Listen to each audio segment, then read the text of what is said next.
Yes. Okay. Broadcast started. 1. Broadcast 2. Started. Done. Denzel, welcome in. Let's make sure my phone picks those up. Chat. Connect to YouTube. Connected. Connected. Connected. Connected. Hey, YouTube, welcome in. Thank you for joining us today. It's nice to have you. This is a live stream. We're cooking today. If you're watching not live, it'd be great if you would hit the subscribe and the like button. Those two things help the stream get to more people when it is live and helps people who don't watch it live to find it later, which is great. We like that. Discoverability, yay. Welcome in though. What we're doing today is a bunch of disparate, different kitchen things. There's no sort of like big project today. Often I'm working on, a big recipe or like I've got a clear vision and goal. Today we are just catching up on a couple kitchen things. I've been out of my house. I've been away for a few days. Today's sort of like, let's get reacquainted with the kitchen. Let's make a few things. Nothing big, nothing, nothing, no pressure. Today's a no pressure kitchen day. We're going to do soup and latkes for dinner. I don't know what kind of soup, because this is going to be sort of a kitchen sink soup, not actually made in the sink, because that would be gross, but throw everything in except the kitchen sink. I think that's where that reference comes from. Honestly, I don't really know. And before we get to that, we're going to make stock. I have a bunch of stuff that's in the freezer that is like ready to make stock from. So we're going to do that. We're also going to, so we're going to make stock, then we're going to make soup from that stock. We'll make latkes as well. We're also going to make banana whip today. Banana whip is sort of like, nice cream, I think I've heard some people call it. My version of banana whip is a stripped down. It's not ice cream. It's literally just like frozen bananas. A little bit of heavy cream, some vanilla extract, and that's it. You just kind of put it in a food processor. It doesn't really work in a blender. Food processor is the best place for it. Anyway, that's what we're doing today. We may also make croutons. We may not. I'm not sure. Ring, ring. Hello? Yes? They'd like you to like and subscribe. Please. We're going to get started today. So we're also live streaming on, we're on YouTube. We're doing a vertical stream. We're doing a horizontal stream. We're also on Twitch, same name everywhere. If you're watching on Twitch later this evening when we are wrapping up stream, we're going to be doing our cookie club drawing. I have all of our entries here ready to go. These are for the month of, what month was the last month? February. So we're going to be doing Cookie Club for February, and we'll be making and packaging those cookies on Thursday of this week. So that will be Thursday's stream. We do have a plan for Thursday. We're going to put the beaver in a bowl, and Beaver can watch over the Cookie Club entries here. Actually, we're going to put Beaver a little closer to the... Beaver is closer to the camera now, but Beaver is closer, farther from the edge of the counter, where if a cat jumps up, they're not going to knock that over and all the entries get pushed out. Anyway, welcome in. Thank you for joining us. Again, if you are watching on YouTube, please like the stream, please subscribe. They're both free. And if you're watching on Twitch, follows. If you're watching anywhere, follows or subscriptions are silent. There's no alerts, sounds, chat messages. If you just follow or subscribe, I'm not going to say hi to you unless you chat first. So feel free to lurk. That's the stream today. So let's maybe let's get started. Carly, hello. Welcome in. First thing we're going to do today is I was told that if you put a banana in the oven, it will ripen.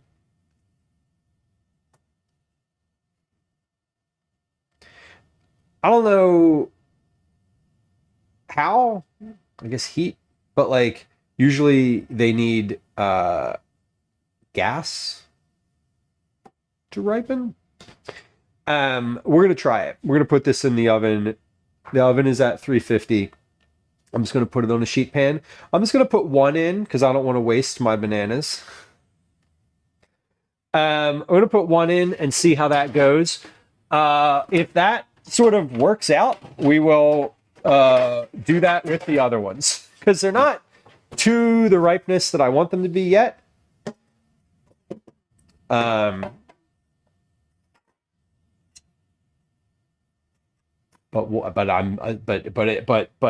chat says that they will be eventually.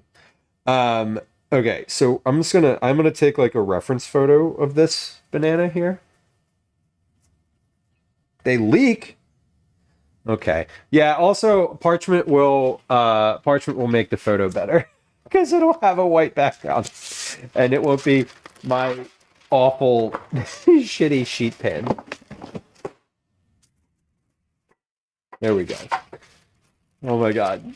Philly cheesesteak stock. No. But I was just thinking French onion soup was mentioned a little bit ago. I'm like, you know, Philly cheesesteak soup could work. All right, let's take this banana. Oven's at 350. I'm gonna just pop that in there, and we're gonna see what happens. I've never done this before, so this is we're experimenting today. Okay, let's set, I'm going to start a count up timer, but then I'll also set a timer for, counting down. So if it's not quite ready yet, then I'll know, but we're going to bake that banana for 10 minutes and see what happens. DJ Harley, welcome in. Sofluff, welcome back. Okay, so we have our banana in the oven. There it is, ripening. If that doesn't, we'll see. Well, hopefully that works. DJ Harley, thank you for your tier 3 resub for 44 months. That's a long time. God damn. Thanks for coming back. And thank you for your support. I hope you like the cookies this month. I don't know what they are. I don't know what they are yet. We're going to figure that out tonight. They're going to be from the 108 Asian Cookies cookbook. So cookies this month are going to be from this cookbook. The ones last month were from this cookbook. And the ones next month might also be from this cookbook. We don't know. But we're going to sit that over there along with the bananas.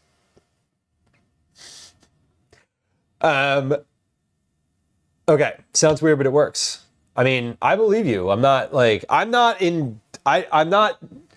I'm trying this because I want them to ripen and I want this to work. This banana is not in the oven because I am skeptical. I only put one in there because I don't want to ruin all of them. So I'm being a little bit cautious, but I'm also deeply hopeful. Okay, let's get out my stock material. And there's 1, 2, 3 bags of stock material. Okay. Oh, I just cleared up a lot of room in here. Is that stock? What is this? What the fuck are these? Oh, those are cookies. Okay. Like, that's a bag of cookies. Got it. All right.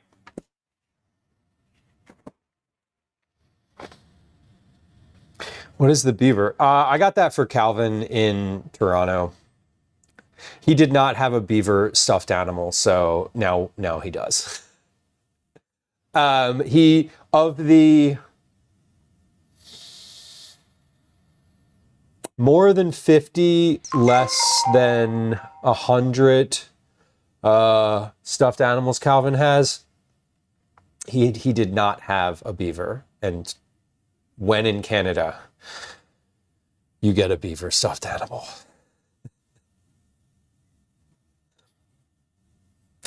Master Splits, it is Super Mario Day. I said earlier in stream that I was not aware of it until someone mentioned it, and then I was like, I felt bad about not doing something for Super Mario Day, but I also didn't realize it until stream started. So we're making soup and stock and latkes in honor of Super Mario.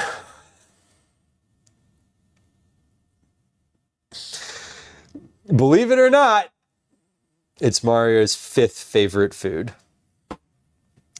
The eyes are looking into my soul. I know, right? It has a very intense stare.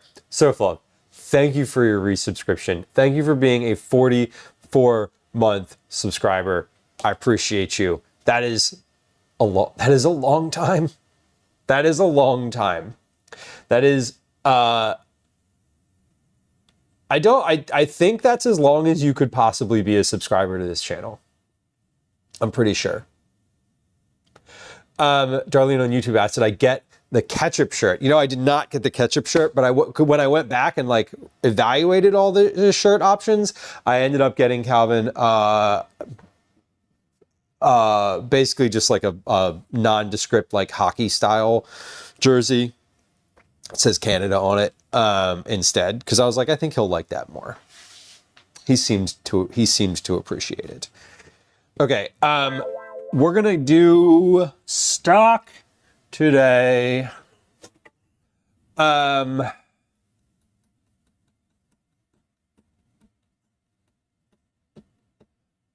I want to use? Can I use this big pot? I feel like I need to. I feel like I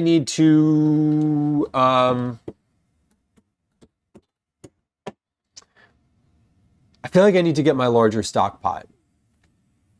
Okay.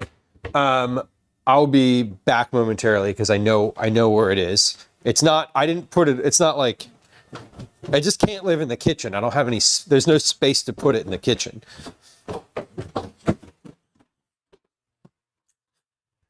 What are you two boys doing down here? You look so fucking suspicious right now.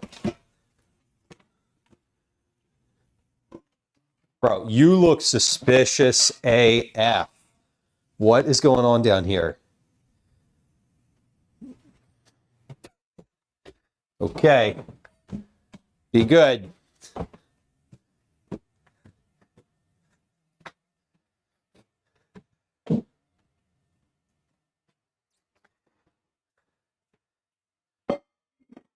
Okay. Liz, there's a banana in the oven. It's we were told that you could ripen a banana in the oven. So we are. And we'll see how it goes. Phoenix has enlightened us as to the potential for expedient banana ripening. Okay, here's what we are going to do first. So I'm going to make stock because I need to make the stock to make soup. To make the stock, I want to cook the bones, the chicken bones, for longer than the vegetables. I should have separated should have separated these out. Liz, yes. And Liz, that's where my head is at too.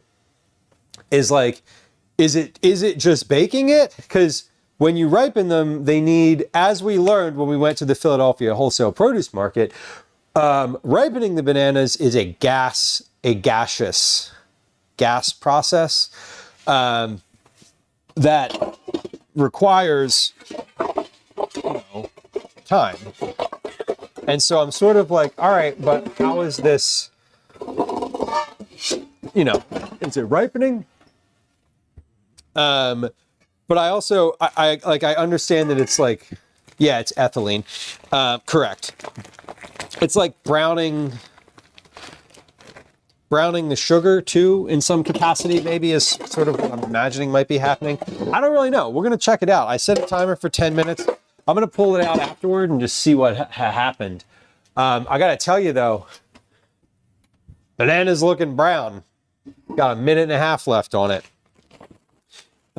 So what I'm doing with this is, I'm going to separate the chicken bones out. I really need to start putting the chicken bones in a different bag because I separate them out, but I always like end up separating them manually, and I could do that ahead of time. It's not exactly the same. Yeah, and I'm like, okay, if this is, here's what I will say. I have some bananas here that I am going to ripen the traditional way. I have a whole, so these are not the only bananas. I got more. We're doing a recipe. Like, this is for a recipe that I'm working on. I didn't want to say that I'm like doing recipe development today because it's not quite that. It's not quite that. It's like sort of that, but I don't think it's like, it's a little easier than that. The goal of this particular recipe is banana whip, which is like super easy, but I just need to quantify it. So I'm sort of, I'm indulging this little playful aside. But in all seriousness, I am going to just ripen those other bananas in a bag until they're ripe.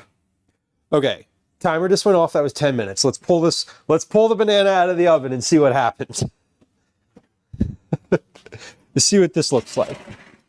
All right. Okay. We got a brown old banana here.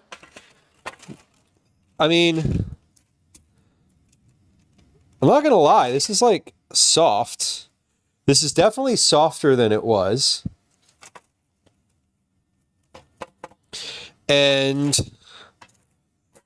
I kind of want to flip it and just put it back in for a few minutes and see what happens. Maybe we'll give it another 5 minutes. It's hot, but it's okay. It's hot. It was in the oven for 10 minutes. You'd be surprised to learn that it's hot. It's definitely softer. Like, it feels riper. If we're wrong, a banana explodes. I mean, hot banana, command hot banana. We don't want that. We already have command hot soup, and that was enough. That was enough. All right, I'm going to give that another 5 minutes in the oven or so. And just let that kind of go. I'm just curious. I'm very sort of like, what's going to happen? While I continue to separate my vegetables here. Vegetables and chicken pieces. Again, I really should have done this before I froze all this shit. This is annoying. I'm probably not going to take all of the vegetables out of here. Just like the ones I can sort of peel off. I'm also smart enough that I'm not going to try to cut this, because that would be bad. Do I have like a... You know what I will do with this though? I will take sort of a wooden spoon and see if I can wedge some of these out. There we go. That'll work. Perfect. I could just let this sit on the counter. Liz, I hope you have a... I hope your Tuesday is coming along. Good luck with your endeavors, your work-related endeavors today. All right, that's good. So I got basically a bunch of like chicken carcasses in here, combined with a bunch of vegetables. Chicken carcasses, chicken bones, mostly carcasses. This is mostly from recipes that I've like roasted a whole chicken for and then pulled the chicken off and just tossed them in the bag. So they're not really, they're mostly frozen together. There's only like some vegetables stuck to them, onion skins, etc. But yeah, this is a much better stock pot to be using than the smaller one. This is large. So we're going to take our chicken out. We're going to cook that for a little while before adding the vegetables. That way the chicken kind of has enough time to really cook through before the vegetables get all mashed and sort of awful. You're making stock, so like you're straining all this stuff out anyway. But when the vegetables break down a bunch, they just leave more silt, for lack of a better term, in the thing. And it just makes it a little cloudier. All right, I got about 2 minutes left on that. Oh, I forgot I had all these mushrooms in here. This is going to be really good. Okay, great. So when I do add the vegetables in, I'm going to end up... when I add those in, I will at that point determine what I'm going to put in my soup based on what's in the refrigerator, and then I'm going to take basically the rest of the vegetables, herbs, etc. that I have in the refrigerator and put those into the stock. Because I'm in the mode of like I want to start fresh for my herbs and vegetables in the freezer now.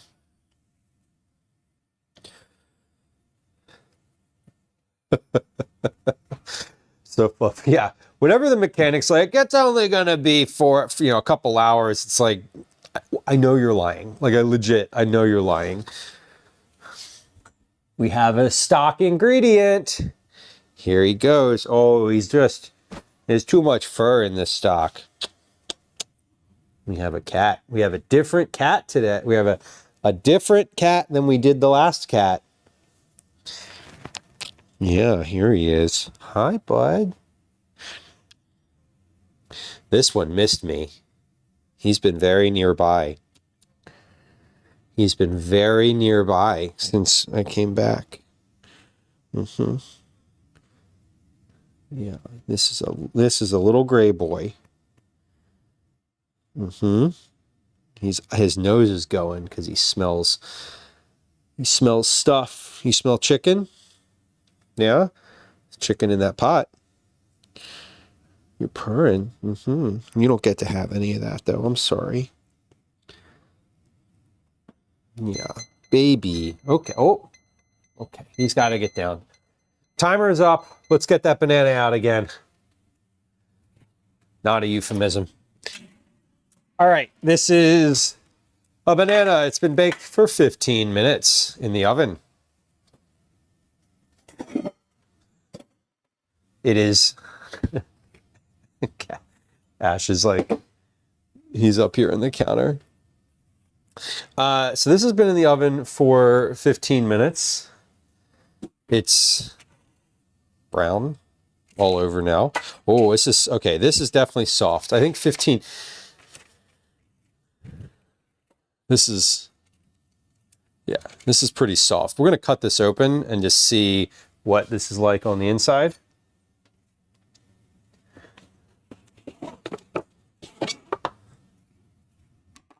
Well then. If I'd have known it was going to be that kind of party. Let's see. Here we go. Hold on. Zoom in a little more. Let's open up our banana here.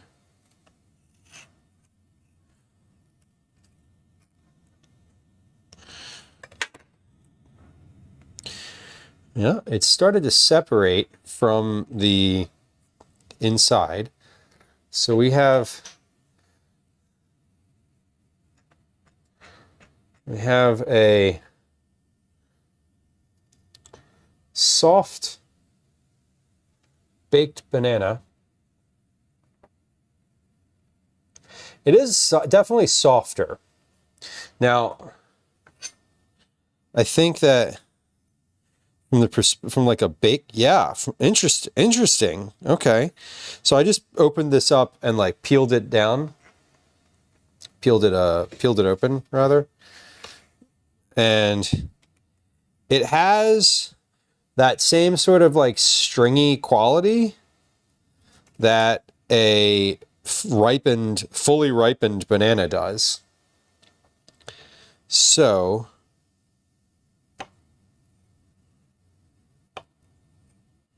let's also just give this a taste. I mean, it's hot. No, my hands are sticky. It's hot, so it's hard to tell. But I feel like it's certainly softer.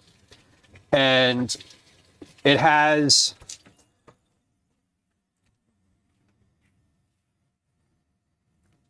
the same sort of like sugary profile that a ripe banana does. So I would consider this worth doing. And I'm going to. Right now, I'm going to put the rest of these in. I'm going to leave this one out, just like it is, because what I'm gonna do here, ultimately, yeah, I think this might be a little bit much. That was 15 minutes, so I'm going to do like 13 minutes for all of these. That's what we're doing. Marianne, you missed what we're doing with this. We are going to make banana ice cream. So not what I call banana whip. Phoenix, yeah, that's what I was saying. I think the sugary thing, I got lost in that statement. But the other side of that is it doesn't have that the sourness that an unripened banana does. Like these have green on them and are not, they're firm. These are very firm. And this is like good. I think I don't want them to be that as ripe as that. So I'm going to put these in for 6 minutes. And then I'm going to flip them and then do 6 more minutes. So that's sort of where my head is at. But I would say this worked. What I'm interested in this process is basically I'd like to weigh. I'm gonna weigh everything. But I'm gonna put these in. Look at the little paws. Look at the paws. Do we see little paws coming up? He was like climbing on my leg. Ash is down here. Hi, bud. Ash, do you want to be nearby today? Do you want your chair? Okay. No, he's interested in whatever's on the floor. I don't know. Fudge Darling, welcome. So what we're doing with the bananas specifically is I'm going to freeze them, and then from there I'm going to cut them up No, I'm gonna freeze them. I'm gonna cut them up into like rounds, and I'm gonna freeze them. And then later in the stream, we're gonna throw them in the food processor and make what I call banana whip. So it's not exactly ice cream because we're not whipping cream or freezing clotted. You know, we're not freezing cream. We are making frozen bananas into something smoother. That's the goal. Okay. I'm making stock right now. I'm getting my stock started. So once those come out of the oven, we'll cut them. We'll let them cool for a few moments. Then I'm just going to put them on some parchment paper on a sheet pan, and we're going to toss them in the freezer. I was thinking maybe I'll freeze them whole, because that's how I usually do it. But they're not going to freeze in that amount of time. So I need to get them to be a little less dense. So we're going to cut them first. So that's what's going to happen when they come out of the oven. Too small of a difference to tell in the final banana bread product. That's Phoenix, and I think, you know, I left that one in, and as I'm sort of looking at it now, this is definitely, like, it's given up a lot of the liquid, and it has, like, shrunk for sure. So I think, you know, this process certainly produced a banana produced chunks of banana that absolutely physically feel and taste ripe. You know, we didn't use ethylene to do that. So I don't know if you could technically call these ripe, right? Like, I'm not sure if that would fly, but for my purpose, these are great. This is like exactly what I'm looking for. So I appreciate the suggestion. That was a good one.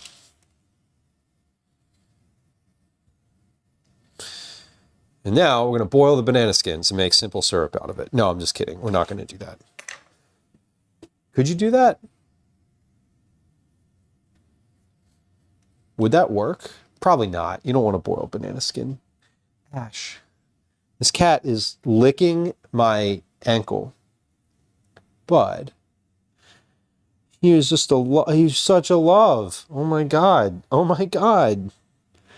Little man. I don't think can I like move this camera while he's still right here and put him on camera?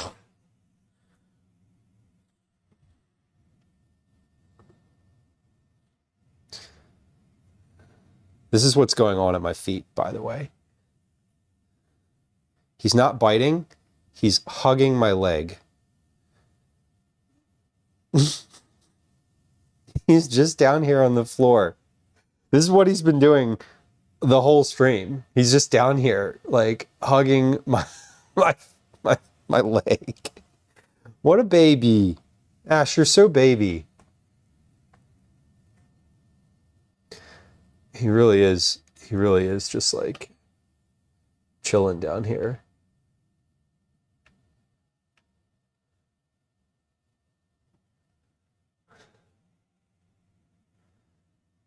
Hold on. Ash, you can just stay on camera. How's that? We'll do this. We'll do this until you're gone. I don't want to keep picking him up because he's not asking to be picked up. This is just what he wants to do. Oh my God, Mike, that sounds great. Yeah, like that whole like extra liquid banana sounds so good. Whoop. Okay, time to flip those bananas in the oven. Speaking of bananas, hold on, we gotta Move this camera real quick. Yeah, I don't want these to be as browned as the ones I just did, but almost there would be ideal. Okay, I'm gonna start my timer again. But yeah, there's Ash just hanging out.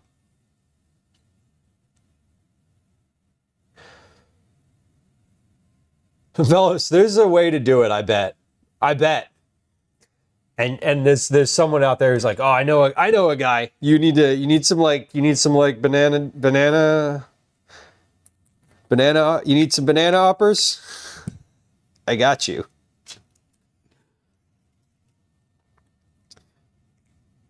And I mean, like, not, that sounded weird and probably could have been taken like 4 different ways. Let's not. Okay. So we're starting our banana whip. Our stock is on the stove now. I have the chicken in here, and let me get my big stock spoon out.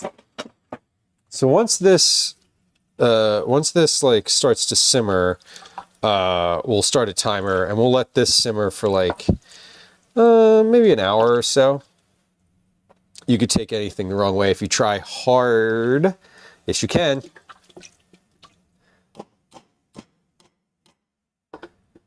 The belief that they could contain psychoactive substances is an urban legend. An urban legend. That's unfortunate news. Truly.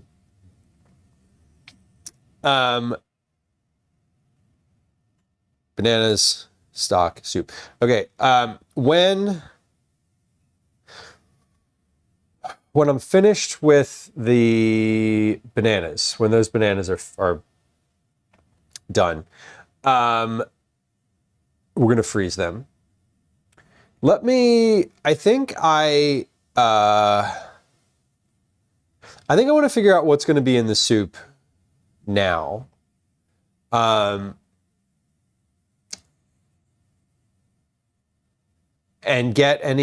put any vegetables and herbs that are going to go in there into this big bowl.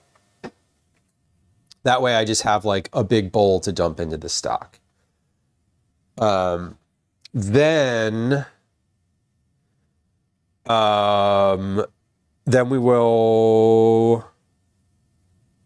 we are going to make croutons today.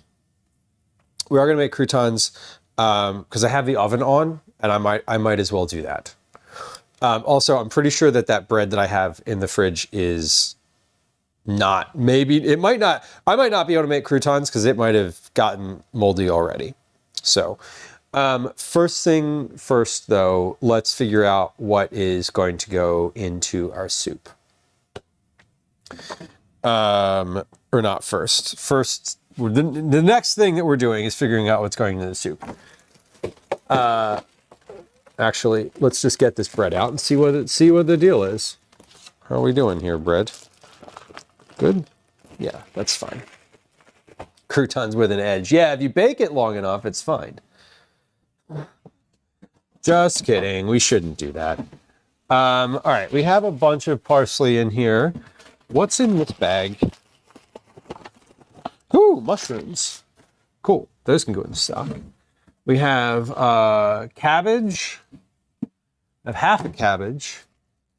And I have other cabbage. That can go in the soup. I have these little carrots here. I'm going to give these to Calvin after school today to snack on. So we're not gonna do that. This is an onion. That can go in the stock. I've got some lemons in here. Those are not. That's not for stock. Neither are these. Neither is this pear or that pear. Or that avocado. Okay, so we have some dill. That will go as well. toss that in the stock. Actually, I'm going to save that dill and we'll put that on top of the, we'll put that like on top of the soup as a garnish. I have breadcrumbs in here. Good. Those we'll need for the latkes. Sour cream we'll also want for the latkes.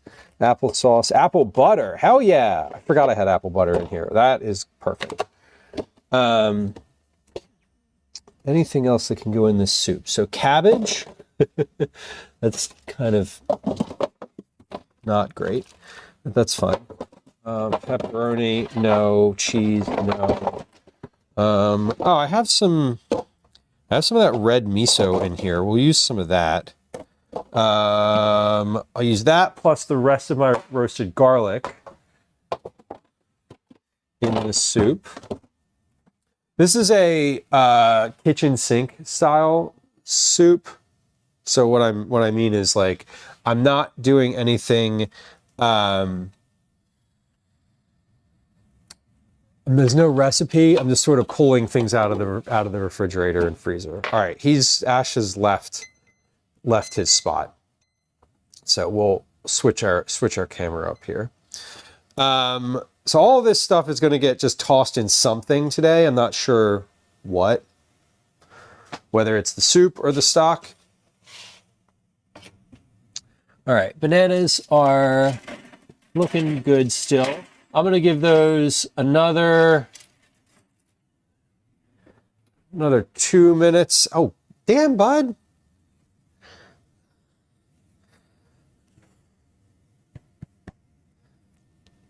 Bud, you were by my feet, and now you're not. As I said, we have an Ash here, and he really wants to be nearby today. He wants to just be. He wants to be hanging out and chilling. This is his goal today. Ash, you're looking more adult. You're coming into your, like, adult face.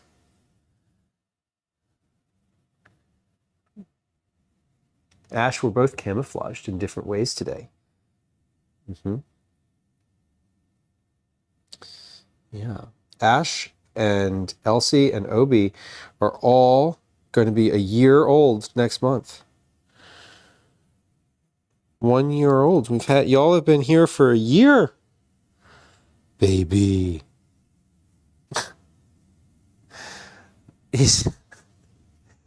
It does. It really, time flies. It really does. I said I was going to leave those for 2 minutes, and then I proceeded to not set a timer. So it wasn't 2 minutes, but I'm going to flip them again, and then they'll be ready to go. So flip, 2 more minutes, and then done. Okay. So what's going in the soup? We're gonna save.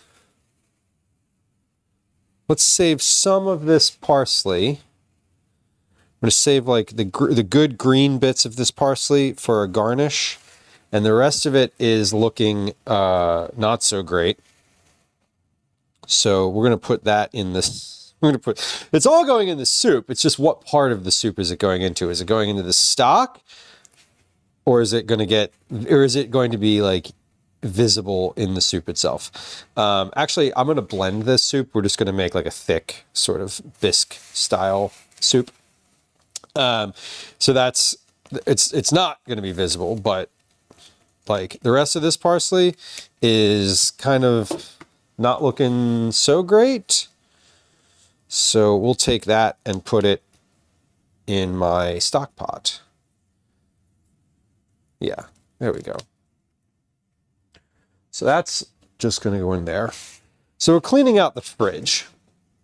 That's definitely the goal, Slumbering Giant. Hello, 1. And 2, that is, cleaning out the fridge is definitely the goal. This is going to go in the soup. This is cabbage. I don't want this to be in the stock because when you boil cabbage for a long time, it doesn't turn out quite so good. It's one of those cruciferous vegetables that's not great to add. Now this cabbage has a little too much brown on it for me to be interested in using it, so we're gonna go ahead and charge that one to the game. Meaning I'm gonna put it in the compost bin. This dill, some of this dill looks good, so we're gonna keep that.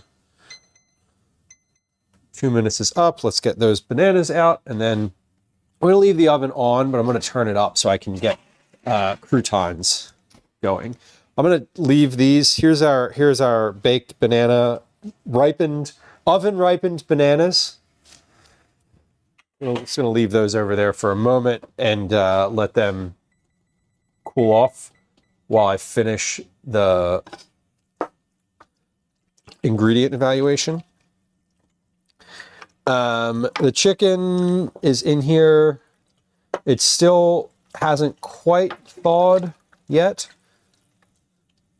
Like you are, almost to 3 years. Almost exactly. Very close. Very close to 3 years. That's pretty wild.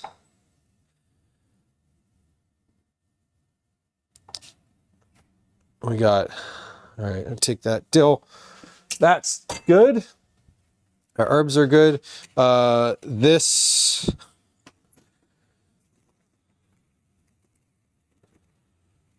garlic, not garlic, this isn't garlic. This is an onion. This onion is just going to go into the stock. Yeah, this is going to go into the stock. I was going to cut it, but like, I'm just going to like kind of rip it apart by hand. So everything that's in this bowl has been in my freezer since the last time I made stock. And today's just sort of a vegetable reset day. Any day that I'm making a big pot of stock like I'm doing today, I basically clear out the rest of the fridge. I'm like, all right, whatever else is in there is going. Same thing with the onions. We're going to look through the cabinet in just a moment and get whatever else is in there and put that in the stock as well. We're just doing a big, like a full reset of everything, everything that is part of, everything that I could put into stock. We're gonna do that today. This cat is right here on the counter. He's literally, he has been in eyesight of me since he left. He's laying on the counter right here. Hold on. Let me show you what this cat is doing currently.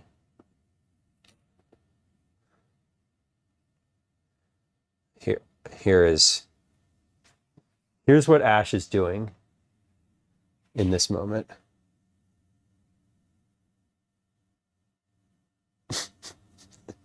He's just sitting. So he's right here. And he just look at that happy face. He just wants to be nearby. He wants to be nearby so bad.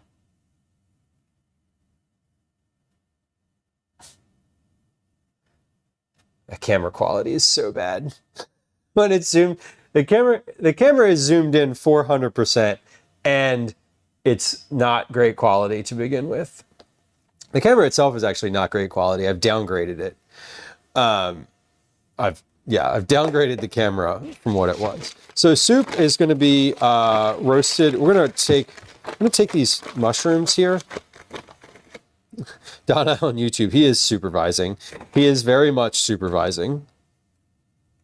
We're going to take these mushrooms.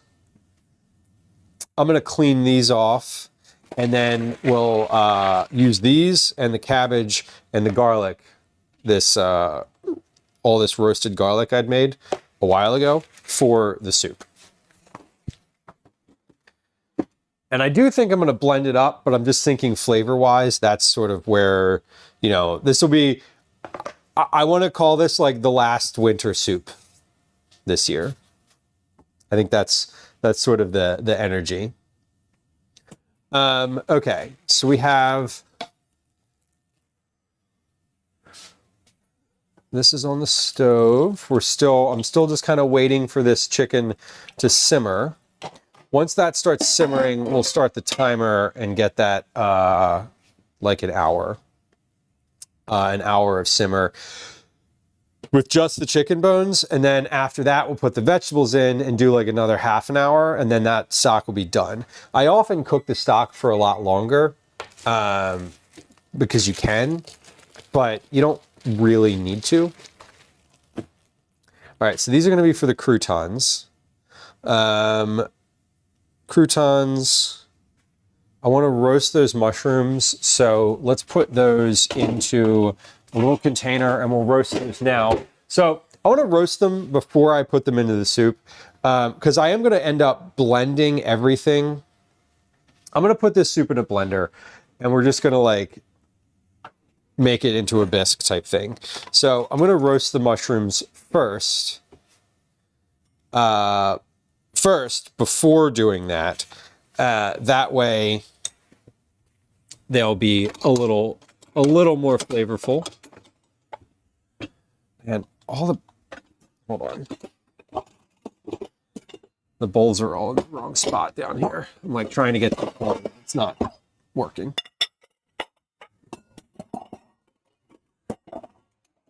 Okay, there we go. That's what I want. Perfect. Fogger says our caption's not working for anyone else. Let's see. I mean, they are working on my end.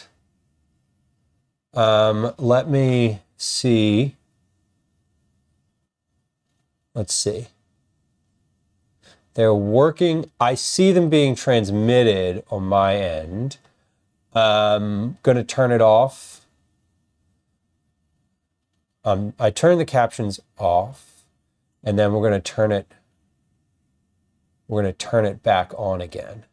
So I literally just turned them off and back on again. File output, text filtering, cancel, show preview. Okay. Settings, save. Okay. Let me, if anyone else is like aware if the captions are working, let me know. And if not, I will turn on, the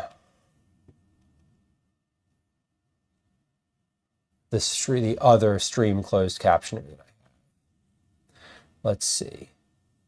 Available and ready to turn on.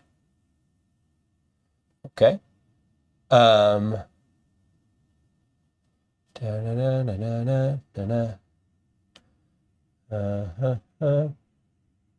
you said they're on for you now?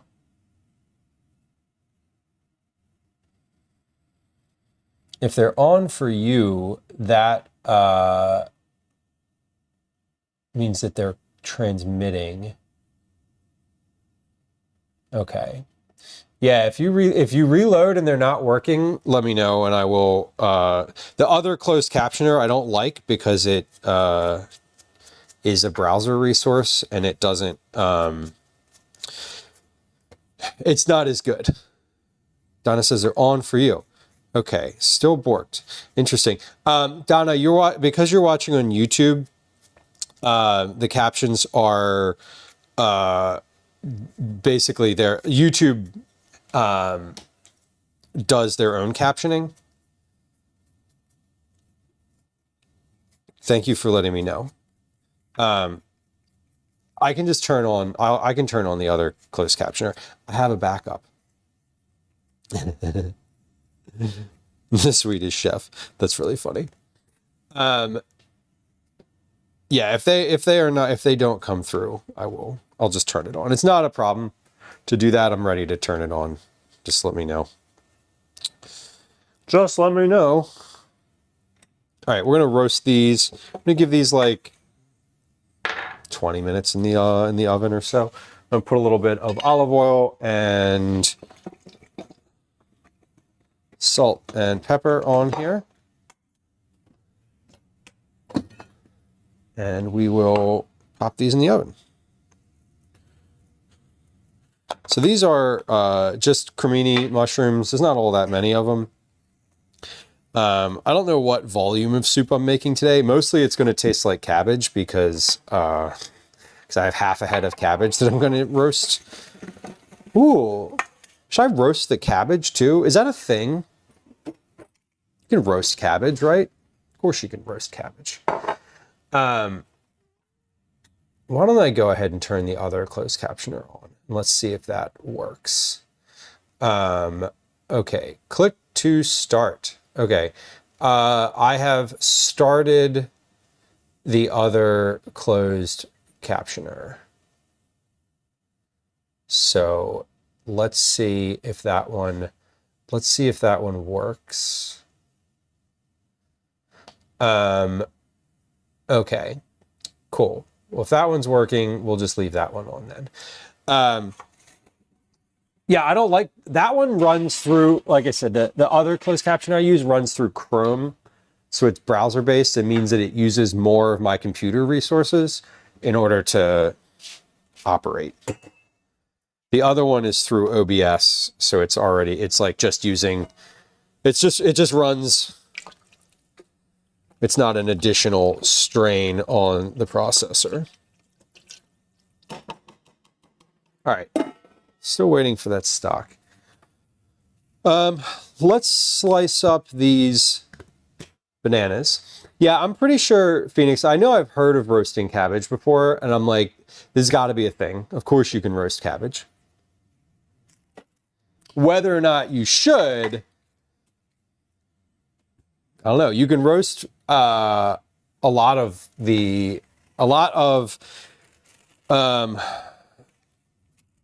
different like hardier greens, and they turn out just fine.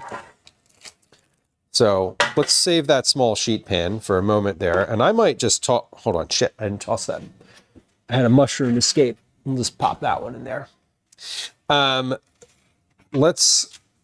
do want to freeze these bananas because I need to have them frozen in order to use them for what I want to use them for today. So let me wash my hands. Wash hands, and then we'll move forward with banana work. Can definitely roast cabbage thousands of times. Good to know. I think I'm going to do that because that sounds lovely, honestly.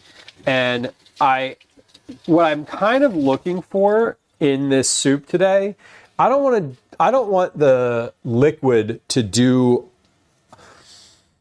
I don't want to have to simmer the soup for a long time. So what I want is basically to have the ingredients for it already like kind of cooked. Roasted mushrooms, cabbage. We'll cook some onions in like a Dutch oven. We'll cook some onions, and then we'll use the rest of this roasted garlic.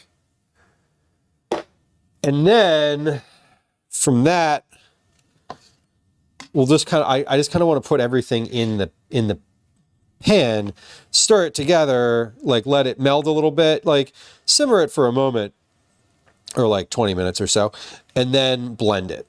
Like enough time for all the flavors to kind of marry together, but not requiring that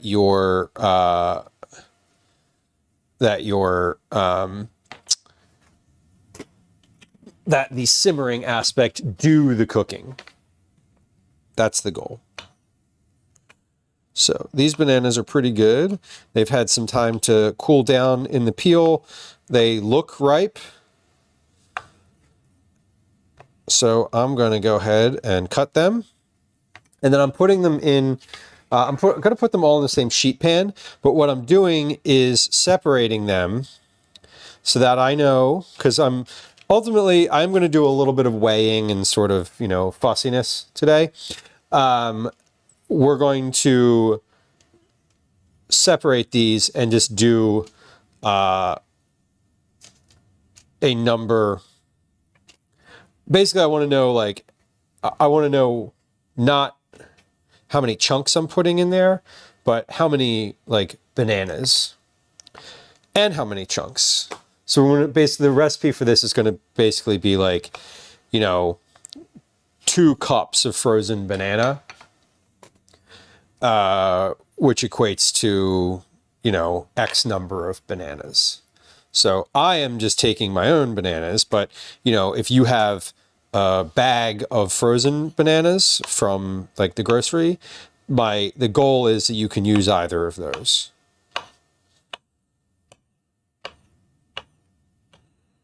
Just so I'm like clear about what the sort of intentionality in separating them out is. Fox Mulder, welcome in. Can never get into roasted kale. Yeah, I mean, I didn't say it was good. I said you could. I'm not a huge fan of roasted cruciferous types of veggies. I do like radicchio. That's pretty bitter. That one's pretty good. Again, not for everyone. The taste is not for everyone, I guess is what I mean to say. Okay.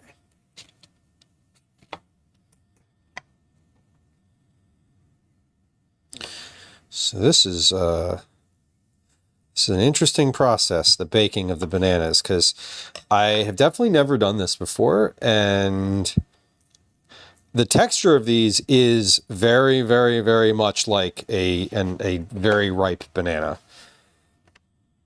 And I literally bought these today, so I was skeptical, and I'm glad that this sort of worked out. Because this is also going to make, when you have very ripe bananas, it does make a better banana whip. What I usually do is when the bananas get awful and they're too brown to eat, I will put them in the freezer, and eventually I'll make banana whip out of them, which is basically like an ice cream. But it's not ice cream. That's the important thing, is it is just banana. There's no cream involved. So it's less sugar. Or there's no sugar, and it takes a lot less time. You do have to have the bananas frozen already, though. That's kind of an important part of the fact, kind of an important part of the process. So if you have like ripe bananas, you pop them in the freezer, and then you can make this dessert. I usually skin them, put them on a sheet pan, and freeze them whole. I'm cutting them into slices right now because I want them to freeze quicker. Stream is reminding you of all kinds of things. Awesome. Like stock. Like stock. Now this one is very soft. So we're going to put this one on here, and then I'm just going to cut this on the pan because it's letting me pick it up whole. So I'm going to go ahead and do that.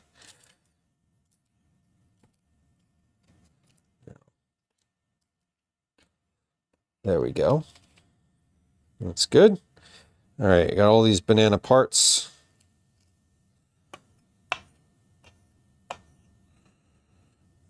And in just a moment, we're going to pop this in the freezer, and hopefully later these will be frozen enough that they are ready to use.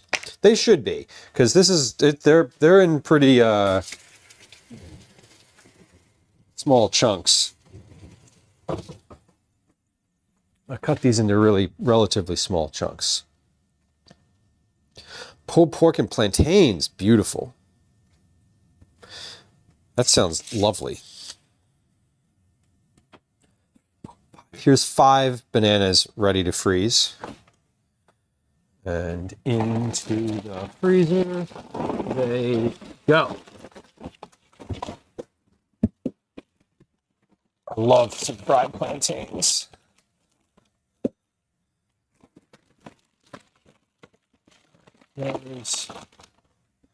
Looks good. Okay. So the bananas are getting there.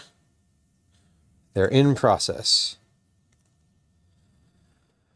Boris, the check-in thing was the I had so good note, and also yes, there were a bunch missing because when I used when I did the IRL stream, the too long didn't read version, which I'll make long anyway, is that I use the bot that I use.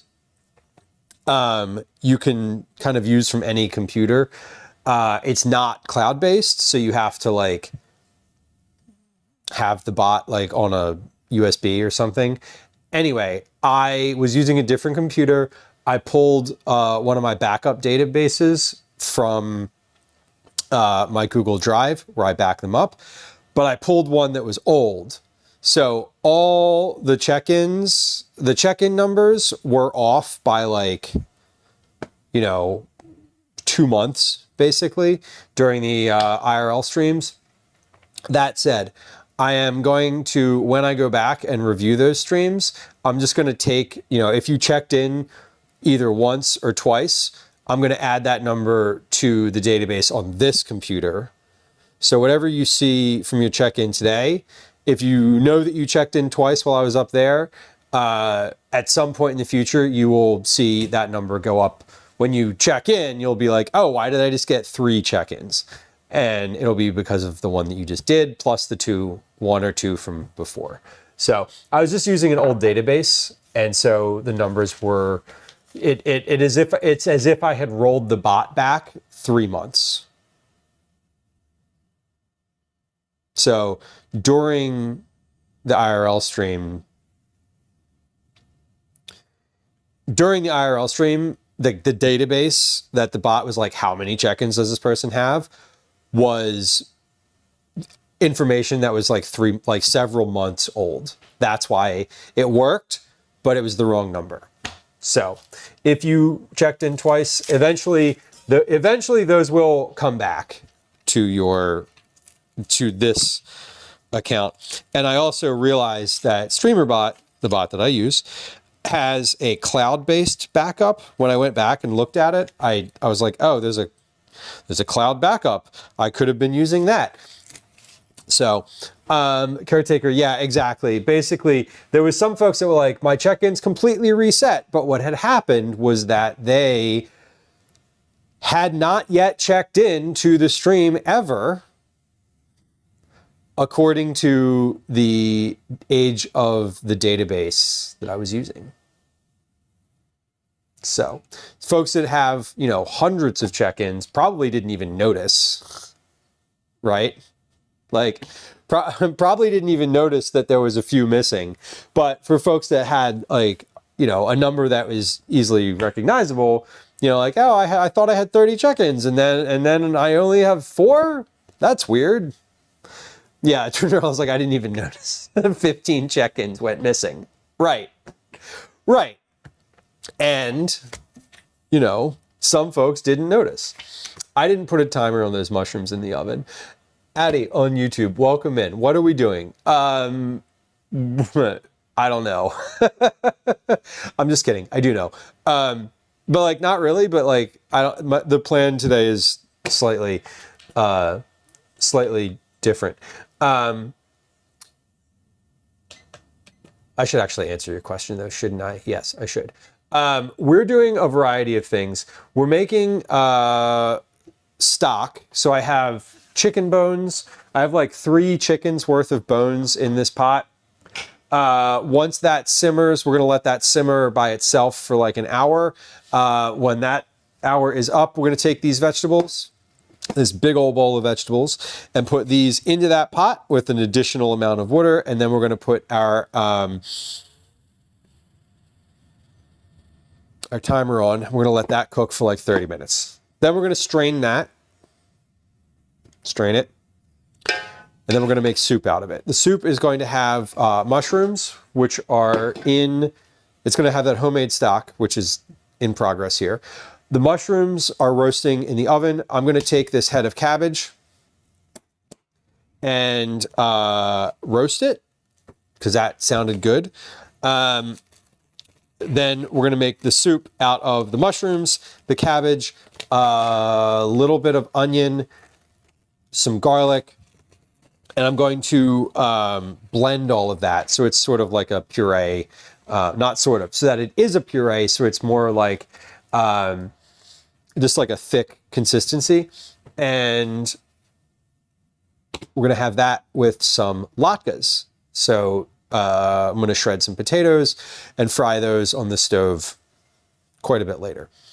I have bananas that I roasted/ripened in the oven a little bit ago.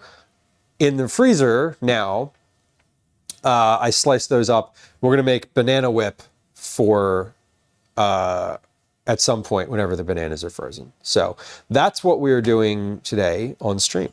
Logan on YouTube, welcome in. So friends who are watching, we usually do a bunch of, this is a cooking stream.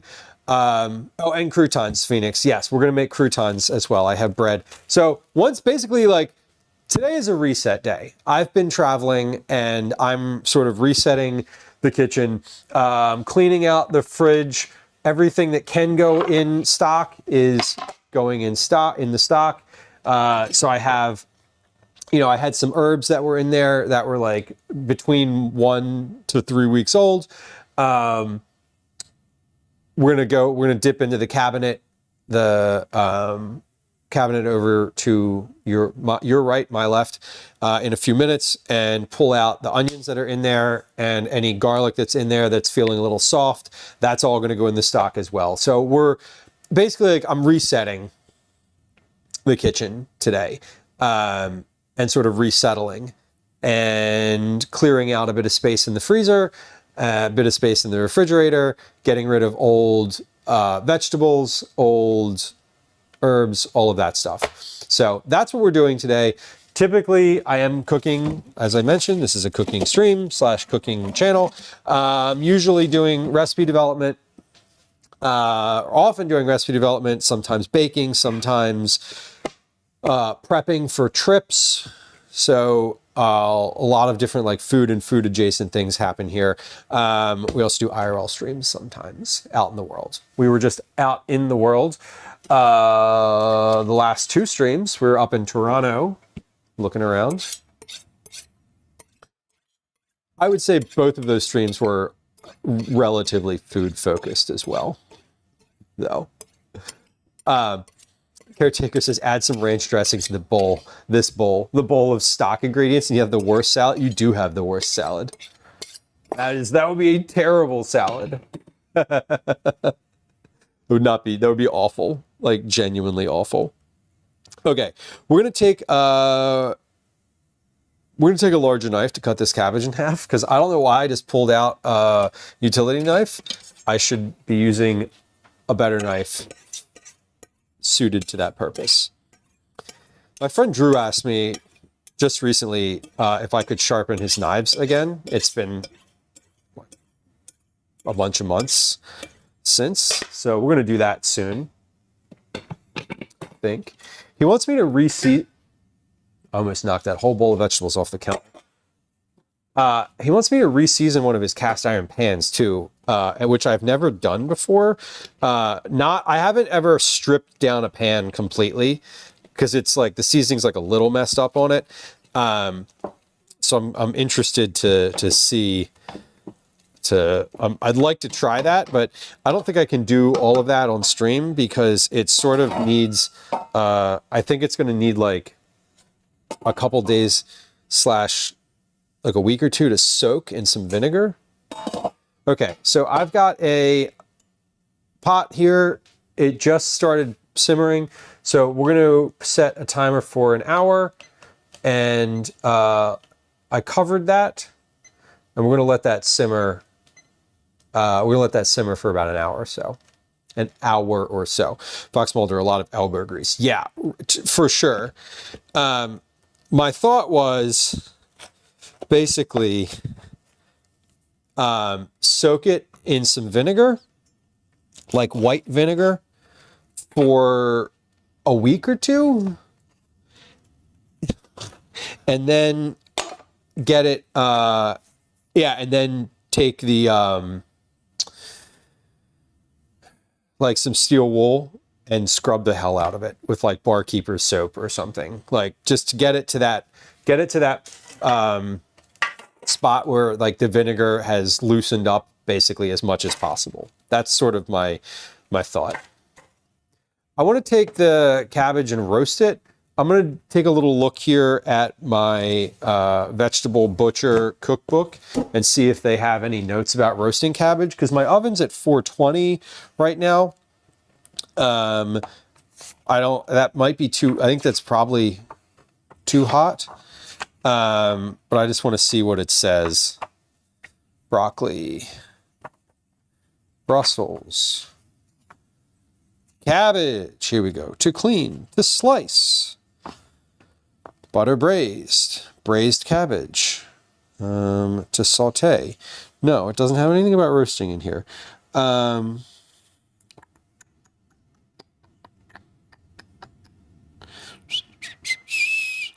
I am going to salt, pepper, and olive oil this. I'm going to put it in the oven at 375, and we're going to check on it after like 40 minutes. I bet those mushrooms are finished now. I smell them. So we should probably take those out. If they're a little burnt, that's okay, because I'm going to put them in a soup, and they're going to get pureed. Fire strip cast iron, Phoenix. Yeah, I've definitely done before. What you're talking about is basically putting it in the fire and letting it get like as hot as possible, right? And you sort of you literally like upside down over the fire, let it sit for an hour, and it chars everything off of it. That's a good idea. I might actually do that, because I do have a camping trip coming up. That would be a great opportunity for that. I also have like 3 cast iron pans of my own that I'd like to reseason. So I might try both. Like, honestly, I might try to just do a little bit of sort of soak it in vinegar and see what happens, because I'm curious. I have a friend who's actually linked in the profile, or the Twitch profile below. There's a big section on the Twitch profile called Friends of Stream. I have a friend who runs a company called New England Cast Iron that will refinish pans for you. And he does his in basically the electric, I want to say electrolysis, but that's not the right term for it. He puts his pans in like an electrified tank of liquid for like a week, and they turn out really well. I've had him redo one of my pans before. I've also purchased a few pans from him before, like fresh pans, and they are beautiful. I'm actually going to see him in 2 weeks as well. But I don't have the capacity to do the electric, because it's not a thing that I've ever set up before. I have the mental capacity to figure it out, but I don't have like the equipment to do that. So yeah, Velos just says, I've done it. It works great. It definitely works great. I mean, I know that it works really well. I'm just curious if I could soak it in vinegar for like a week and I just want to try it and see what happens. Removes the rust. Yes. So Fluff, I'm glad you got your car back. That is nice. Hopefully that means you can return your loaner car.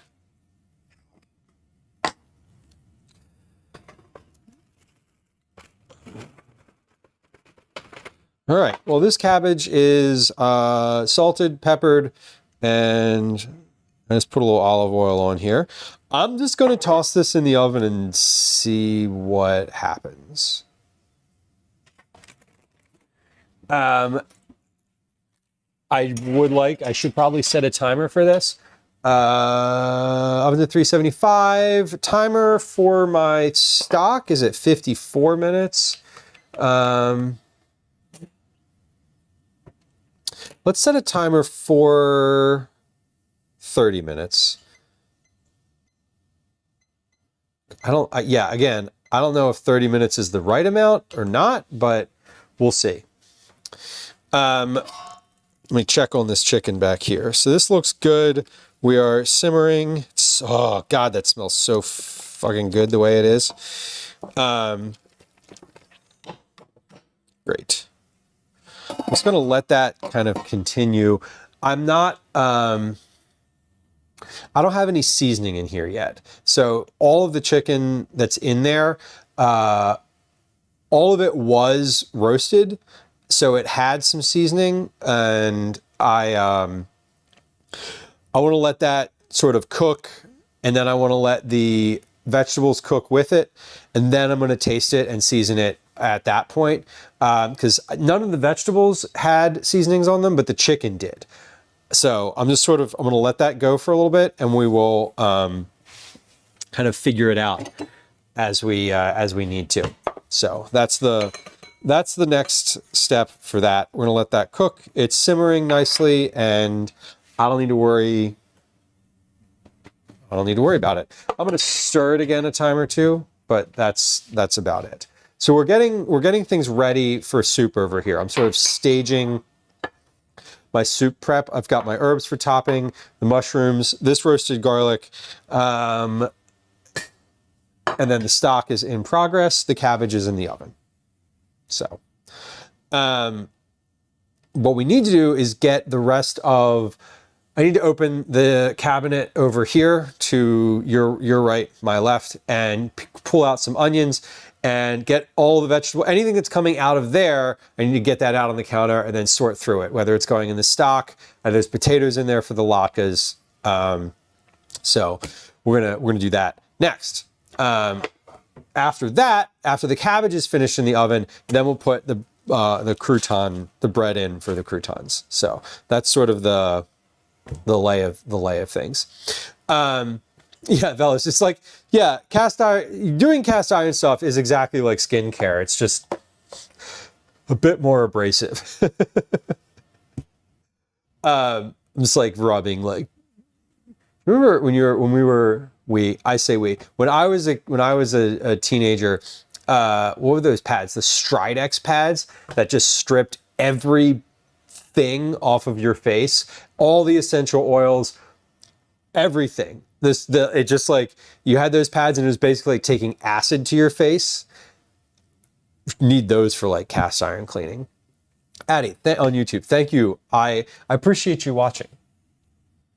You can also strip rust off by soaking it in Coke. The thing is, they're not rusted, but their seasoning is imbalanced. So it's like really thick in some places, and then in other places it's like peeling and not seasoned. So what I'd like to do is just strip everything off of the pan so it's down to its clean iron, and then re-season the whole thing with like one layer of oil. That's the goal. Avo, a lye bath, yes. Oh, super. 120-year-old cast iron pan? Oh my God. Yeah, and that's what I'm saying. It's just like caked in gunk.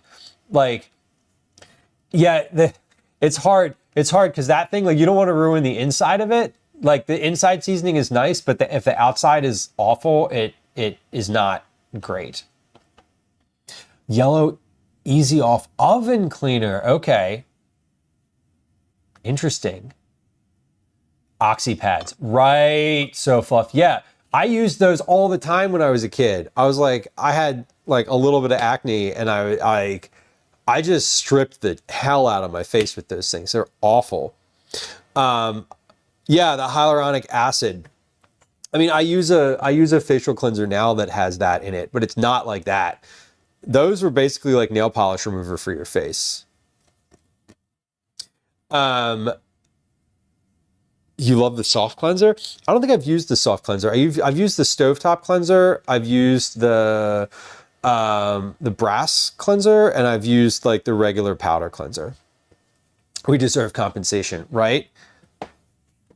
Yeah, I remember after you used them, your face felt dry and cold. It was like, oh, what happened here? Like, this feels, why does my face feel so bad? Like, it felt good, but then you're like, my face feels stretched afterward because it's just come so dry. All right, so these onions have sprouted. These are not good onions. We don't want those anymore. And my garlic is like I have like a head or two of garlic in here that I want to keep, but these little like disparate garlic pieces, I'm going to put in my pot for the stock. Okay, these potatoes I'm using for latkes. I actually might want to use some of these for soup too. 3 to 4 potatoes. This says it makes 12 latkes. Half medium yellow onion peeled and quartered. So I need a onion. This one feels good. Dry breadcrumbs, got it. Kosher salt, got it. Black pepper, got it. Oil or chicken schmaltz, or a combination of both. Ooh, okay. Well, I'm going to use that for the croutons. I'll use bacon for the latkes. Okay. 1.5 pounds of bacon potatoes, 3 to 4 potatoes. Let's see, because I think like my ingredients here are also an egg. This is kind of variable. I don't think I want more than 12 latkes. I'll say that. So let's see. 1.5 pounds. So that's 1.5 pounds. That's 3 potatoes. Let's do 3 pounds. Can I do 3 pounds? And then I'll just double the recipe. 3.2. Okay, so 2 pounds, 10 ounces. Okay, that's good. Do I peel these? Do I peel these? I should not peel these. Scrub the potatoes. Do not peel. Amazing. Grate the potatoes and onion with a food processor. Oh, hell yeah. Hell yeah. I'm supposed to do this in the food processor. All right, cool. I don't even peel these, Johns. That's perfect. All right, let's wipe these off. I'm going to clean these potatoes off. I didn't clean them when I got them, and they feel a little dirty. So we're going to do that.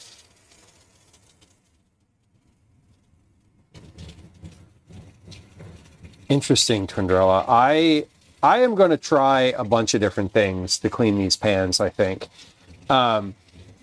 Also, I love doing like the science of it.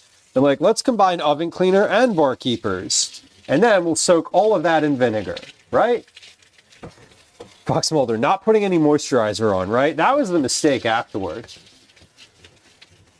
Cyber, I'm going to take the sprouted onions and put them in my stock. because I don't need, I need 1 onion for, actually, I'm going to use 1 big onion for dinner this evening. And then the rest of these onions I'm not going to use in time. Like, they're going to continue to sprout. So I'm just going to hit reset on these and put them in the stock. But I totally agree with you. I would probably just eat that, peel off the soft bits from the inside and just go ahead and eat that. So let's process the onions that I'm not using today. The onions that I'm not dicing and cooking with, just the ones that are like the stock situations. TARDIS, welcome in. Addy on YouTube, thank you. What you're making sounds very good. Today was sort of, I don't have a big, like, significant plan for today's stream. I know I really was like, I was looking around in the kitchen to see what I was interested in making, and I sort of landed on the fact that I just have a lot of stuff in here that's right on the verge of not being great anymore. And so my thought was, I'll just make this stock that I've been talking about making now for 2 weeks, and we'll do a soup out of the rest of it. Sort of a throw in whatever you want kind of soup. And that's going to be dinner. So let's put this onion. So we're going to shred an onion in the food processor as part of this. So I'm taking these little stickers off. I don't want the stickers to go in. I don't want the stickers in the stock, but the skins are fine. We're going to take this and get this one basically completely ready to go to be fed into a food processor. So I'll take all the rest of it and put it in my stock. That's the move today. We're clearing out the cabinets because I have some recipes that I need to test this week. And so I need to go shopping again. And so sort of my goal is clear out the fridge. Right? That's the move. Clear out the fridge, clear out the cabinet, hit reset. I'll get a fresh batch of onions tomorrow.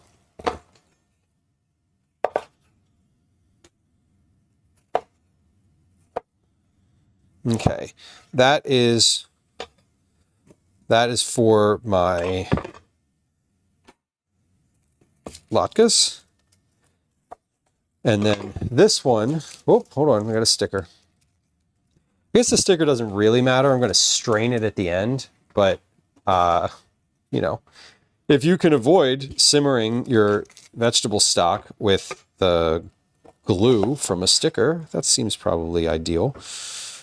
Okay, I want to cut like half of an onion for my soup. So I'm going to dice a half of this, and then the other half we'll just go ahead and put in the stock as well. Come on, get off there. So take the skin off of here, this last little bit.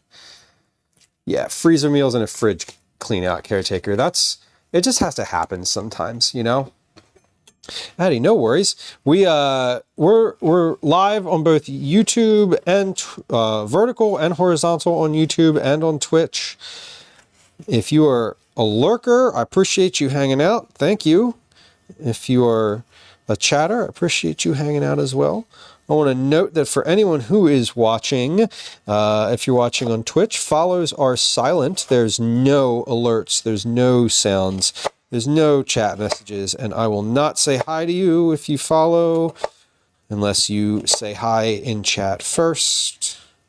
Follows are completely silent. It is as if it didn't happen, except it did happen. And then you'll remember to come back. If you're on YouTube, the same goes. If you subscribe, if you're on YouTube, you have to be subscribed for 5 minutes to talk or to chat at all. Sorry if you're a bot and you're like, but what about me? You have to wait. But subscribes are also silent on YouTube, I think. I'm pretty sure. I know that people subscribe while I'm streaming and I don't see it and nothing happens in chat, so yeah. I did change the YouTube settings recently. I used to have it so that you'd have to be subscribed for like a day or something, and I dialed it way back. And every once in a while, we get someone who's willing to wait 5 minutes to say some insane shit. But usually not. Often not. Sad robot. Oh, wait, that's bad robot. Never mind. Camille, I'm crossing my wires. Bad robot. All right, let's give this chicken over here a stir.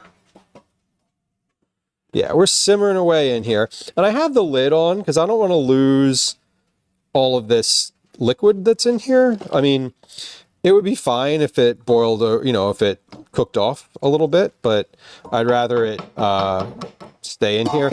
When I put the vegetables in, I might leave it open a little more. We'll see. All right, so onion is processed and good.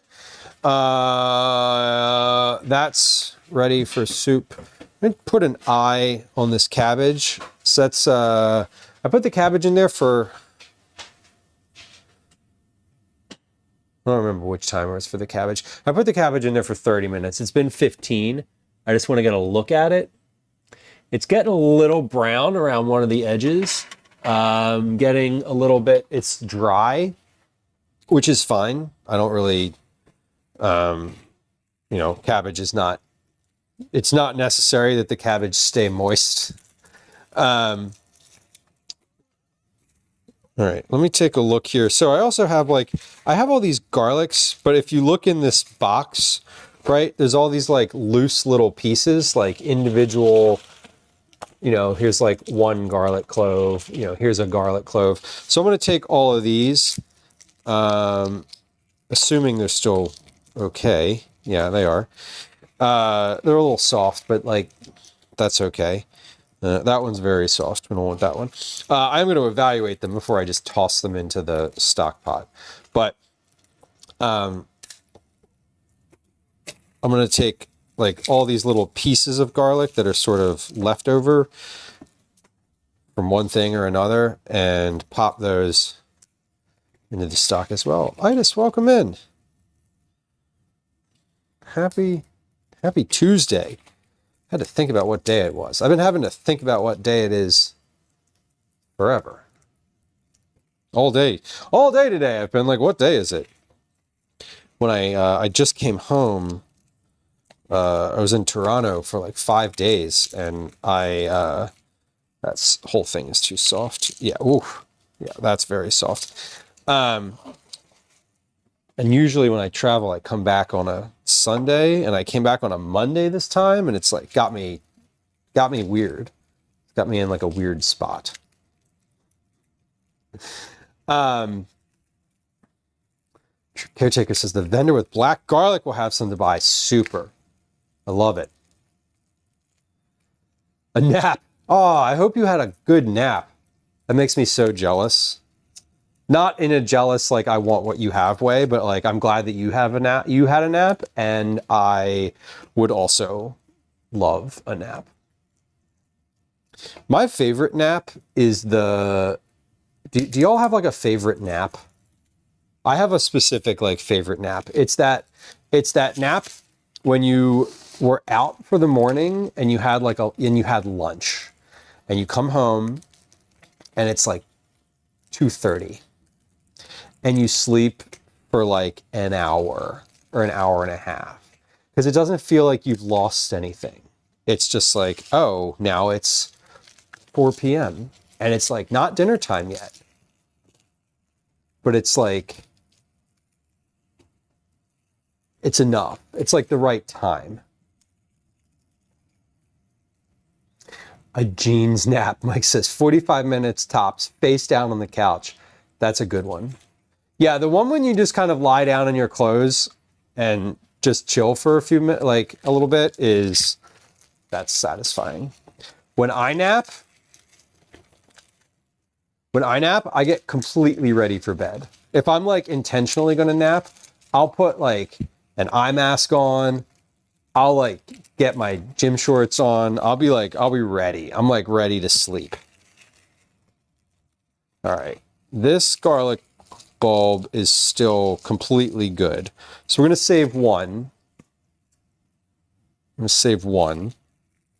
This is, that whole one is very soft. This one is getting there. We'll see. Yeah, the check-in things, I love it. I have I completely took that from a DJ who I watch, who I also believe took it from someone else. I just think it's fun. It gives people something to do, like something to click on. You know what I mean? Like it works. It works on YouTube now. You can check in on both YouTube and Twitch. Although you don't need to check in on both. That's like, when I say it works, when I say you can check in on both, what I mean is if you're watching on YouTube and you put command ! check in the chat, you can earn entries towards Cookie Club. Every 20 entries, every 20 check-ins is a Cookie Club entry. So little FYI, it should work on YouTube now. If you're on Twitch and you hop over to YouTube and you like want to be sly about it, it's not going to restart your counter, but the two accounts aren't synced. So it's not going to like work. You're not going to get double check-ins. Although I'm looking for a way to sync the accounts if you want to like connect them. Moon Dice, welcome in. Speaking of a DJ that I'm aware of, Moon Dice, I was, of course, speaking of Patrick Richards when I was talking about the check-in command. But of course, being a little bit extra, I had to make it count individuals and not just overall. So, the tester banana came out great. I roasted 4 more after that, and they are currently in the freezer. They have been in the freezer for I don't know how long, a while. They've been in the freezer for a little bit. They were good. I actually, I was like, I was very pleasantly surprised that roasting a banana yields essentially the same texture and flavor as letting it ripen on the counter for a week. I didn't know that, and that is super, super useful information for me now, because I often am like, oh, I would love to have like ripe bananas for this thing, but like I don't have any bananas, so I can't. There's a way to sync both streams. Well, now, so I'm multi-streaming to both platforms right now. I'm using the ATOM, AITUM multi-stream plugin and the ATOM vertical encoder. So I'm streaming directly to YouTube natively and natively to Twitch. I'm streaming to YouTube in vertical and horizontal. So the YouTube stream archives forever. Unlike Twitch, which is 60 days for me. So I don't actually upload anything because I'm streaming directly there and it just saves it. That's why I started uploading there, or that's why I started streaming there. It's not why entirely, but I did start streaming there because I was like, oh, it just won't go away. Like, I don't have to upload anything. It'll just live there. You can, in Stream Manager, just upload directly from the video manager. You can upload directly to YouTube. You can upload VODs directly to YouTube, though, which is, yeah, you're correct. Phoenix says, my favorite nap is during a thunderstorm in the afternoon out on the covered porch. All right. That sounds really, really lovely. That sounds great, honestly. I'm getting croutons together. Kathy, hello, welcome. The croutons are just because I had a loaf of bread in there that was sort of like not doing very well. Wasn't getting eaten and wasn't going to get eaten. So I made the executive decision to turn that into croutons, which will get eaten.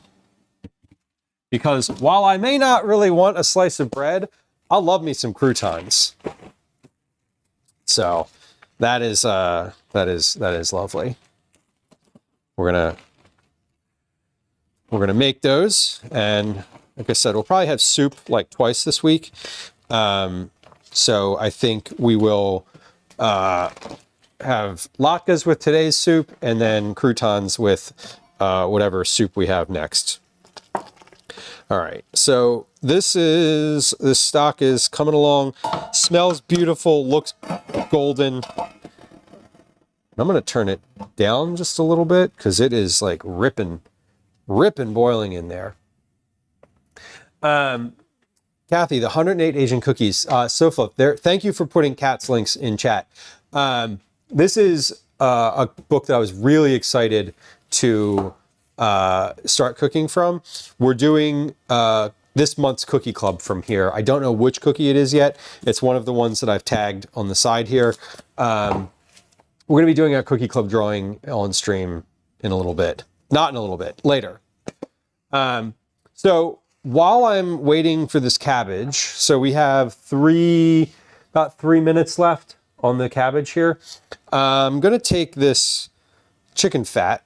So this is like leftover chicken fat from the roasted chickens, whose bones are now in here. And we're going to put that in the microwave. We're going to cook that in the microwave for about 3 minutes on power level 4. And then we're going to pour that over these chunks of bread and let that soak for like 15 to 20 minutes while the cabbage finishes cooking. Once the cabbage is finished, we're going to pull the cabbage out of the oven. I'm going to bump the oven temperature to like 425, and then we're going to put the croutons in and bake those. So Kathy says it's 78 outside and I'm making soup. Yup. Yes, correct. It's hot here too. I am indeed making soup. I have the oven on, and I have a giant pot on the stove. My kitchen is ripping hot right now. I would love to have like a little fan blowing on me. That would be ideal, but I don't. So, you know. But I don't. Sentence over. But I could. It would be great if I did. All right. We're getting ready for this though. We're doing a big like clean out today. The clean out is basically just like we need to get rid of onions, garlic, potatoes, herbs, cabbage, stuff that's been in the fridge that I am not going to use, or that I haven't used in weeks and is not going to be any more good. So it just like it needs to happen. It just needs to get gone, and that's what we're doing. We're gonna put the potato latke mixture in this bowl because this bowl will be empty by that time. I think. So we're making the stock. I have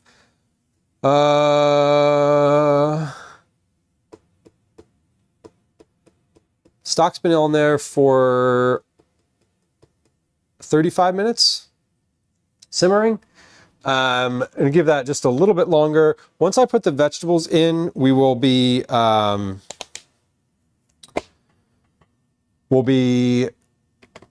30 minutes from the stock being finished. Let's recalibrate here. So stock, soup, the soup is going to be last. So the last thing we're making today is the soup, because the soup is basically cook onions.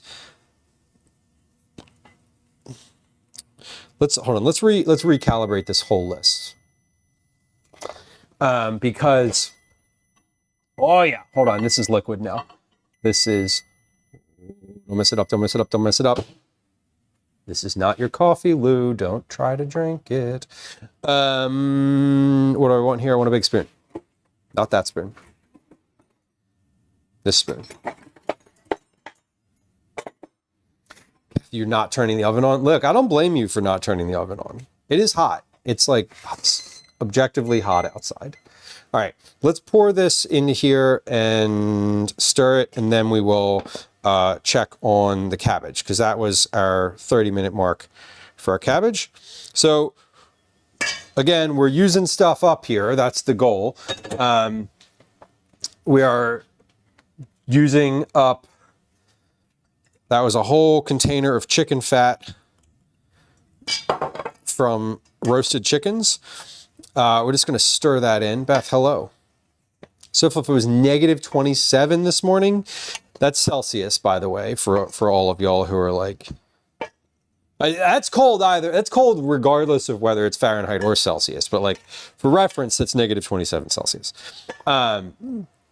Yeah, my parents love soup no matter how hot it is outside. Listen, I'll eat soup all year, and I'm like, this isn't a hill I'm gonna die on, because I don't care. You enjoy what you enjoy, but I think gazpacho is awful, and I don't understand the people who are like, oh, in the summer I just eat gazpacho, and I'm like, that's awful. Just eat soup.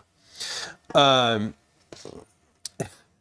can work in a hot kitchen for that long without a cold drink. The last thing I took a sip of was coffee. That was like 2 hours ago, at least. Yeah, I very often, Phoenix, just don't consume liquid for like long periods of time. I don't know. It's just a thing. I'm going to add a little butter to that. And we're going to melt some butter in this same mug. And put that in there as well. I am feeling thirsty right now. So like, little FYI, I am feeling thirsty, and I will get a drink in a moment here. A drink of V8. I mean, is a V8 a soup? Is that a thing? Is V8 a soup?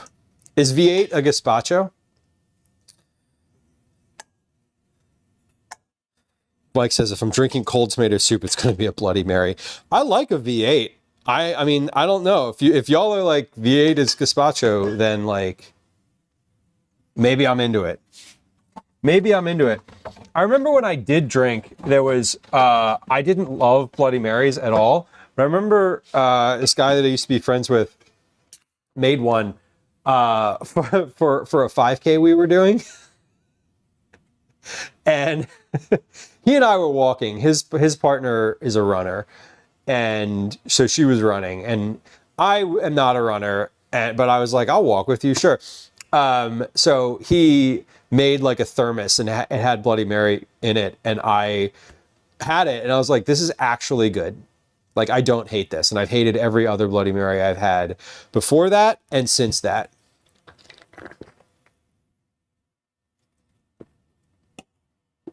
Oh my God. Meanwhile, Soflip is like, we had a blizzard on Sunday. Blue skies and sunny after a whiteout conditions. Jesus. That's wild. Yeah, Sky Blue, a fruit gazpacho. You know, I've never had a fruit gazpacho. I've only ever had ones I didn't like. So, so if you've never had a V8, that's probably fine. Mrs. Syntax says, first off, hello. When you're outside and when it's hot out, eating or drinking cold things makes you feel more hot easily because your body is trying to combat the internal cold. Eating hot foods during peak heat actually helps with the internal regulation of internal and external heat. Right. So like, that's why they tell you to drink like room temperature water in the summer, right? And not like ice water. Cyrus says, why is there a beaver? Well, it was a gift for Calvin from my trip to Toronto, and it was sitting on the counter when I started stream. So it's just, I just, you know, kind of let it sit there, and here we are. It's not going to, it won't continue to be on stream. Like, it's not going to become a fixture, but Calvin just didn't take it upstairs last night. So there it is. That's all. There's no real reason for it to be there. It's not serving any purpose. Short says, is fruit gazpacho just a smoothie? I like smoothies too. We're dancing dangerously close to me liking gazpacho. I don't know if I like this or not. Oh, Cyber, that's interesting. So you just use them as ice blocks for... I read that as dessert camping. But I now have reread that and read that as desert camping. Cool. Good idea. Usually has a tomato or vegetable in it, like strawberry, tomato, or pineapple, cucumber, jalapeno. Now, cucumber water I love. It's why you lose more calories going downhill on a bike than uphill. Your body will be more staying warm than cooling off. Interesting. Anybody who's ever like done hills on their bike is like, I don't know about that. My body feels like it's sweating profusely when I am going downhill on a bike. I know that much. Addie, welcome back. I'm just seasoning these croutons. When I'm finished with these, I am going to get the cabbage out of the oven. I'm pretty sure it's finished.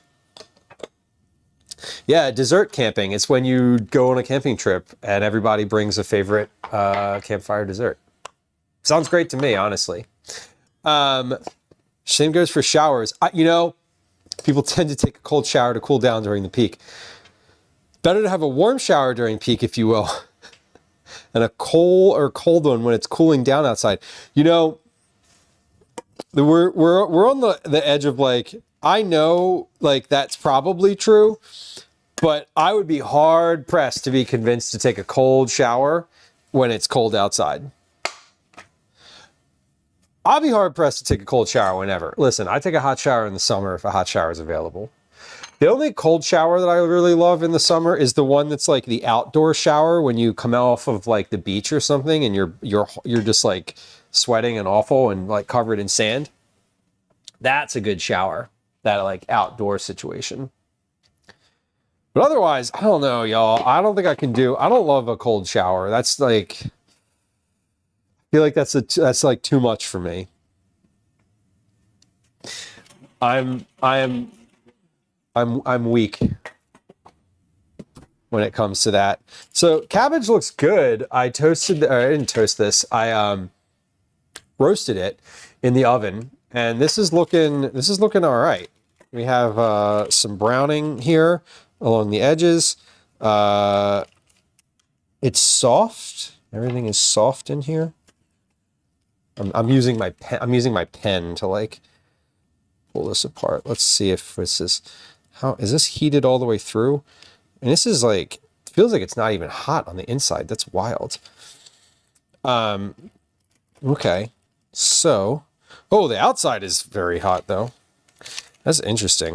All right, I think I'm gonna flip this a little bit. and maybe kind of like open it just a touch.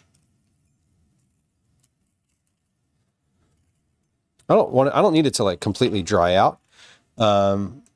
It's like not quite, yeah, not quite soft on the inside.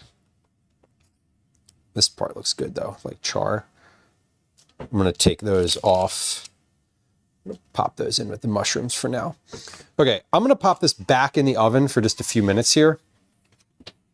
Let's bump this up. So I'm going to bump this oven to 420 in prep for the croutons, and we'll just leave the cabbage in there for like another. It was in there for 30. I'm gonna give it 10 more minutes.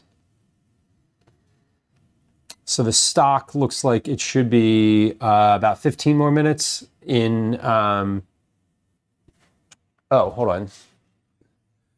Stock's not doing shit. My burner's off.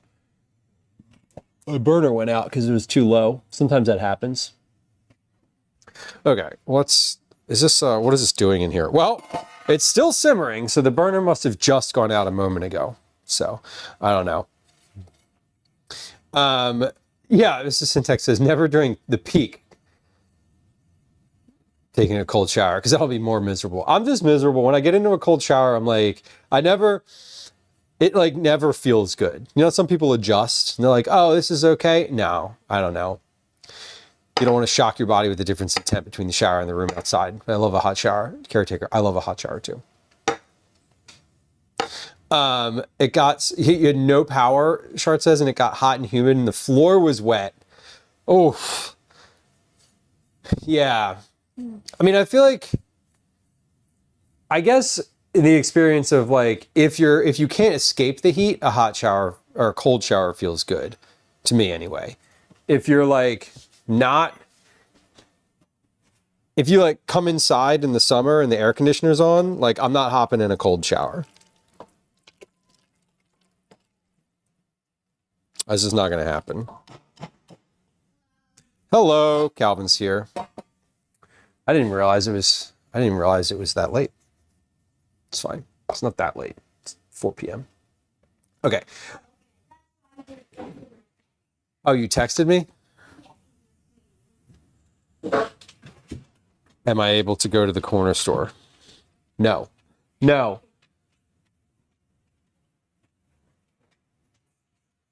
No, I'm not. And that's why I set the oven to 420. Yeah, Elsie's here. Elsie's been sitting on the chair right there. Ash has been within 5 feet of me since I started stream. Okay, so let's say we're going to do the stock, and we're going to finish that. Then we're going to do the croutons, then the latkes, then the banana whip, then the soup. Because the soup is just going to be like put stuff in a pot and simmer it together, and then blend it, and we're done. At gym earlier, I didn't realize that I had a hole in the knee of my pants, and we were playing badminton. Mm-hmm. And I had the racket, and someone hit it like over there, and I went and I tripped and accidentally slid. Oh, on my knee, and I burnt my knee. You got like an abrasion burn on your knee? That's uncomfortable. Do you want some miniature carrots out of the refrigerator about it? Okay. I have a question, Callie. I know we had our whole conversation about karate yesterday. Are you interested in going to karate tonight? That was not my plan. Okay.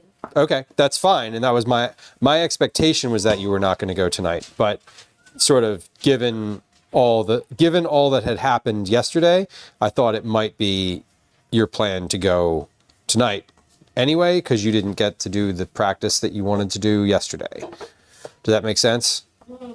I don't care if you go or not, and I was fully expecting you not to go. So I'm not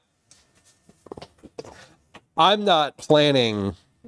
I was, in my brain, I was not planning on stopping stream to take you to karate. So if you're not planning on going, I will continue with that line of thinking. Okay. You got those carrots? Yeah, I got it. Okay. Elsie, you're a good girl. All right. You're one of the bestest ones. Okay.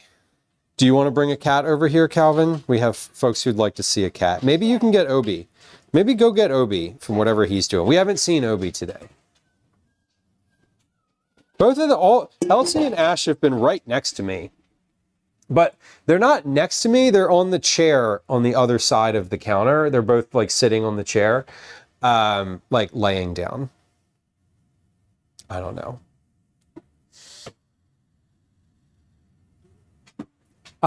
Sorry, I'm scrolling back up, and the oven is at 420 because I think it's funny because of weed.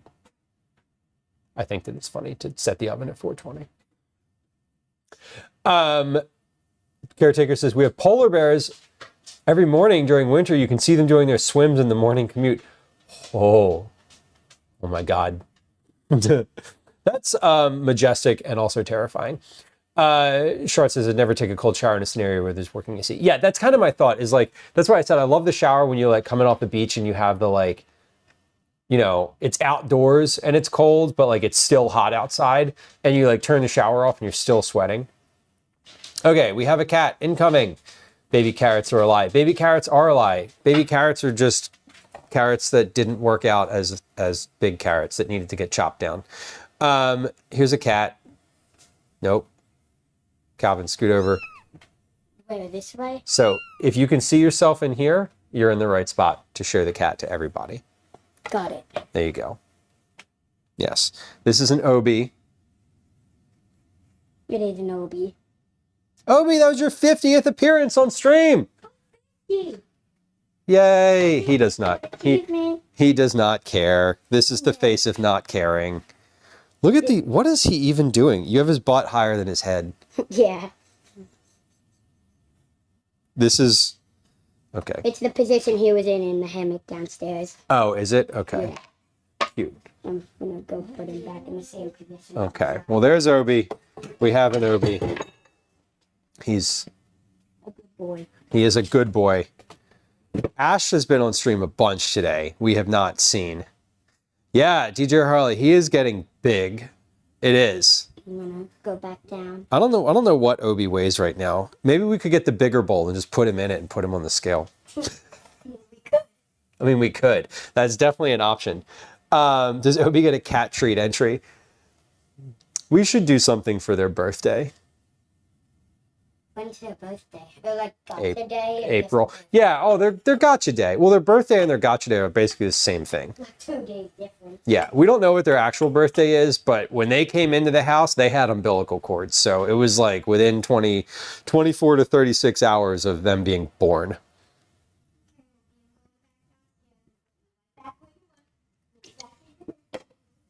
Yeah, cans of tuna for their gotcha day. That'd be cute. That would be cute, honestly. Okay. Liz, sorry, I saw your question about the bananas. The bananas worked out really well, actually. And I would say they were slightly...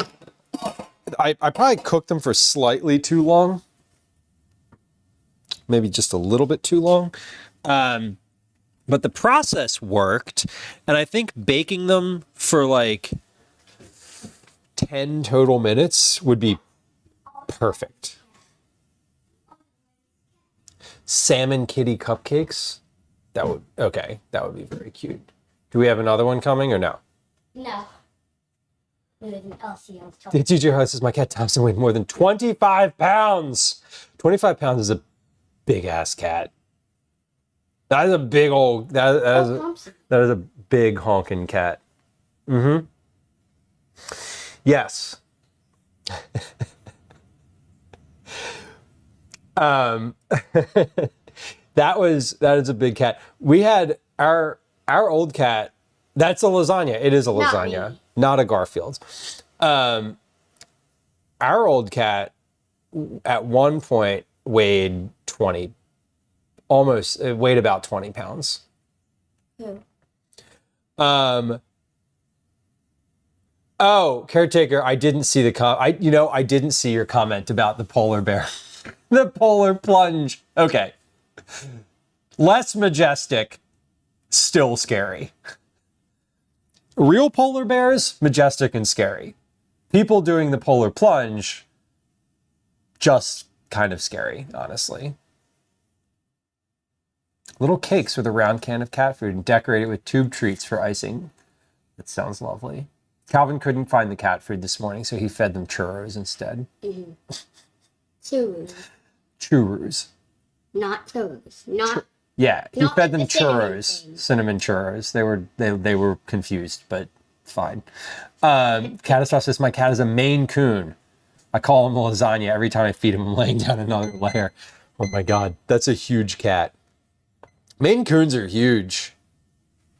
Maine Coons, good lord. They're just like What are we making? soup. Latkes. So we're gonna make soup. So this is cabbage. So Are those separate things or like soup latkes? no, we're making. Hold on, let me show you. These are. I'm making latkes to eat with soup.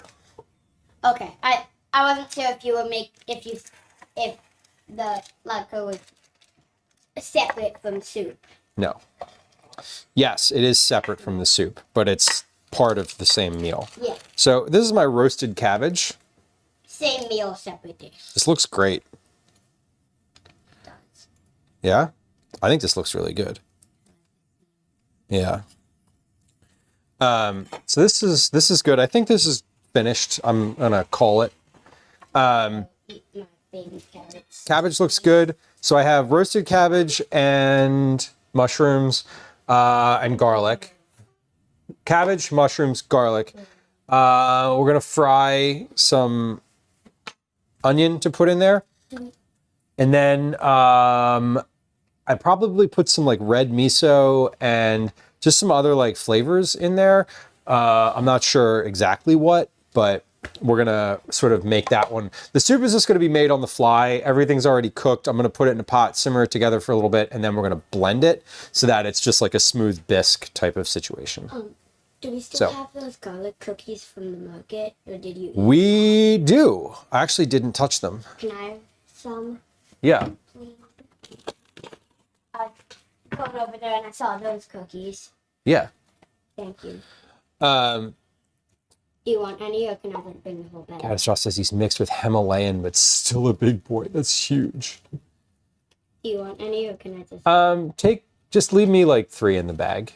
I don't know how many there are, but I would like. I'm pretty sure there's 6 in here. 1, 2, 3, 4, 5. Yeah, there's 6 in here. Okay, leave me 2. Have 4. Oh, okay. Okay. Here, I'll just take them. You can take the bag. Okay, go. You take. You cannot have cookies or my water. Now that I'm concerned about the water here. Ash, Always now. Ash, All right. off, Can you, off, please, off, Ash? off. There you go. Okay. We have. The water now. There we go. Fellas, I hope things turn out okay. That's scary. That's scary. So you have like one vet nearby? There's no alternative like emergency vet that you could drive to?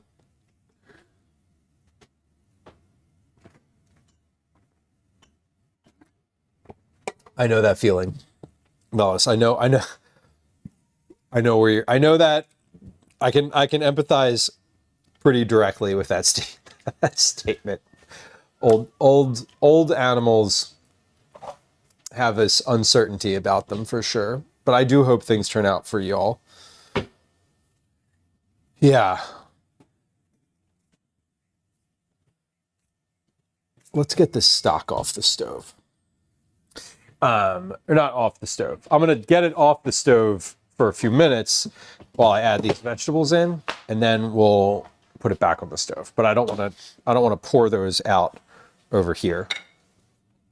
I do want to put these croutons in because my oven is open now. So let's put these in. And we're going to let those cook. So I'm going to bump that to 425. We're going to set a timer for 10 minutes for those. Timer is just about to go off with my, for the stock. So this has been simmering for an hour. So I'm going to take this off the stove for a few moments here, and we will take a look. We will take my keyboard away from where it's probably going to drip. Yeah, fellas, I hope things turn out for y'all. It is.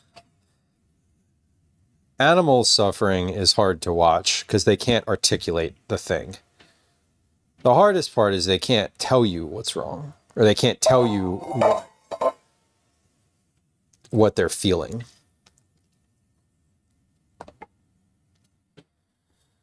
This is stock currently. So we have like 3 chickens worth of bones in here. Just going to give this a little taste. It's not strained, but this is looking good color right now.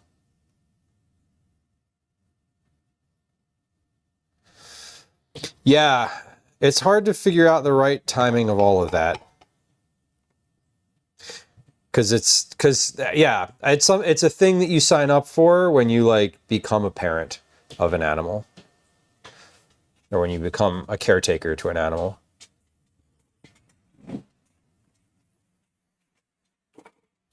Because the likelihood is that you will outlive them no matter what. Fellas, that's okay. You are fine, and I appreciate you sharing. Kathy, this is a good color so far. Let's put all of our vegetables in here now. So into this pot, we're going to put all. I'm going to. You're going to the playground? Okay. Well, Yeah. The ball that you had in the bag is downstairs, hanging in the same bag that it was in. Did you eat those carrots and all already? no, I just had $1 cookie before I left. Okay, where are those carrots? Upstairs. I rolled them up so that Bring them back down here and put them in the fridge. Okay. It's not even that they need to be refrigerated, is that we have a dog in the house who will find them because her sense of smell still works. All right, so all of this is going to go in here. We're going to lay this in gently to start, because otherwise it'll splash. In a moment here, we will have sort of enough in here that it won't matter. That I just kind of pour. There we go. All right. So, good. Once this is in, what are you bringing? Okay, yeah, please do. Okay. That looks good. We have all of our vegetables and herbs. This was 3 gallon bags worth of material from 2.5.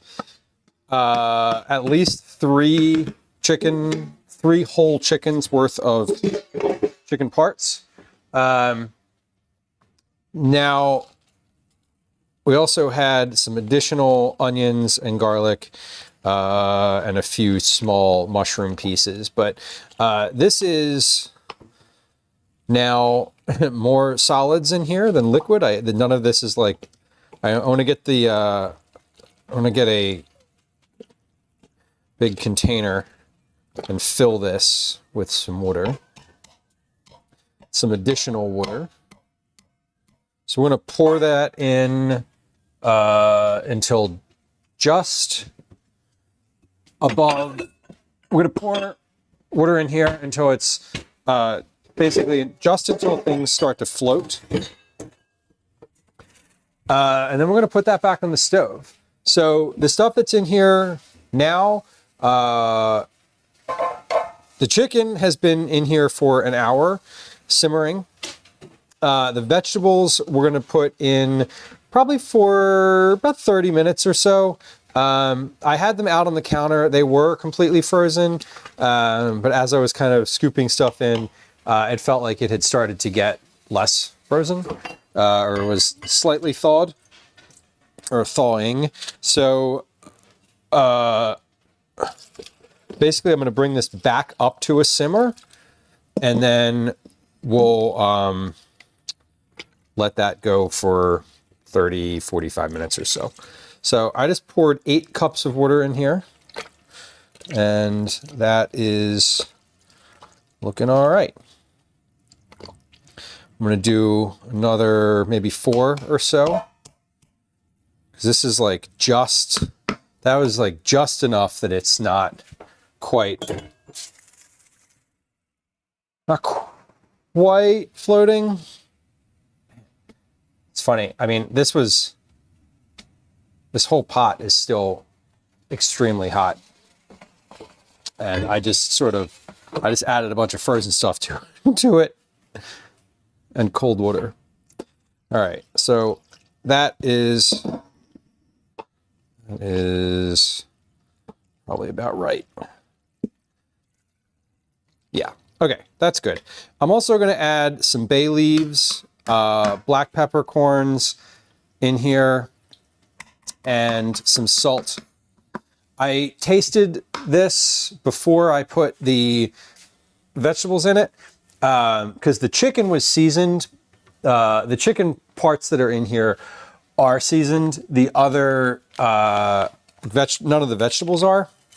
So I feel comfortable adding some salt to this, just kind of prior to the vegetable simmering. So I just popped, I don't know, 4 or 5 bay leaf chunks in there.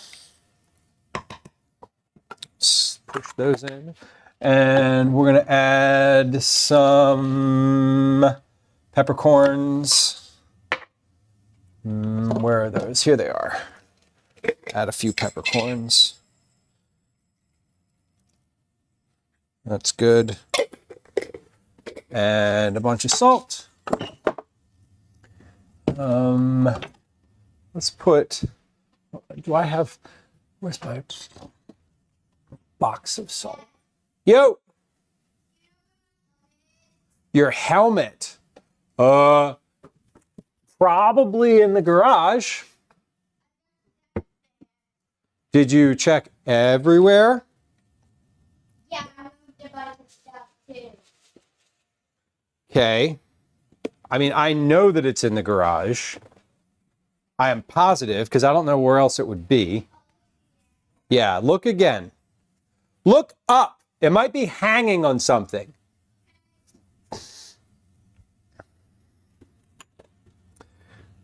Okay. What else do we got in here? What is this? Cayenne? Yes. It was hanging. Good, we found it. Without needing me to do the thing. Lovely. Okay. I think that's probably it. I don't think I want to add much more seasoning than, I don't want to add any more seasoning than that. I think that's about right. Okay. I also want to add a piece of a cheese hunk, if I have it, just to give it a little bit of, I do, here it is, give it a little bit of silky texture, and also to get rid of the cheese hunk. And that's going to be it. Awesome. Okay. Good. Man, when I say it's a use it up day, What I mean by that is we have 1, 2, 3, 4, 5, 6 different plastic bags that I've just emptied out today. That's a lot of space. I just saved. Very cool. Okay, this is good. We'll mix this in and we'll bring this to a simmer. Once this is simmering, will be, like I said, about 30 to 40 minutes. And then we'll strain this, and then we're going to use that to make soup with. So that's coming up. That was my timer for the croutons. Let's check those. So I'm going to pop this back on the stove. Turn that on to high so that it has time to boil. And that was the perfect amount of time for... Okay, I will put my phone in a place I can see it in case you text me.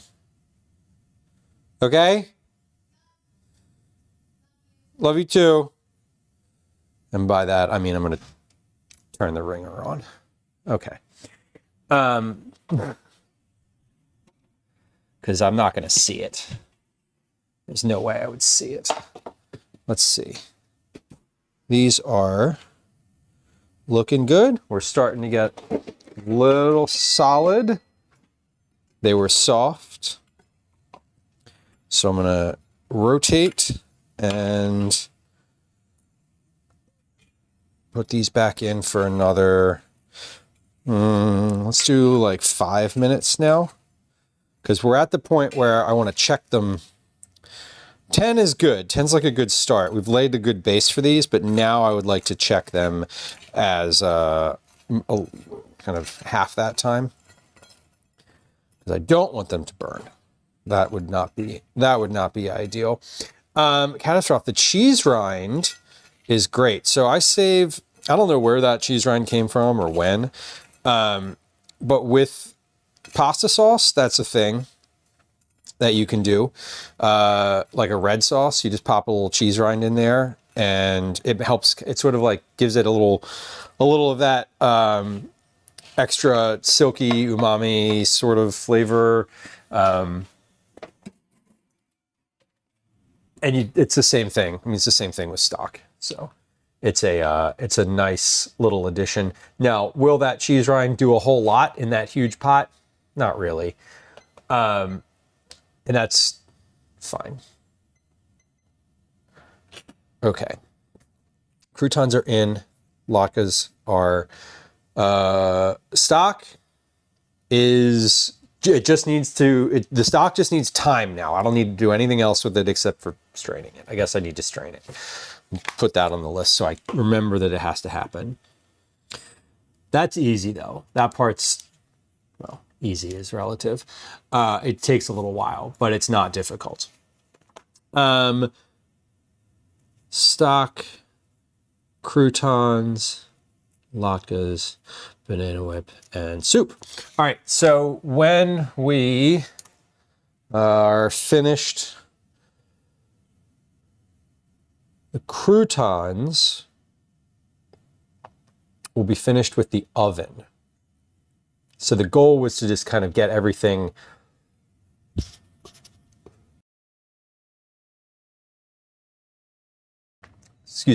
The goal was to get everything in the oven and then out, so I can turn the oven off. We're going to turn the oven on again a little later after the latkes are finished so that I can keep them warm, but otherwise it's not going to be used. So here's what we are going to do. I need to do the dishes. There's some bowls over here that I need to do. There are some things that can go in the dishwasher. I'm not going to do all the dishes, but I do need to get. I need the bowls because I need something to put the latkes in, and I need something to strain the soup into. I need the bigger bowl for the soup and the big bowl for the latkes. So both of those are dirty. So I do need to wash those. We're going to take a quick little break here. On Twitch, we're going to run 3 minutes worth of ads. They're going to be accompanied by a game of Words on Stream. If you're not familiar with Words on Stream, it is a Scrabble-like game where there are letters at the top of the screen. You infer what words you can see there, and then you put those in chat, and then the game will tell you if you are correct or not. That is available on Twitch. If you're not a subscriber on Twitch, you're going to get an advertisement. If you don't want to get an advertisement, there's a link to YouTube in chat where you will not get an advertisement during the next 3-ish minutes of time. Okay. Let's see if Words on Stream loads. It might. Let's see. There it goes. Okay, cool. All right, so we have a game of Words on Stream that's going to start in a moment. We're going to run 3 minutes worth of ads on Twitch. I'm going to do the dishes during that time. If you are a new viewer, or perhaps you're a preferred lurker and, you know, just enjoy that kind of vibe, during Words on Stream is a great time to get your first time chat in. If it is your first time chat of the day during Words, I'm not gonna say hi to you. If you're like me and you just don't want to be perceived, you don't want to converse, you just want to watch, follows are always silent. So if you hit the follow button, nothing happens. There's no alerts, there's no sounds, there's no chat messages. I'm not going to say hi to you. And if you're also like me and worry about your first time chat and you're like, oh, but I don't want to have to, you know, I don't want there to be a first time chat thing, blah, blah, blah. I want to tell you that if you get that out of the way during Words on Stream, I'm not gonna go back and be like, hey, how's it going? Now, if you've been a chatter before, regular, and you pop in, I might say hi. But if you're a name I don't really recognize, you know what? If you get your first time chat in during Words on Stream, it's not going to say hi to you. How's that? How's that? How's that for a promise? All right, let's come over to the sink. We have our, we're very zoomed in over at the sink. Yikes. That's too much zoom. There we go. Okay. The color is also weird. Okay, we're going to play a game of Words on Stream. Hear that. Come on, Lou. Get your shit together. Hold on. Before we do that, no. Hold on. Let me check these croutons. How are we doing? No, we need at least another 4 minutes on the croutons. Okay, good. I don't need to get the croutons out. Sorry, we're trying. We're trying here. 4 minutes, another 4 minutes on the croutons. Here comes the game of Words on Stream. 2, 1, and there it goes. Here comes a 3-minute ad on Twitch. Again, link to YouTube in the chat. We'll be right back. BRB. Hi. Welcome to another edition of Commercials. Okay, we got to load the dishwasher first, and then we're going to do the, we'll load the dishwasher, then we will wash these bowls. And that should probably take us right to the end of the ad break. As it usually does. I usually sort of run out of time to do other things. So, that said, if you have something to say during chat or during this and you want to say it, I will see it. But I am not going to say hi for the first time chat, folks. That's something new I'd like to try to start doing. Because first time chats can always feel awkward. Because it says first time chat, and then people are like, hey, who are you? Welcome in. And I don't love that. So, let's not. All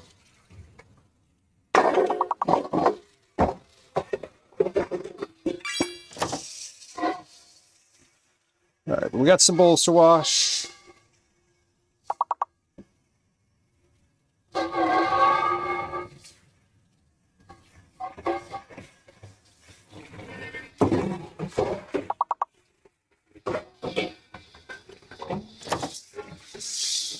give them the old rinse a little bit. Okay. Now, wash.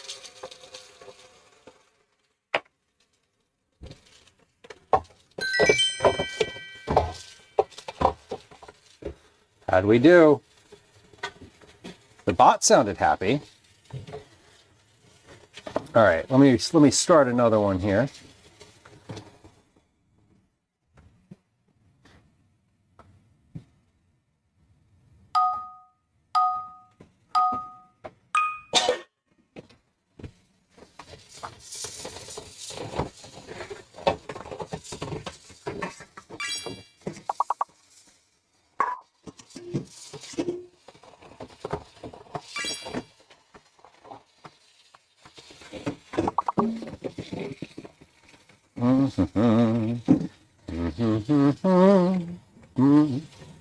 Bowls are looking good. Yeah, I just needed to I need somewhere to put all of the stock when it comes out of this big pot. Straining it is the most labor intensive part of the thing. It's over! Hey, welcome back. If you're on Twitch, thank you for your patience. I appreciate you. I know that nobody likes the ads, including myself, but they have to happen because they happen anyway. Because Twitch says we have to have ads. So we do. And I run them while I'm doing the dishes, which is far less interesting, at least to me. I don't know. Maybe y'all are like ASMR dish people. But we run the ads so I can catch up on some of the sink, and be back in just a few moments where we're going to get the croutons out of the oven because the timer just went off for those, or is currently going off. Last guesses, get them on into chat if you got them. If you want to guess, you want to get your first time chat out, just type whatever you want into chat. I don't really, you can do that too. That is also clearly, but we are wrapping on up here. Hush up, timer. All right. Well, I know that one wasn't a board, so we will come on back here in just a moment. I'm finishing the last little thing that I wanted to do. There we go. Okay. Timer, stop it. Stop it. Yikes. Okay, cool. Well, welcome back. Let's get our croutons out of the oven because those are most certainly finished by now. Or maybe they're not. I don't know. We're going to check them. That's why the timer was on. Hold on. Let me close this dishwasher first because otherwise there will be cats inside of it. And we don't want that. How is this pot? Not simmering yet. Okay, croutons are looking great. Yeah, Sky Blue, Grace, y'all, I agree 100%. I get annoyed because it doesn't show you. It never. I don't think it like. Yeah, it doesn't show you, and it never has. And I feel like that's a thing that lots of people complain about. And I don't know that they'll ever change that. I don't know. I don't know. It annoys me too.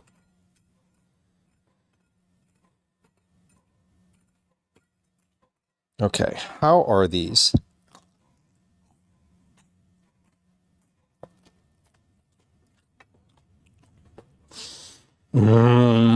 Another 4 minutes, maybe 3. I think 3. 3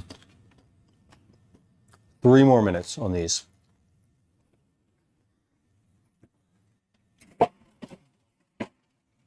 Should have tried Chud.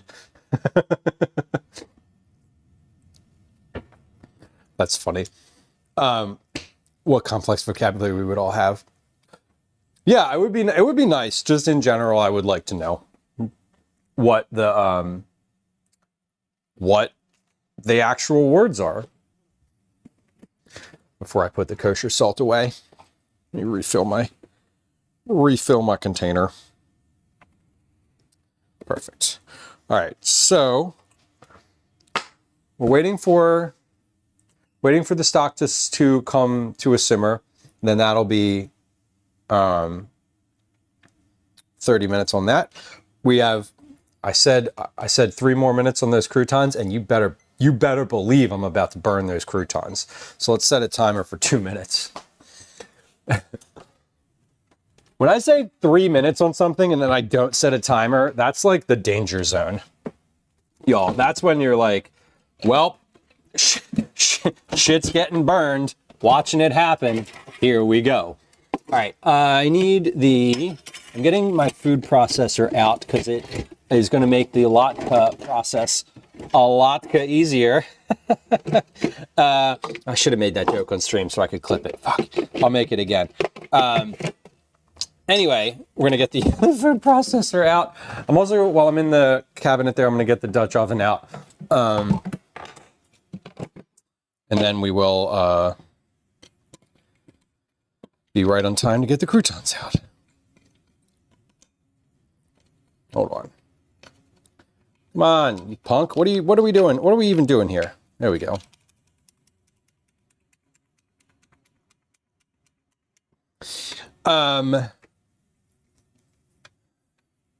There we go. Dan, I want to tell you that you are the first person to use the QOTW command in years. Question of the week.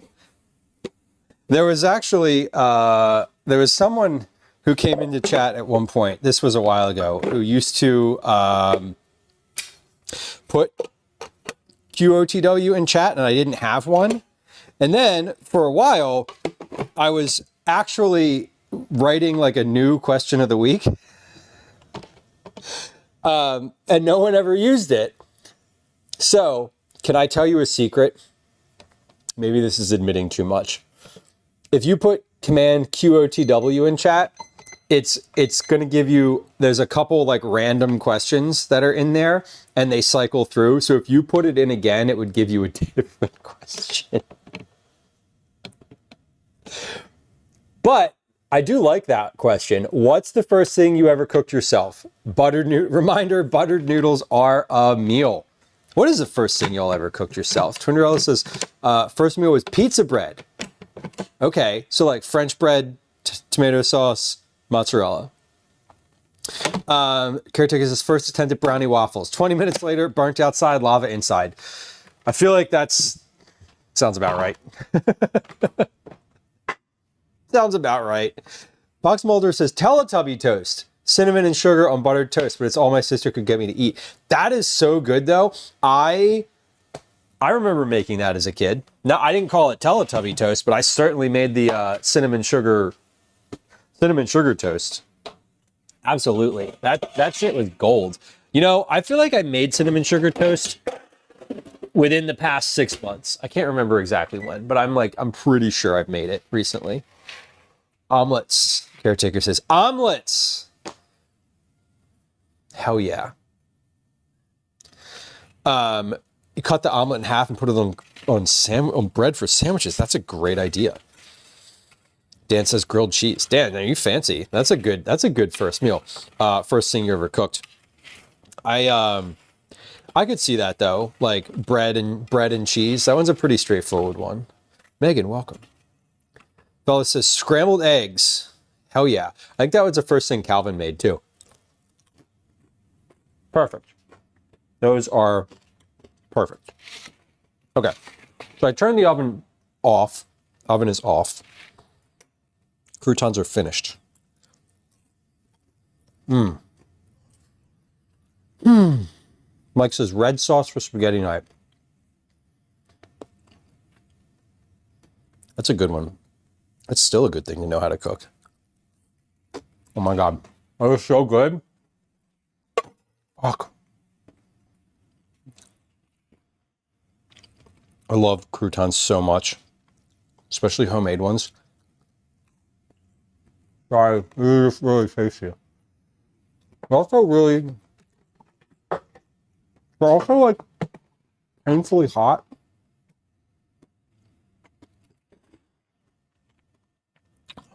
That one was painfully hot. Oh, lessons not learned. Oh, that one's hot too. That one's also hot. Okay, I'm gonna leave those over there though. They're good. We are waiting for the stock. I have everything ready for my soup. Not everything, but like we're ready enough for the soup. We're gonna do the latkes before we do the soup because the stock is still in progress, and then I need to strain the stock, and then we'll make the soup. The latkes you can cook those whenever, and they will be good. They will be good to stay warm in the oven for a while. They're also something that reheats really nicely, so I'm gonna make those now. I'm just giving my soup a little stir here. Now you don't want to stir it.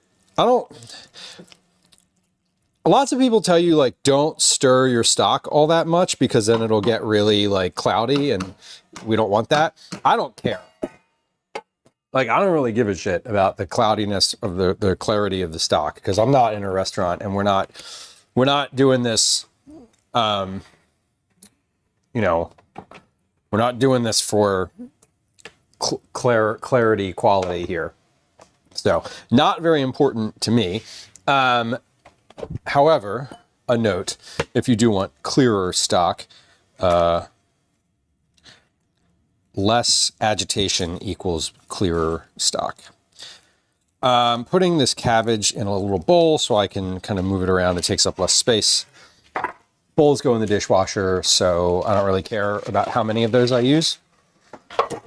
It's only non-dishwasher dishes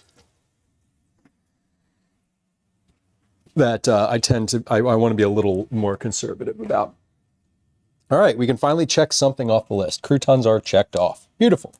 Let's do the latkes start to finish now.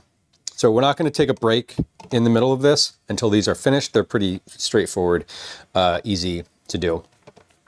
Caretaker says most things fresh from the oven are generally hot to consume. Yup. Yeah. Let's see. Have they cooled down any? Perfect.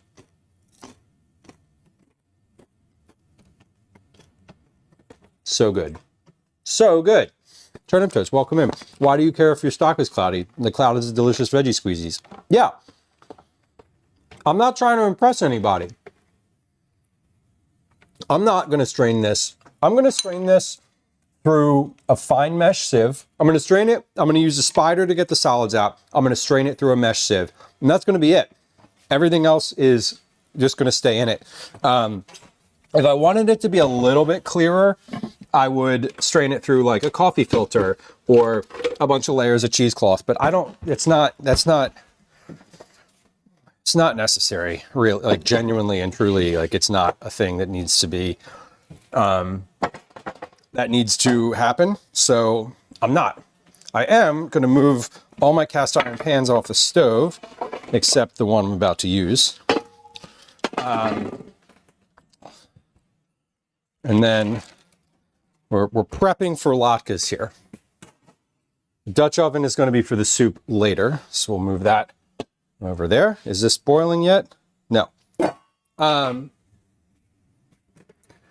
Okay. Bo says my cheap self wants to get as many nutrients out as possible. Right. Break the bones. You know what I used to do? Once the chicken was thawed, I used to take chicken shears, and I still do this occasionally, and cut the bones in half. Just like cut them. Also, Dan, and good luck out there. Drive safe.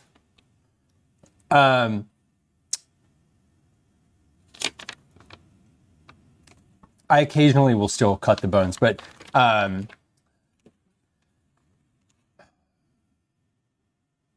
if I'm doing like one chicken worth of stock, I still will do that.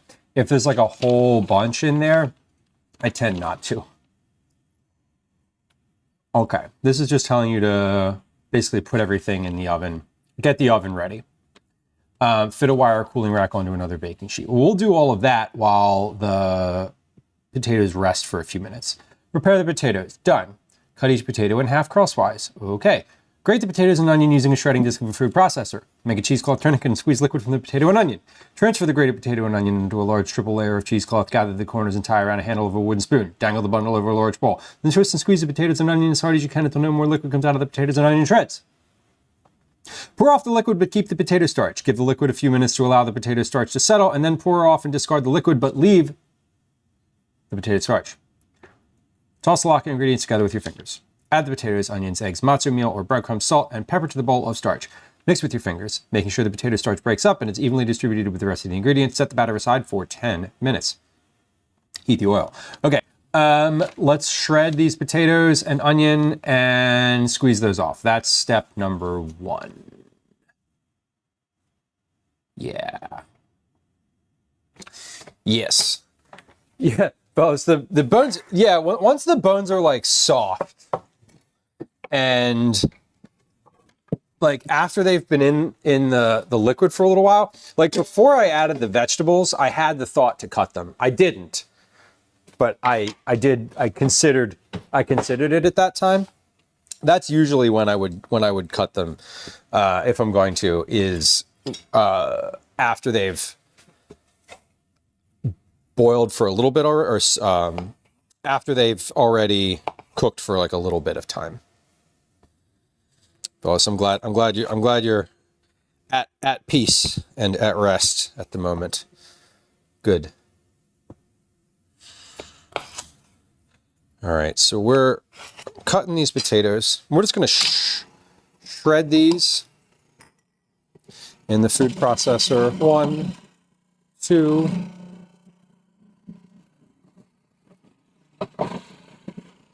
I've done these by hand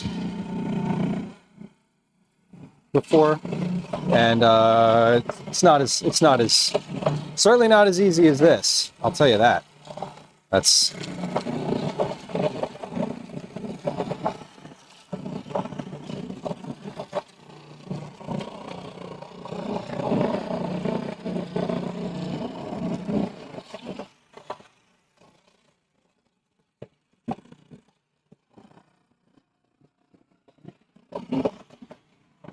plenty of space in there. It's just all splattered from the outside.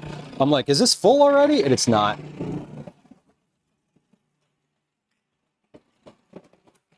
Mike, the shredding attachment is amazing on this thing. I don't use it as often as I probably could.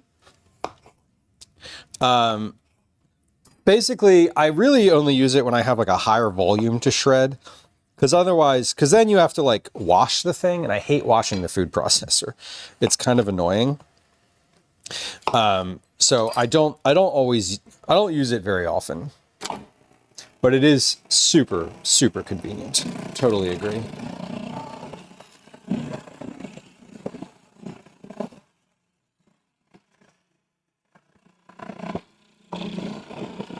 Now I'm going to use the food processor for the banana whip in just a little bit, and so it's actually kind of annoying because I need to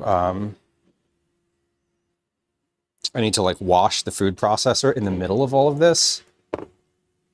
Hard cheese, yeah, okay, that's reasonable. I don't know if I've put hard cheese in here before. I feel like when I've used like soft cheeses in here, it gunks it up.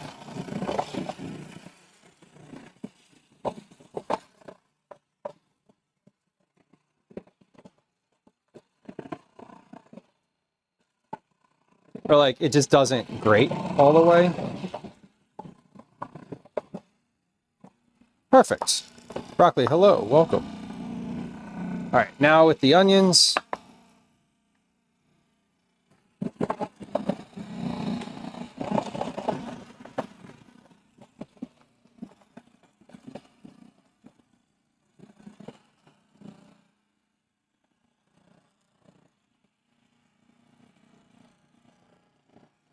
The mic is making it sound pathetic. Oh no. I'm very curious what it sounds like. I'll probably get a kick out of it when I watch this.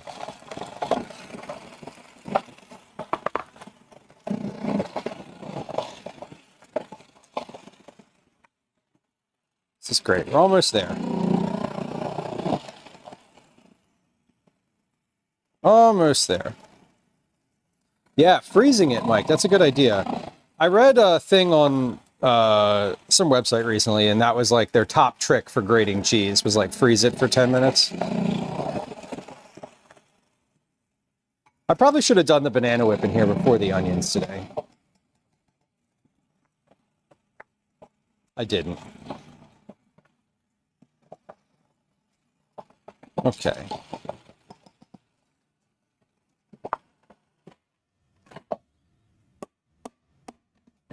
Let's take this off for a second and get my the chunks off of here. And I think this should be good. This is pretty full. Pretty full. So, actually, yeah, that's full. I don't need these chunks. You know what we'll do with these chunks? Right in there. Easy. Making stock is like the perfect thing for when you have a day where you're going to have like leftover stuff. All right, I'm going to give this food processor here, like the lid and all, just a real quick scrub. Because I want to have this, I need this to make the banana whip. Not the shredding plate, but the processor itself. So I'm going to give this a quick wipe down here while I'm at the sink and rinsing it off. There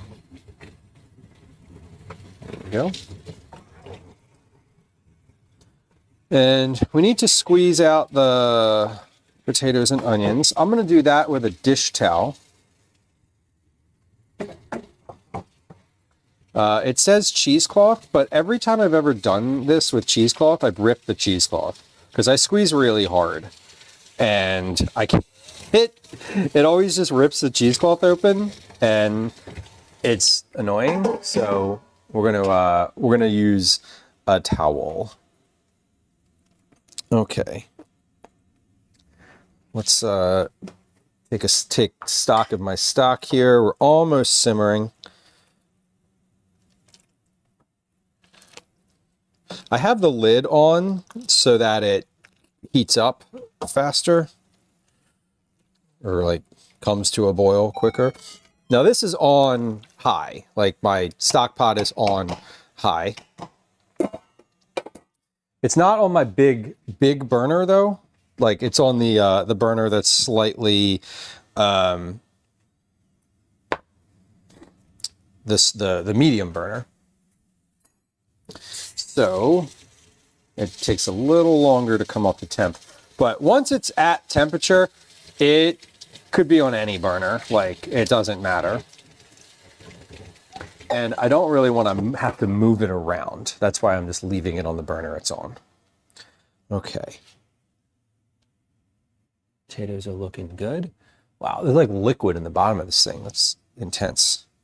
Okay, let's get our... I probably want a bigger bowl. Not because it's going to fill with liquid, but I want to be able to have more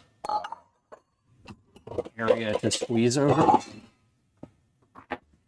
Oh, the Zelda theme noise. Oh, that was my text message. Someone texted me. Not a text I need to respond to. Okay. Yeah, that is my text message sound.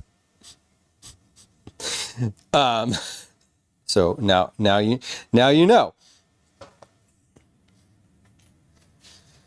I turned my ringer on earlier in case Calvin texted me because he said that he was out. He was home and now he's out again, and I was like, I guess I should make sure that he can get in touch. I don't think that's ever gone off on stream before. I don't think I've heard my text message sound in months. That's not true. Every once in a while I turn my phone on. Someone's always texting me, whether or not it's something I want to respond to. Usually it's not. That was just a solicitation text. That wasn't even anyone I know. All right.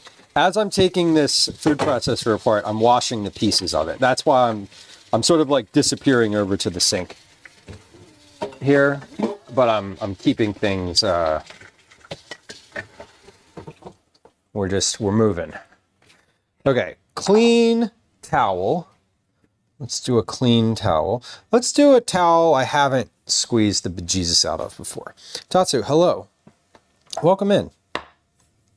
Does this have any holes in it? No. It's very important that the towel not have an existing hole in it. That I'm aware of. Okay, so transfer the grated potato and onion into a large triple layer of cheesecloth. We're not doing that. We're putting it in a kitchen towel. Dangle the bundle over a large bowl and twist and squeeze the onions as hard as you can until no more liquid comes out of the potatoes and onion shreds. Pour off the liquid, but keep the potato starch. Okay, you know what we're going to do? We're going to do this in 2 batches because I also doubled the amount of potatoes in here. So I should also not try to squeeze them all into one towel. Tatsu, welcome. Happy Tuesday. So we are just taking some potatoes and onions. These are all for latkes. And we're squeezing the liquid out of here.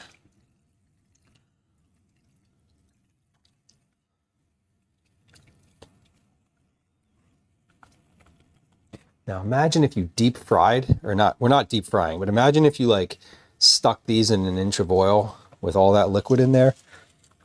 God damn. That would be intense. That would be a mistake, is what that would be. I've also, not only have I ripped cheesecloth doing this, I have snapped the handle of a wooden spoon before. So now I just tend to use my hands.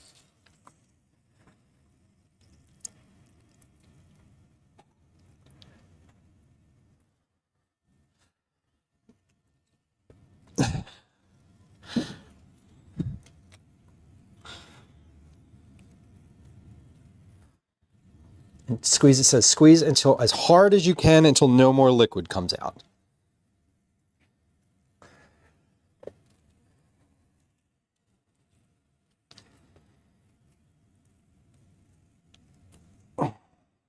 We might rip the top off of this towel, but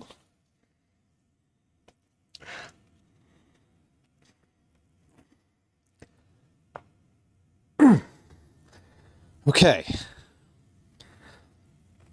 Well, this was overflowing from the bowl initially, and now it is slightly smaller than a softball.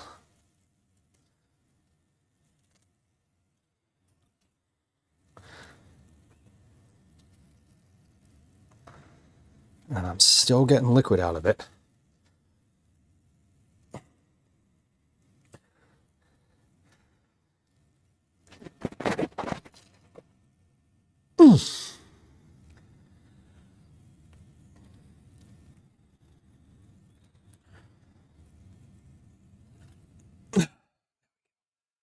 This is all, a lot of this is onion. The potato has less liquid.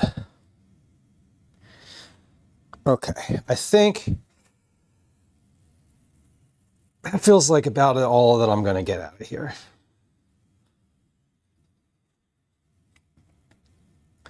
Beautiful. All right. So,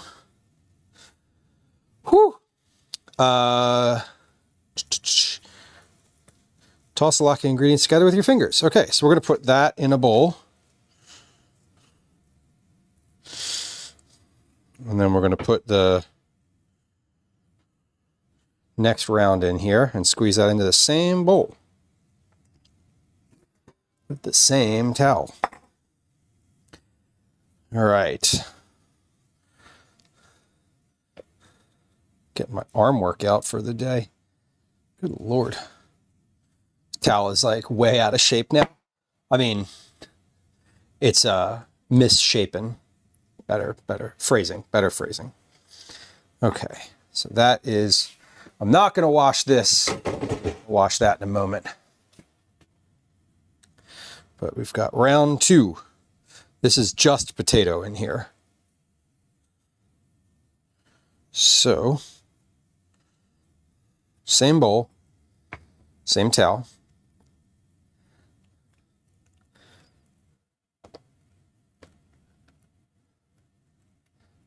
Yeah, this is just dripping out currently. Let's give this a squeeze. Oh yeah, there it goes.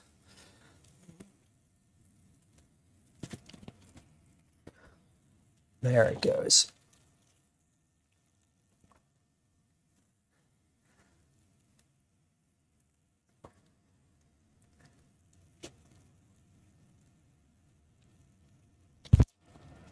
I don't know what kind of ASMR this is, but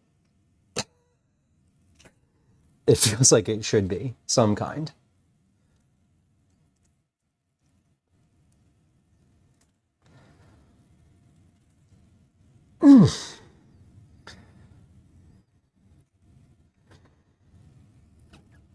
Man.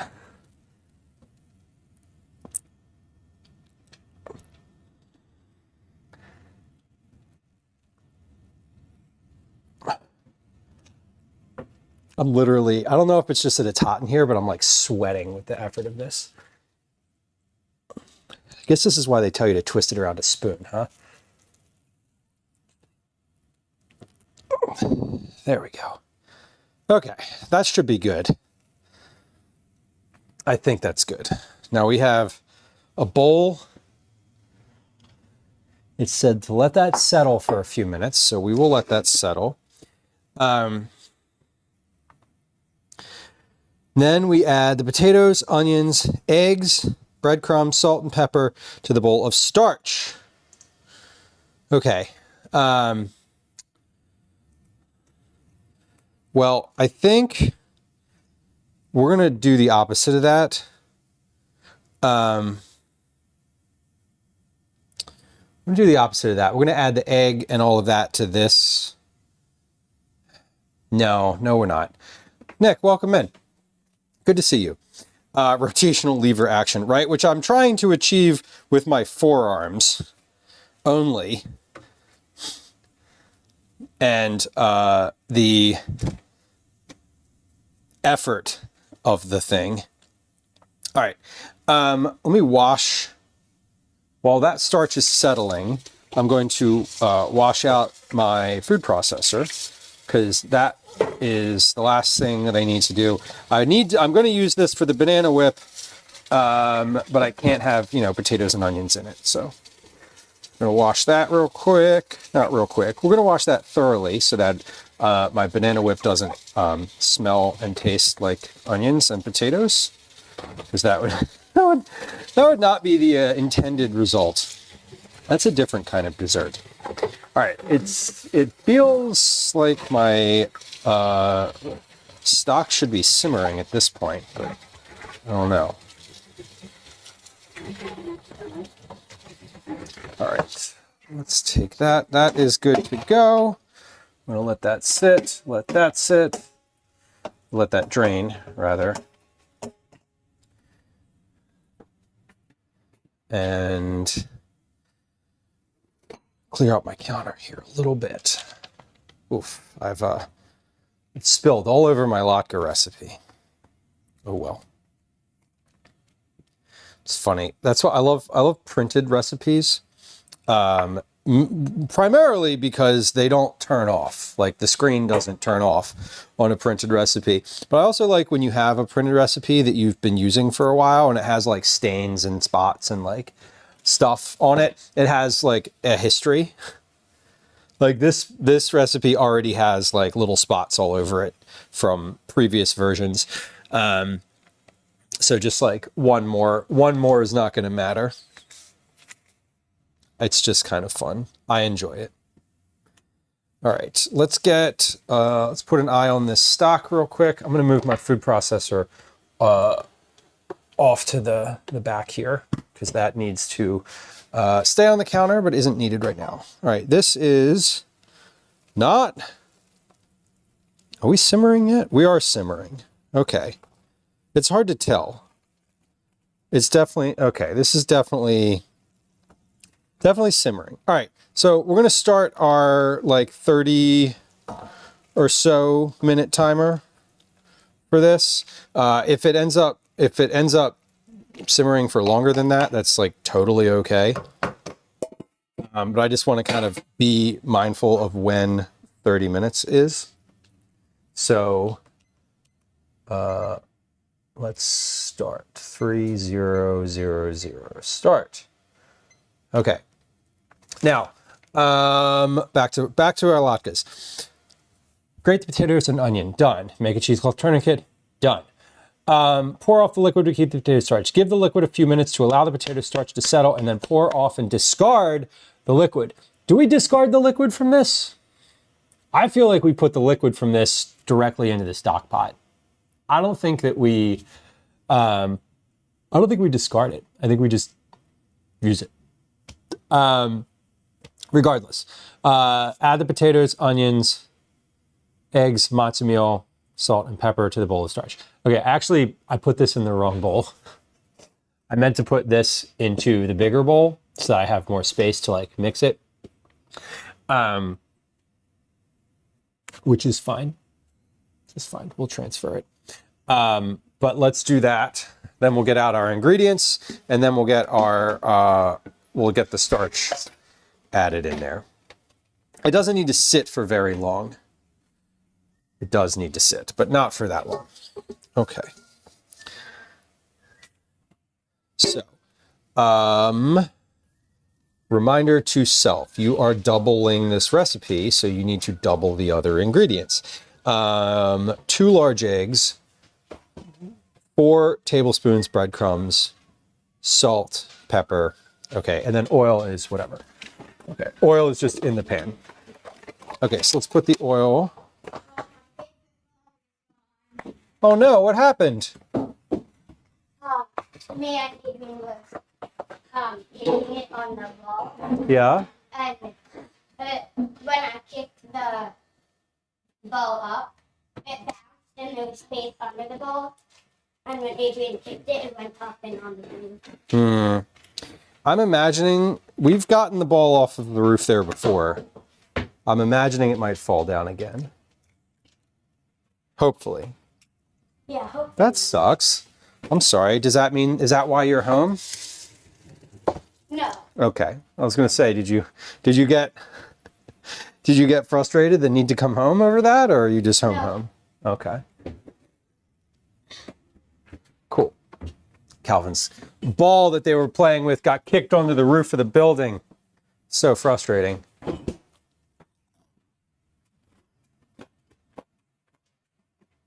Okay, let's Do I look sunburned? you look red. Yeah, you look very red. Okay, we'll mix this. Mix these eggs. Let's put the salt in here. 2 teaspoons of salt. Yeah, you look red. You probably are sunburnt. I mean, you were out in the sun. Well, I know I am on my nose, but that was from Sunday. But I feel more sunburnt now. I feel like these are always undersalted, so we're going to add a little salt to that. 1/8 of a teaspoon of freshly ground black pepper. Get out of here. That is so little black pepper. We're adding a whole teaspoon. That's like nothing. Yeah. That is a criminally low amount of black pepper. Isn't even a lot. No. Okay. Yeah, this little whisk is from... Where did this come from? This is a Pampered Chef whisk. That's what I hope to be in life, a pampered chef. Coming on stream. Oh, we have an Ash? Okay, as long as he doesn't get into the bowls. Now everyone can see Here's a cat. it. We have a cat. All right, can we not get the tail and the potato back up? Oh. There you go. Yes, away off of the counter. There we go. There's a cat. All right, we're gonna pour off the liquid here. 81. Almost double Obi. Mm-hmm.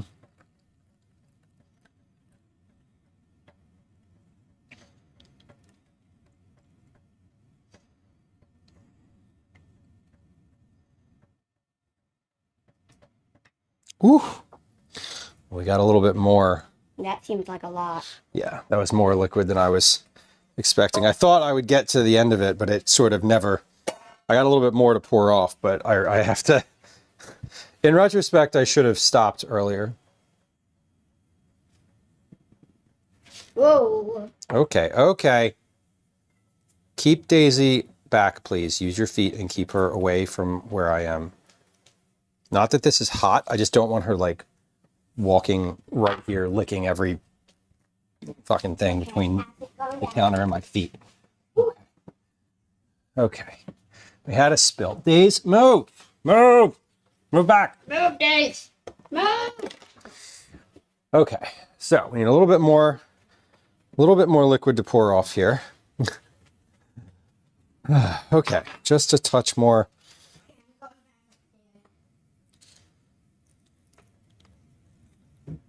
Okay.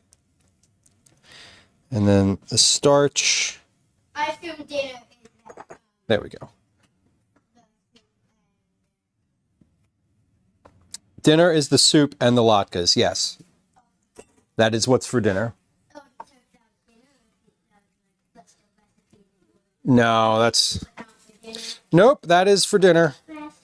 It does also happen to be a recipe that I am making, but it is not for dinner. Hey, what's your reading plan this week?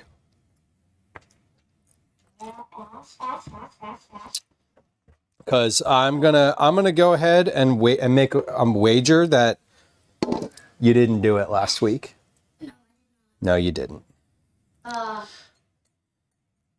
that potato starch is thick. That is like, damn. Well, I need to do some reading for a reading journal in this grade. It's due on Friday. Okay. So, God damn it. So, I don't know. It's thick starch. Tomorrow is Wednesday. Yup. Probably, Egg. 2 hours tomorrow. Okay, so like tomorrow. Okay. And now we add breadcrumbs to this. Thursday is drawing. Uh-huh. Do we add panko or plain breadcrumbs for this? Probably plain. Yeah? Yeah. It says unseasoned dry breadcrumbs or matzo meal. I'm assuming just plain breadcrumbs are fine. I'll do 30 minutes on Thursday. Okay.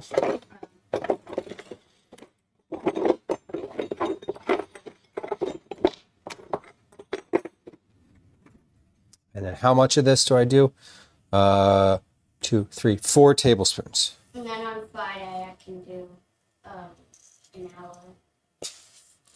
Okay. That'll be 2 hours and 30 minutes. That's half the time. Mm-hmm. And then an hour and 15 minutes or something. Yeah, an hour and 15 minutes. Okay. Each day on the weekend, or I could just do a lot of it one day. Okay. For the weekend, I'll just play it like Okay, sounds good. Okay. Jamila says I also yell at my deaf animal. Yeah, she just is relentlessly trying to get in. Whenever something spills, she's just like right there. Who is calling me? Spam! No. Okay. Well, he's home, so I don't need my ringer on anymore. Good Lord. That's unnecessary. Okay. We're going to mix this What does it say? Toss the ingredients together. Add the potatoes, onions, eggs, breadcrumbs, salt, and pepper to the bowl of starch. Mix with your fingers, making sure the potato starch breaks up and is evenly distributed with the rest of the ingredients. Okay, so I whisk the starch in with the eggs. Set the batter aside for 10 minutes. Okay, so 10 minutes. We'll mix and then we will rest. While we rest, we'll get the fryer together. The pan together. It says mix with your fingers. I usually would do this with just my hands, but I'm gonna go ahead and do this with my some gloves on today. I think I want to add another egg to this. I usually have I feel like I've made this a bunch of times, and I almost always want to add an egg. I didn't write it on the recipe, but I do think that that is necessary, because this is not I think I had slightly more potato than the recipe actually calls for. I'm also pulling out any big, like there's some big chunks in here. I'm just making sure that they don't make it into the final like batter. So we will crack one more egg in here. We'll mix that in thoroughly, and then we'll get to the next step. Okay, so one more egg.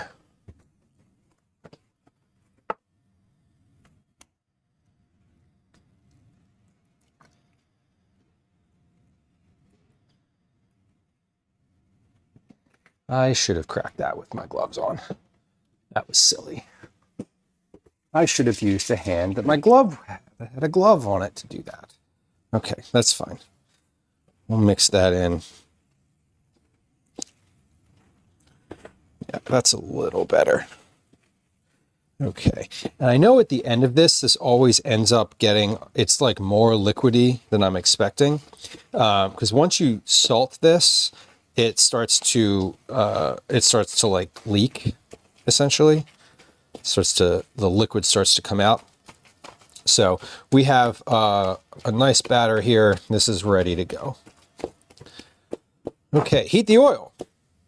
We're gonna put the oil in a pan. We're gonna use bacon grease for this because I have bacon grease in here.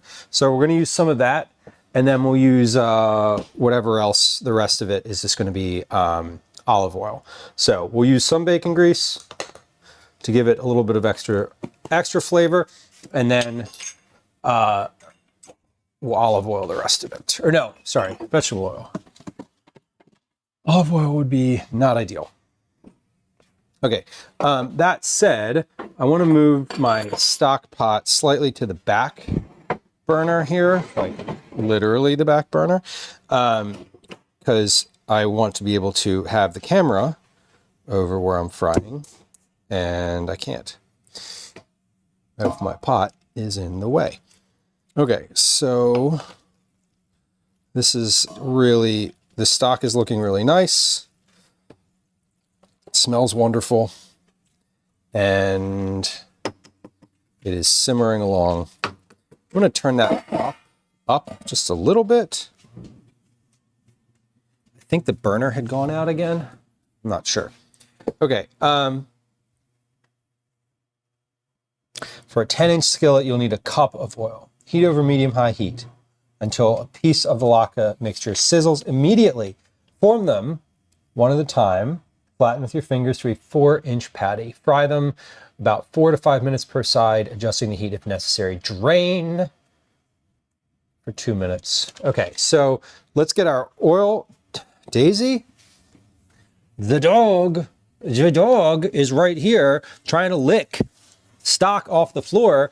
Girly Pop, I need you to not be right here, okay? Daisy is so present.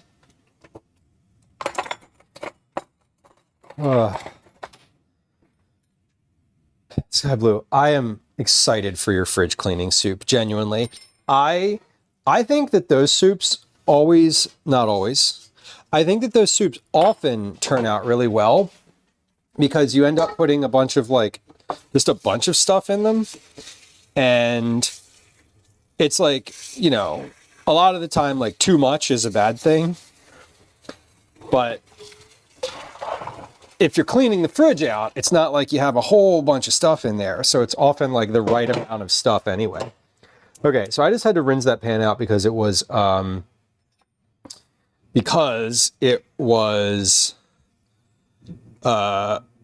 had some hair in it, and I was like not all about that. We got our fat here, so we're gonna get our fat melted off, and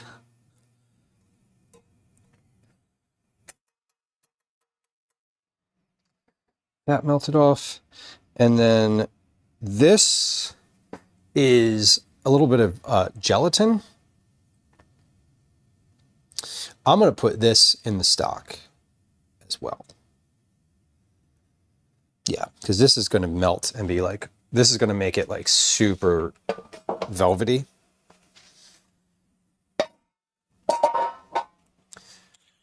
And is not going to go well in the frying pan. That's not a good idea. So we'll just put that in there, let that melt in. And I need to get my vegetable oil. Now this is the same oil that I used to fry the tortillas on February 26th. So I'm just reusing it. And we'll leave that out on the counter because I'm gonna need to refill this after a little bit. Okay, I do want to turn this down. This needs to be at medium. I had it kind of all the way up. Okay, we have soup ingredients ready to go. Heat over medium heat, medium high until a piece of the mixture sizzles. Okay, I need to get a pan together so that I can have a place to put these when they are finished. While dough batter is resting, I'm going to get a wire rack. I'm going to get a sheet pan.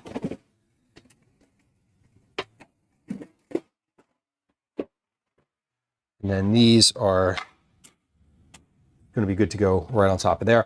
I want to be able to salt these when I'm finished. So let's get a little bit of kosher salt and have them ready to go. How's it going? Yeah? Good. We're having soup and latkes for dinner. He is not going to karate, and he's upstairs. Do you need anything? Okay, cool. Well, enjoy. It's hot outside? Yeah. Hot in here, too. Uh-huh. All right. So, oil's good. These are good. I think I'm just going to put this... no, that can't go there. This needs to go here.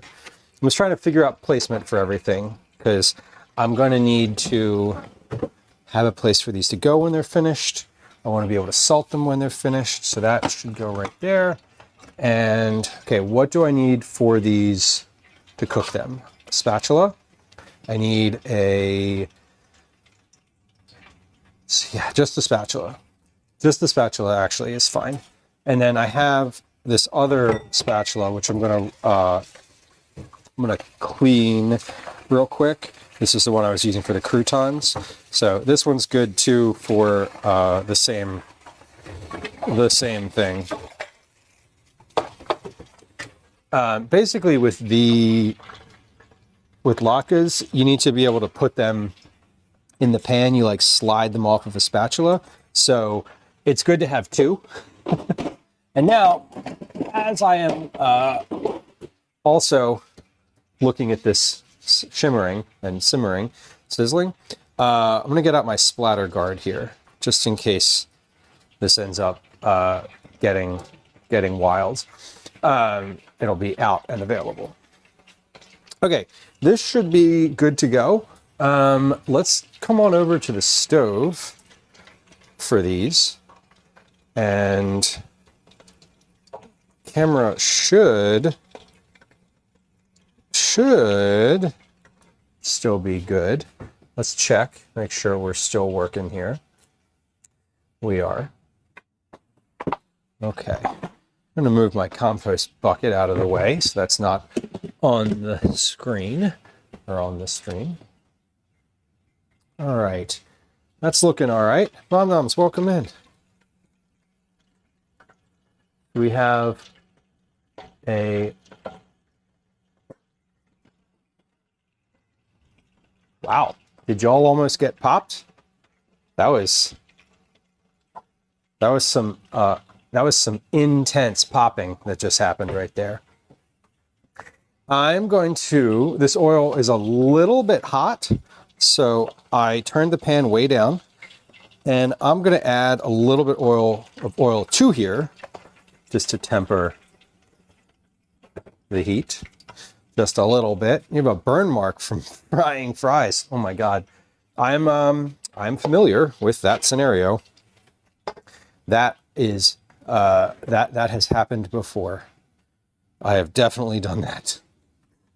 Okay, about a quarter cup of the mixture, and then we flatten it, and then we slide it off. So if I recall correctly, I've actually used this spatula, but we're just gonna go ahead and go for it with this one. So about a quarter cup. About a 4-inch patty.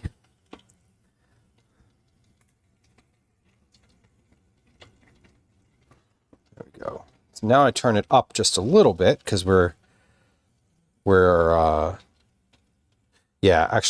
other spatula was the one that I've used before.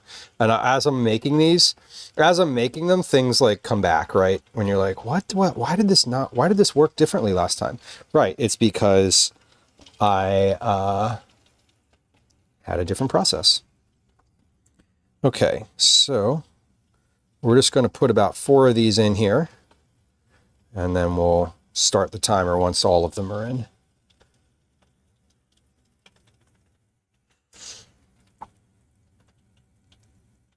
Beautiful.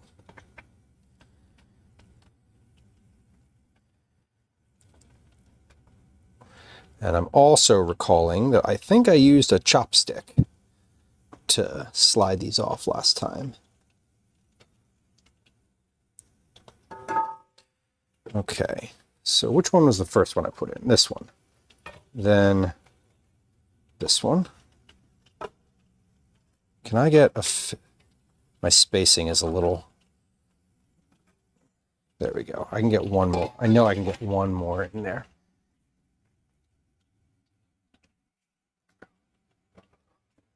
I know I can do at least one more. Okay. Planted firmly in the food and drink world. We love that. It's so funny. I am so not connected to like other parts of Twitch. I'm like some, I guess. There's streams that I follow and watch that are not food streams. But mostly I'm in the food category. Okay, we're going to turn this back up now. I turned it way down because it was like popping and going wild. Now that it's sort of settling into something that is manageable, I'm going to let it go like that for a few minutes.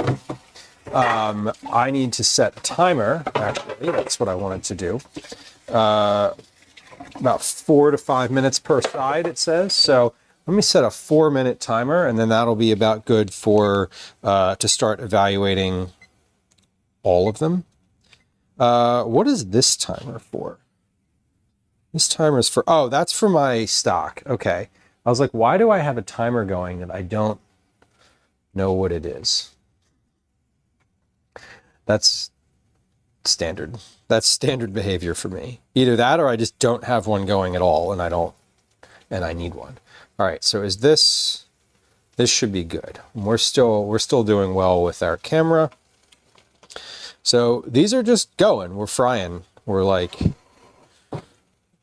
oil's a little bit deep right now, but that's okay. It'll as we move through a couple of these, we'll get some of the oil out of the pan naturally. All right. Giving my stock a little bit of a push here. I turned it up just slightly a few minutes ago, and now we are actually at like a pretty solid simmer. It was at a very low simmer before, which is kind of fun, which is fine. That's like what I was aiming for. So looking really good. This is all gonna get filtered out before we make our soup later.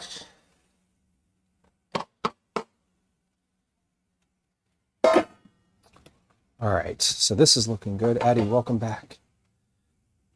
These are looking really lovely. At least they're starting to. Cook until deeply golden brown, adjusting the heat if necessary. Well, we are getting, I would say, we're starting to get golden brown around the edges here. Zoom in just a little bit on that one. There we go. Yeah, starting to get golden brown around the edges. And how's my heat? Good. I'm just like, I'm making sure I'm not melting my camera. I've melted the camera before. That is a thing that I have done on stream, melted my stove camera.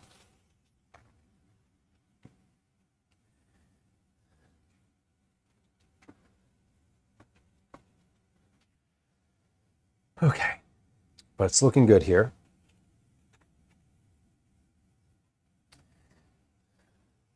It's been about 4 minutes for this one. Let me see, how are we doing on the bottom here? Not quite. Okay, so these are going to need a full 5, but they're holding together currently, which is good. We like that.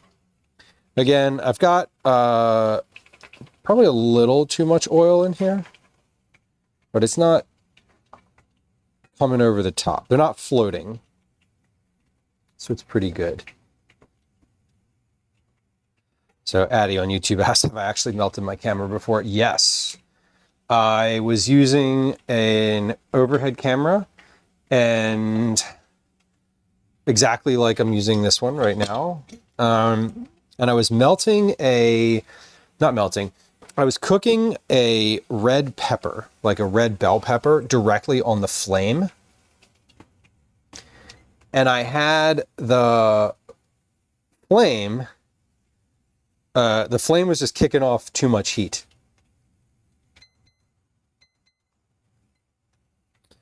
And it ended up the picture quality was getting worse and worse. And then it finally like dawned on me that, oh, it's because it's like melting the camera, like it's burning the sensor out of the camera. And it was. Okay, so here's what we do to flip these. Instead of flipping them flat, or instead of just like flipping and flopping them, we flip them onto another spatula and then turn them so that they do not splatter.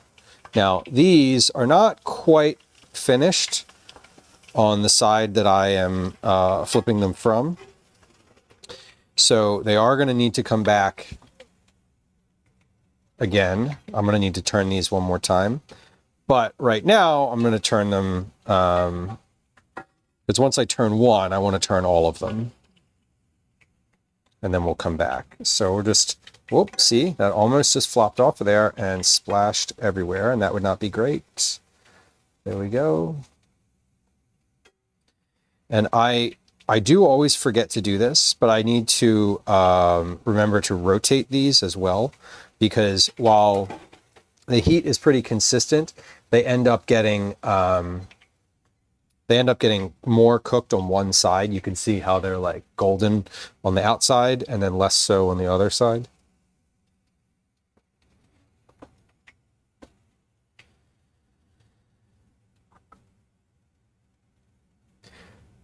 So Fluff says at the library there's a cookbook called Barbie Cooking with Besties, 35 recipes kids can make.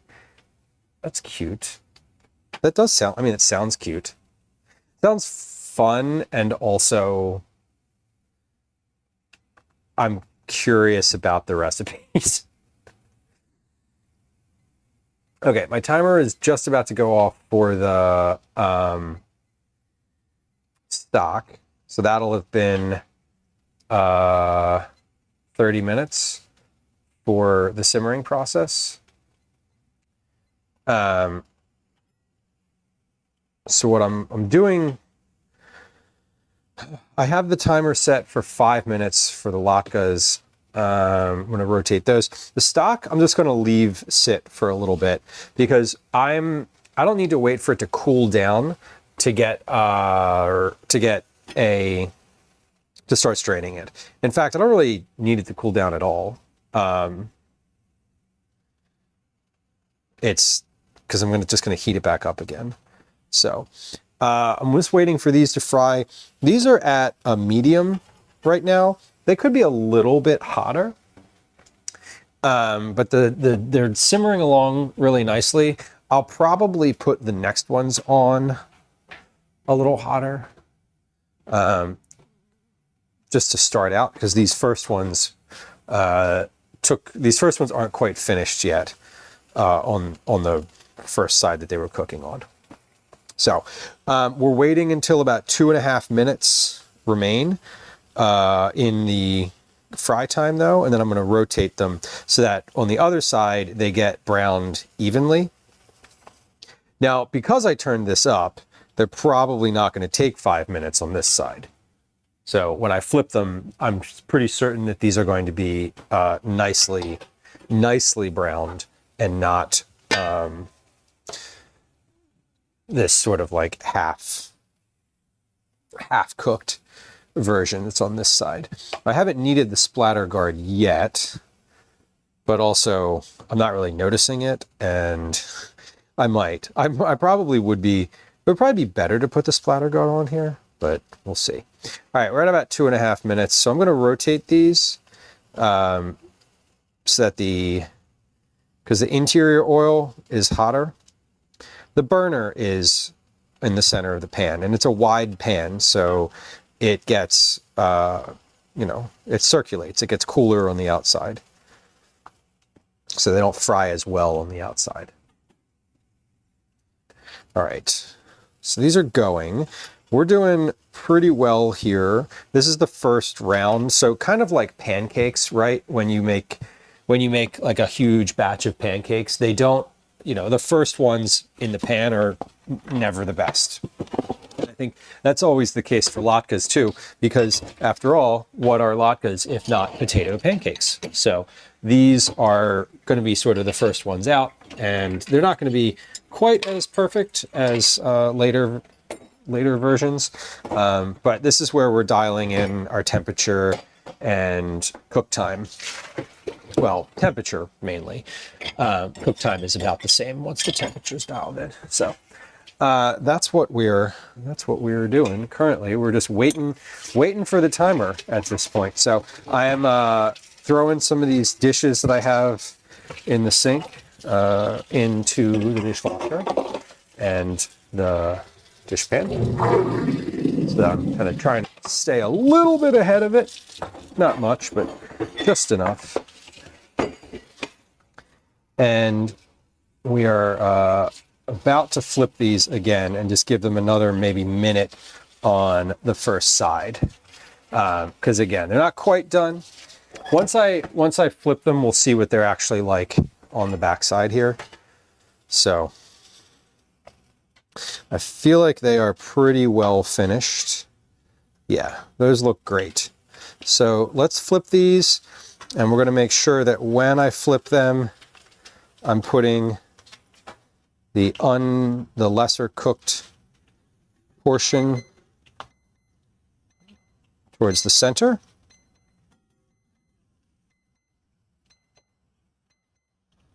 And then these we're going to give these about another minute or so, and they'll be ready. And then we're going to immediately start our next batch.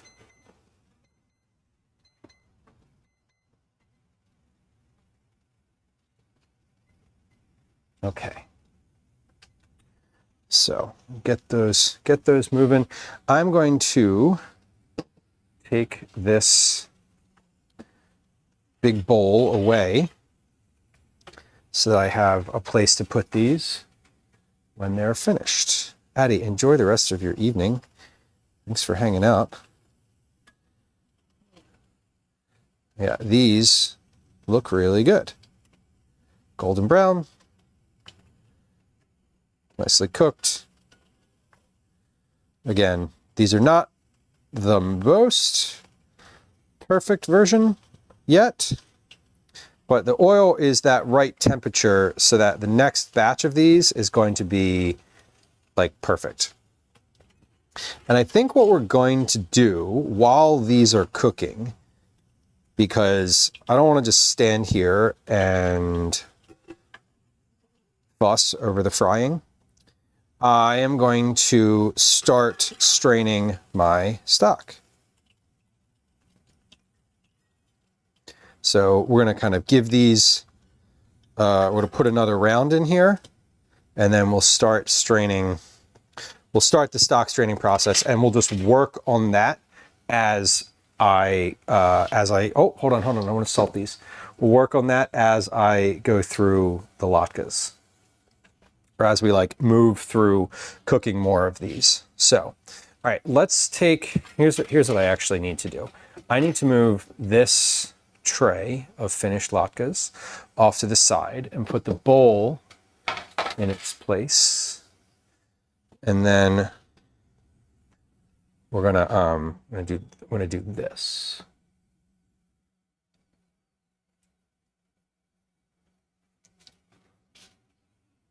There we go.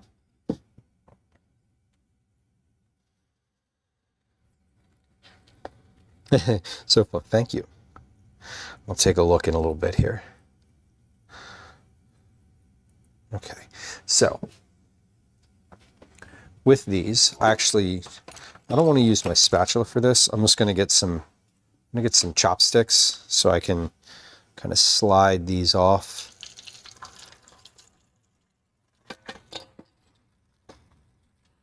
And yeah, that is a nice immediate sizzle. That's a really good like first pass here.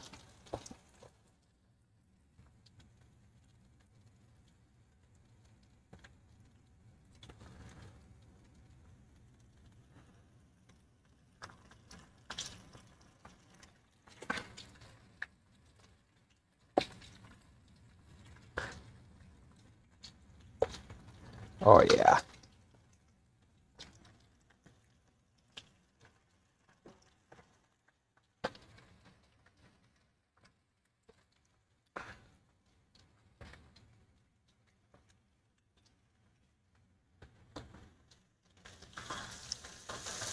Beautiful.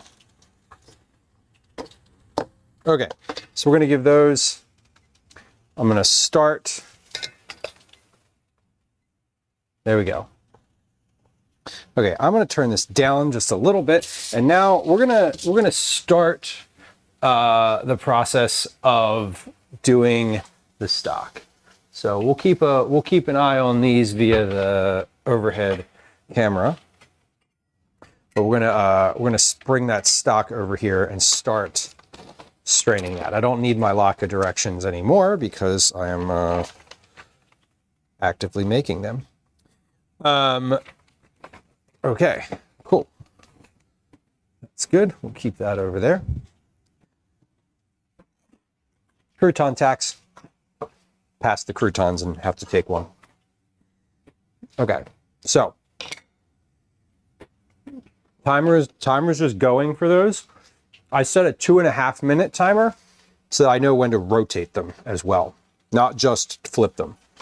So every 2.5 minutes, we're gonna have to do something with these latkes. All right, mind the camera because that's gonna move for a moment while I make space to lift this stock pot and migrate it to the counter.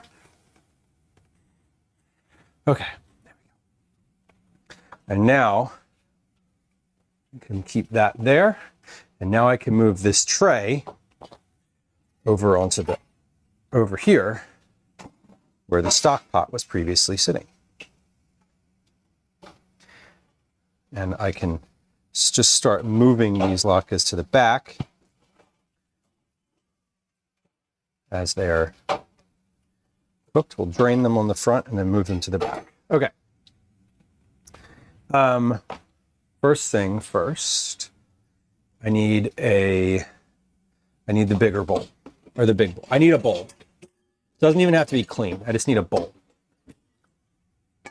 Because I want to take the solids out of here and just start putting them in a bowl before I toss them in the compost.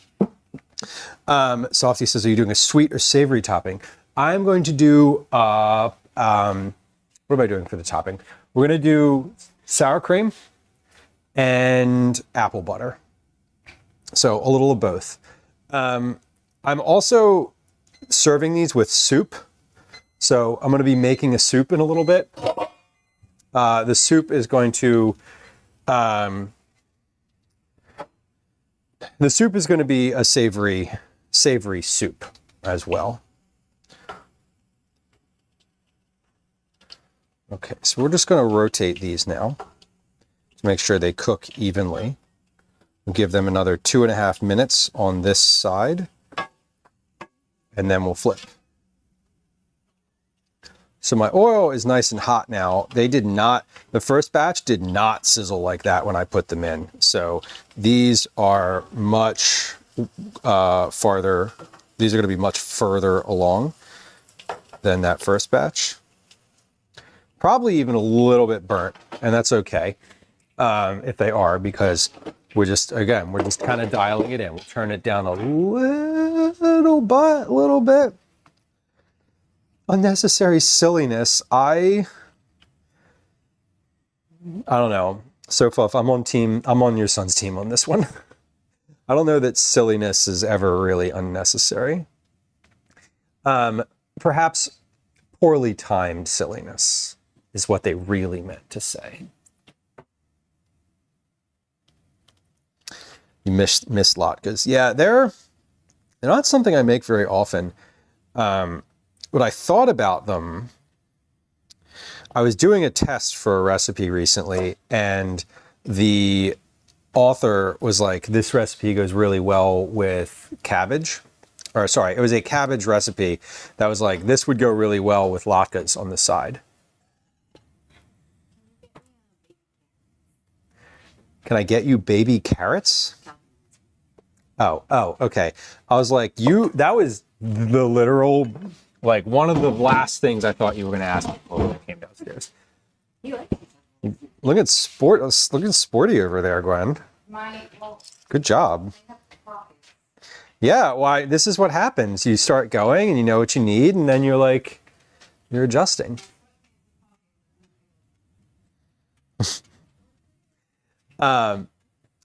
Yeah, zucchini latkes are not the same. No, full agree. Zucchini latkes are, yeah, they're just not the same. They really aren't. All right, come on over here. We're going to make a little camera switch. We have time to flip. Okay, time to flip. Let's see. Let's start here. What are we looking like? Oh, yeah, almost. I think these, I either need to increase the oil temp just a little bit.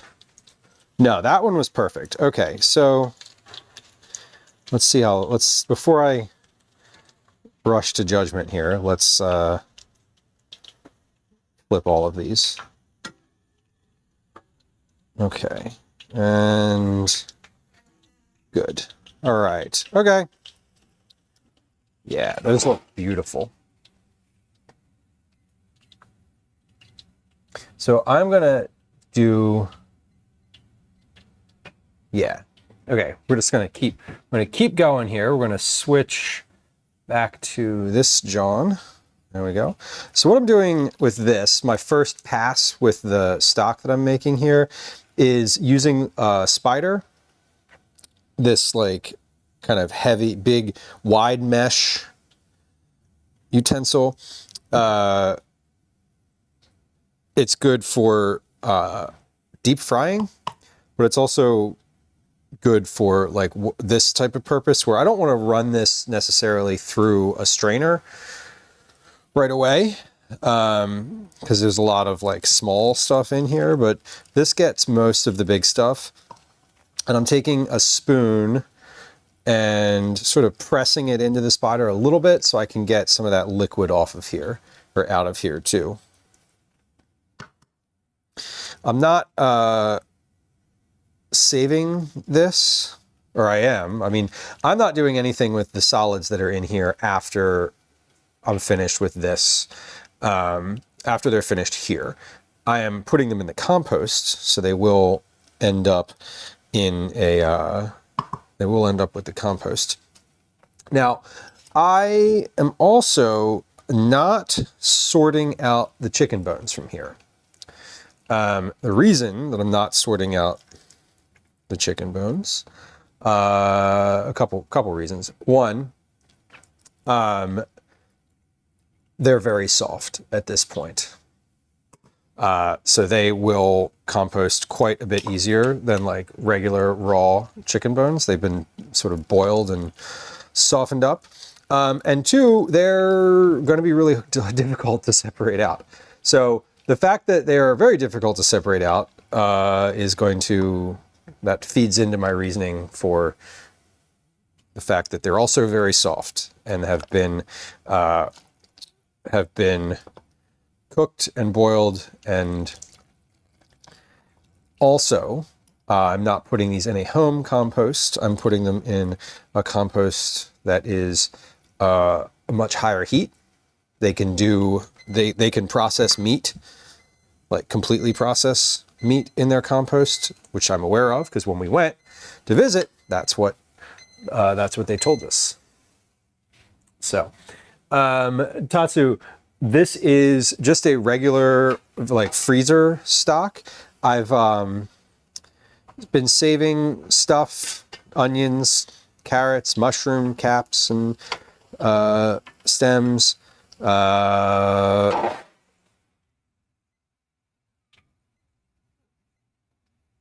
Garlic, chicken bones, or chicken carcass, herbs, lots of different herbs in here, a lot of dill, a lot of parsley. So this is really just sort of like a mashup of all the scraps from things that I've been cooking for the past like 2 months, probably since the last time I made stock. So this is all just a mixture of things. It's no specific recipe.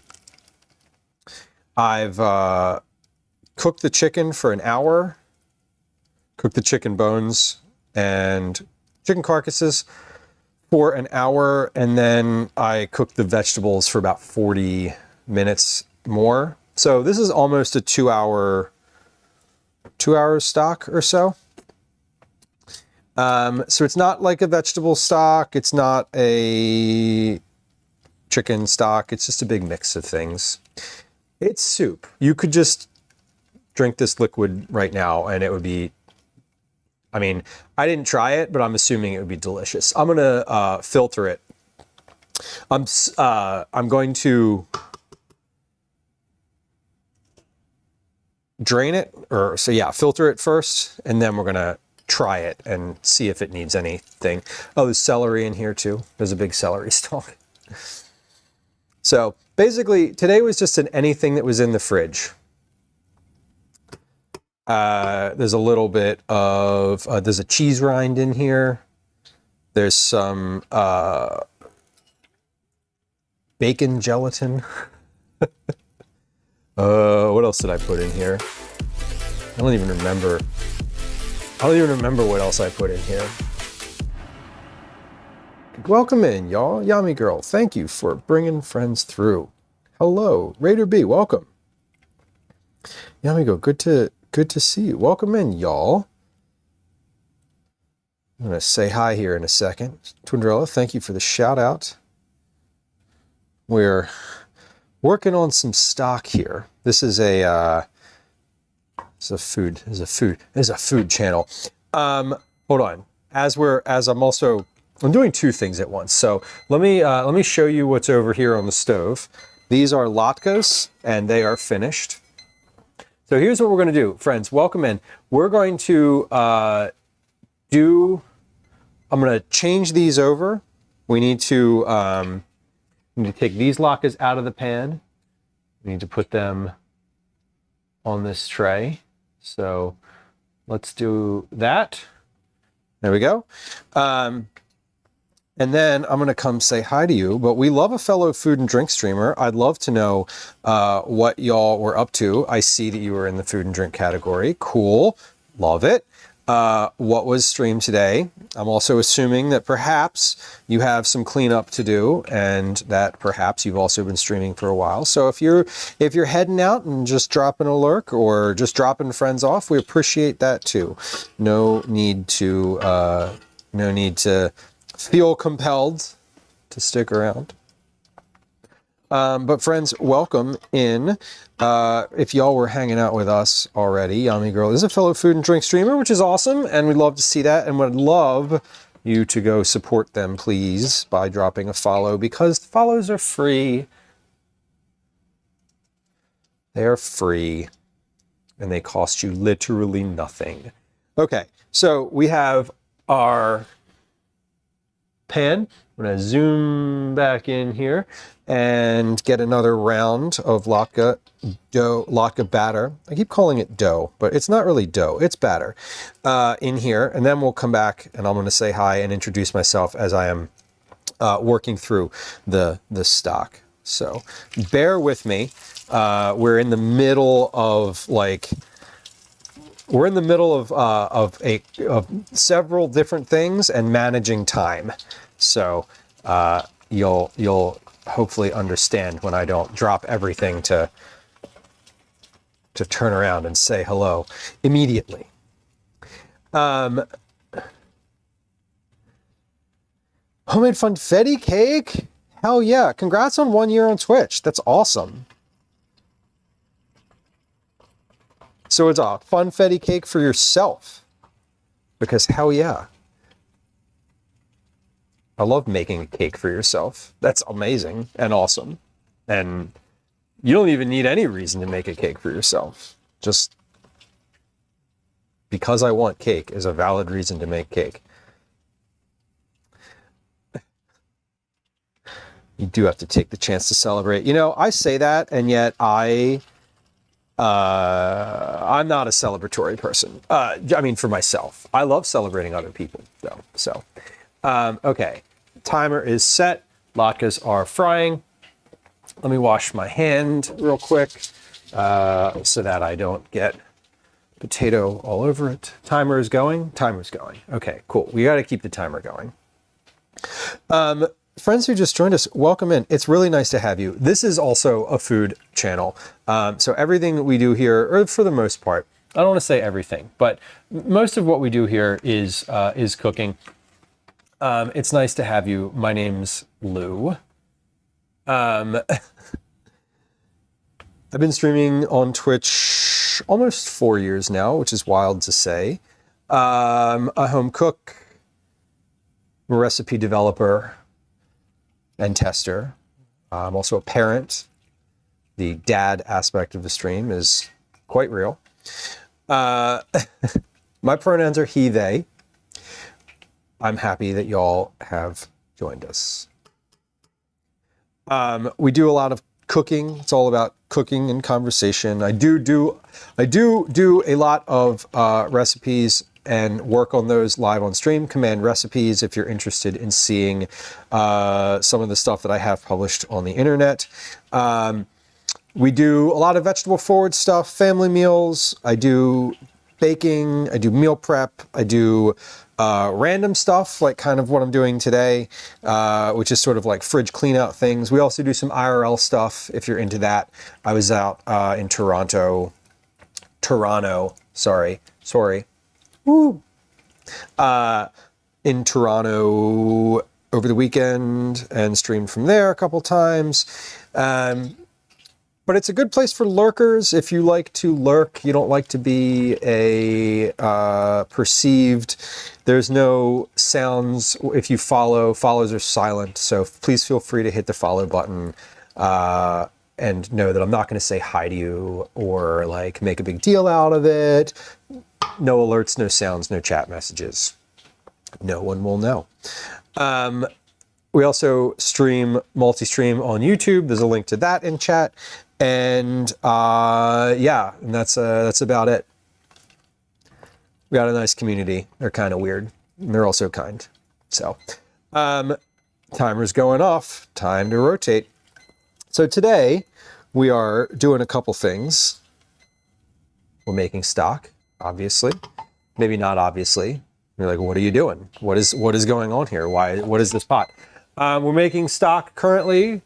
We're also making latkes. These are for dinner. The stock is both for a soup that I'm going to make next, and then for future usage.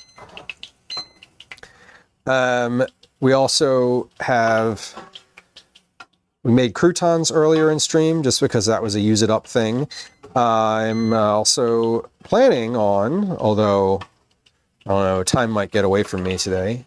I'm planning on making banana whip. You know, I'm going to make the banana whip. You know why I know that? Because it's stupidly easy. Also because I washed the container for it. So, all right, I already have a timer going for the next bit of this. So these are set. We're good to go. Okay, so we are working. We're balancing time. We're trying to time management is a thing too that I try to stay on top of, because if I'm doing something like today where I've got like 5 things going on, time management can quickly become an issue. How many go? I just started doing cooking streams as my main thing recently in the past month. Amazing. Can I invite you to join? And no pressure, and no one's going to know if you click the link in chat or not. But we have a creator club for food and drink streamers. Folks who, it's an official club. It's sponsored by Twitch. If you are a food and drink creator, you're even if you're not even an established like long-term food and drink creator, if you stream regularly and you're interested in food and drink, it's a really good resource. There's a lot of folks who also stream in food and drink there, and a lot of folks who are very happy to answer your questions over that. So like, you know, what kind of camera do you use? How do you handle this thing on stream? And then the food and drink community also does events regularly. Different like monthly events, different challenges. You can participate or not. There's no pressure. So no pressure, but if you're interested, it's a good way to sort of stay directly in touch with Twitch about food and drink. So there's my pitch. How'd I do?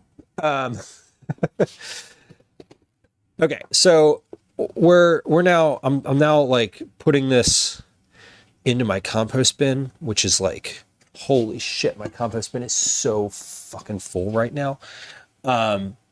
It's like actually full. Like I might not be able to get the lid on kind of full. I need something to like press this down with. Maybe the bottom of the bowl. Yeah, there we go. Okay, perfect. Yikes. That's gross. That's gross. Okay, we got to come back on over here because it is time to flip Flip those latkes. All right.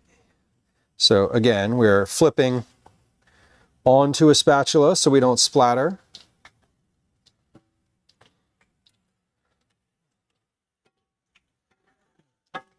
And moving around the pan.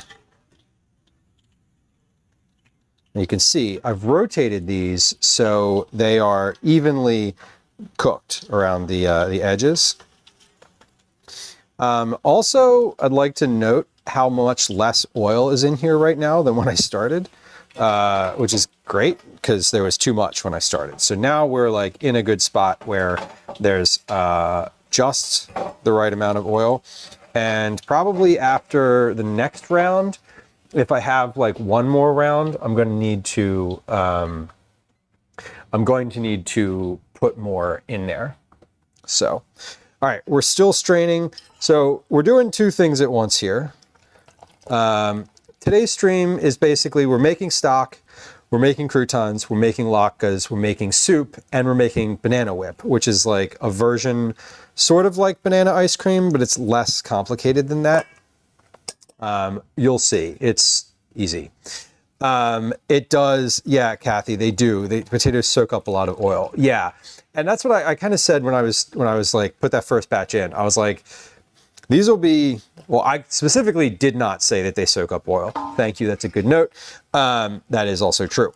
I'm aware that when you're frying anything, it just kind of like the oil just goes away. You know, it doesn't actually go away. It goes somewhere, but it goes not into the pan anymore. All right, so we've got, we're down into almost towards the end here. And you can't see into this pot. Now you can see into the pot. Sorry, I'm like, I should have had that camera on. Anyway, this pot has quite a bit less volume in it now. I took a lot of solids out of here, which took up a lot of space, but we still have a whole heck of a lot in here. And when I do start straining this, it's going to be a lot more left in the bottom than I think. I mean, I guess that's not accurate to say because I just told you that there's going to be a lot left in the bottom, but like, what I mean is it's always like, oh shit, I didn't realize there was that much that I didn't get out of there. Because it's all these like little pieces now. Stuff that you can't really corral super easily in a large volume of liquid. So we're about to start straining this by scooping it into a sieve. And occasionally I will strain this with a coffee filter if I really want to get it nice. I don't today, but I might strain it through a little bit of cheesecloth just to get it slightly less.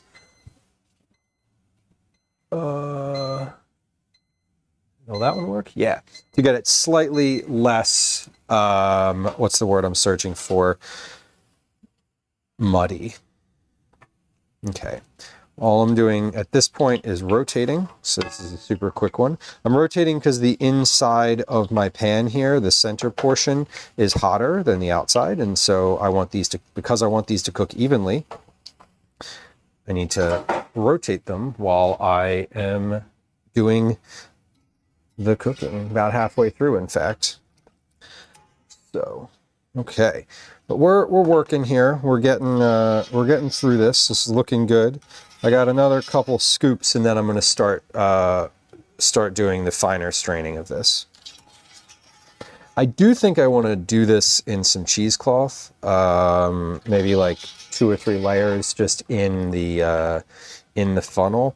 You know what? Maybe I'll do just a straight up funnel first, and then we'll do the cheesecloth as like a second round. I think that would probably be ideal. Kathy, enjoy dinner. Smashed potatoes. Hell yeah. we'll see you soon. Next time I'm going to be live after today is going to be Thursday. Well, I was going to say I don't know what we're doing on Thursday, but I do know what we're doing on Thursday. Ideally, we're doing Cookie Club. If that doesn't happen, then we'll be doing something else. But I'll be live on Thursday. I don't know why that wouldn't happen, but you never know. Okay, so that's going to be it for the big solids. And let's get my strainer out now. And let me go. Enjoy the cleaning process. I know that can be arduous, but it is generally satisfying.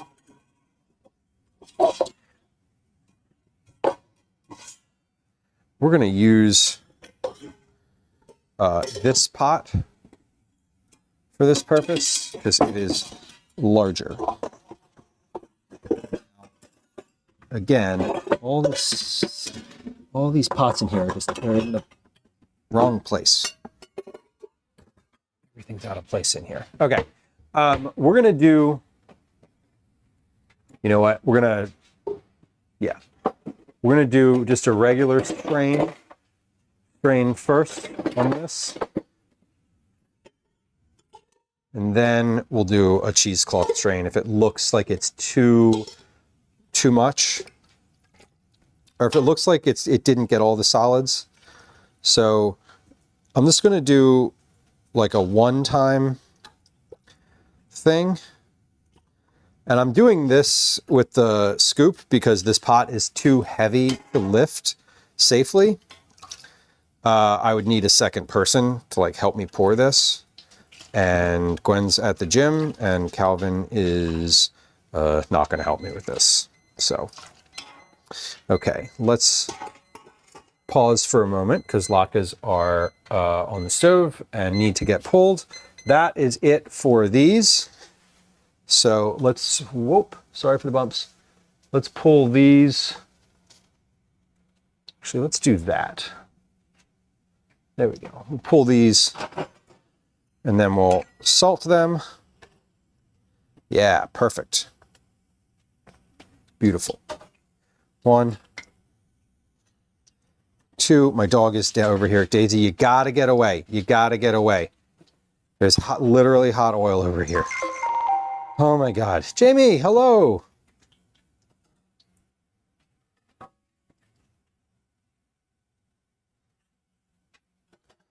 Hello. Jamie, thank you for your sub. Appreciate you. Thank you for your tier 2 sub. We know what that means. Generally, it means you're very likely to win at Cookie Club. That's what that means. It's good to see you. Welcome in. We're making latkes. We're making soup. Doing all sorts of stuff today. Today is a busy day in the kitchen. Okay.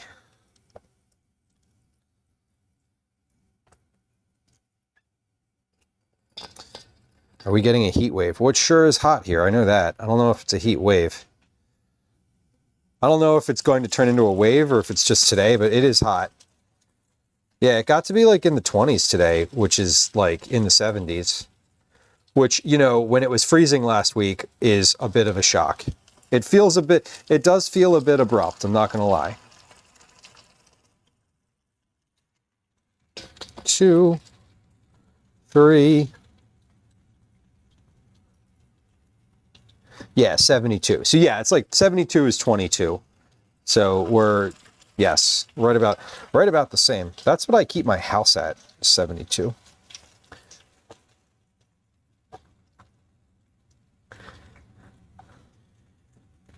Well, good news is it's the coolest summer for the rest of your life.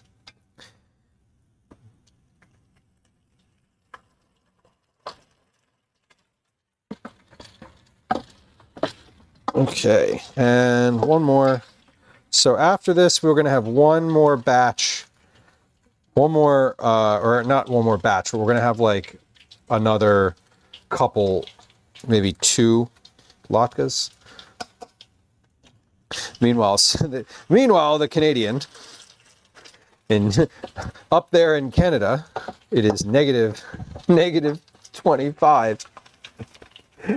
Oh my God, so fun.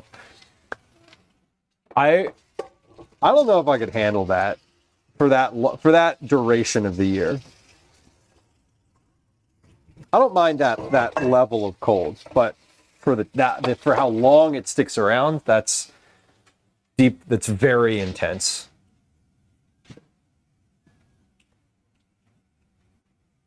Very intense.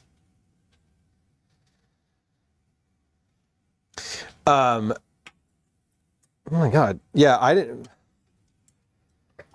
The weather patterns are wild. It's so weird. What's really, y'all ever travel somewhere? And if you're like an adult, you're used to looking at like the weather, right? Like where you live, just like as a habit, right? And you see clouds coming in, you sort of know where they are. You know what I mean? You're like, oh, I know what's going to happen when I see that. It's weird to be somewhere where you don't have any idea, where you like see something that's happening weather-wise, and you have no idea if it's going to like hit you or not. Like I was just up, just up north, and I was like, it was just a totally different like pattern of clouds and weather and like movement. I can look at the map here in Philadelphia and be like, oh, I know what that's going to do. Or not really going to do, but like things move in a consistent way here. And when you don't know what that consistent way is, when you're somewhere new, it's very disconcerting. It can feel really weird.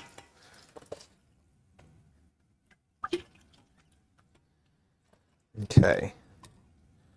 That is looking good. Now, I'm also going to end up with a lot of extra stock today. This isn't all going to be soup. Obviously, this is way too much for one batch of soup. Unless I was like doing a lot with the soup, Unless it could be fine for one batch of soup, but that'd be a hell of a lot of soup. I am just making stock for the purpose of having a bunch left over, and then we'll use some of it tonight. So, text, welcome in. Happy Tuesday to ya. Croutons, welcome. Hello, hello. All right, this is, now it's not draining. There's too much in the bottom of here to drain consistently. So let's tap that out. Tap that directly onto the floor, which I just did. And time to rotate these latkes. Okay, come on over to the stove here for a moment. And we're gonna rotate these as they are halfway through their first side. Rotating. Make sure we get an even cook.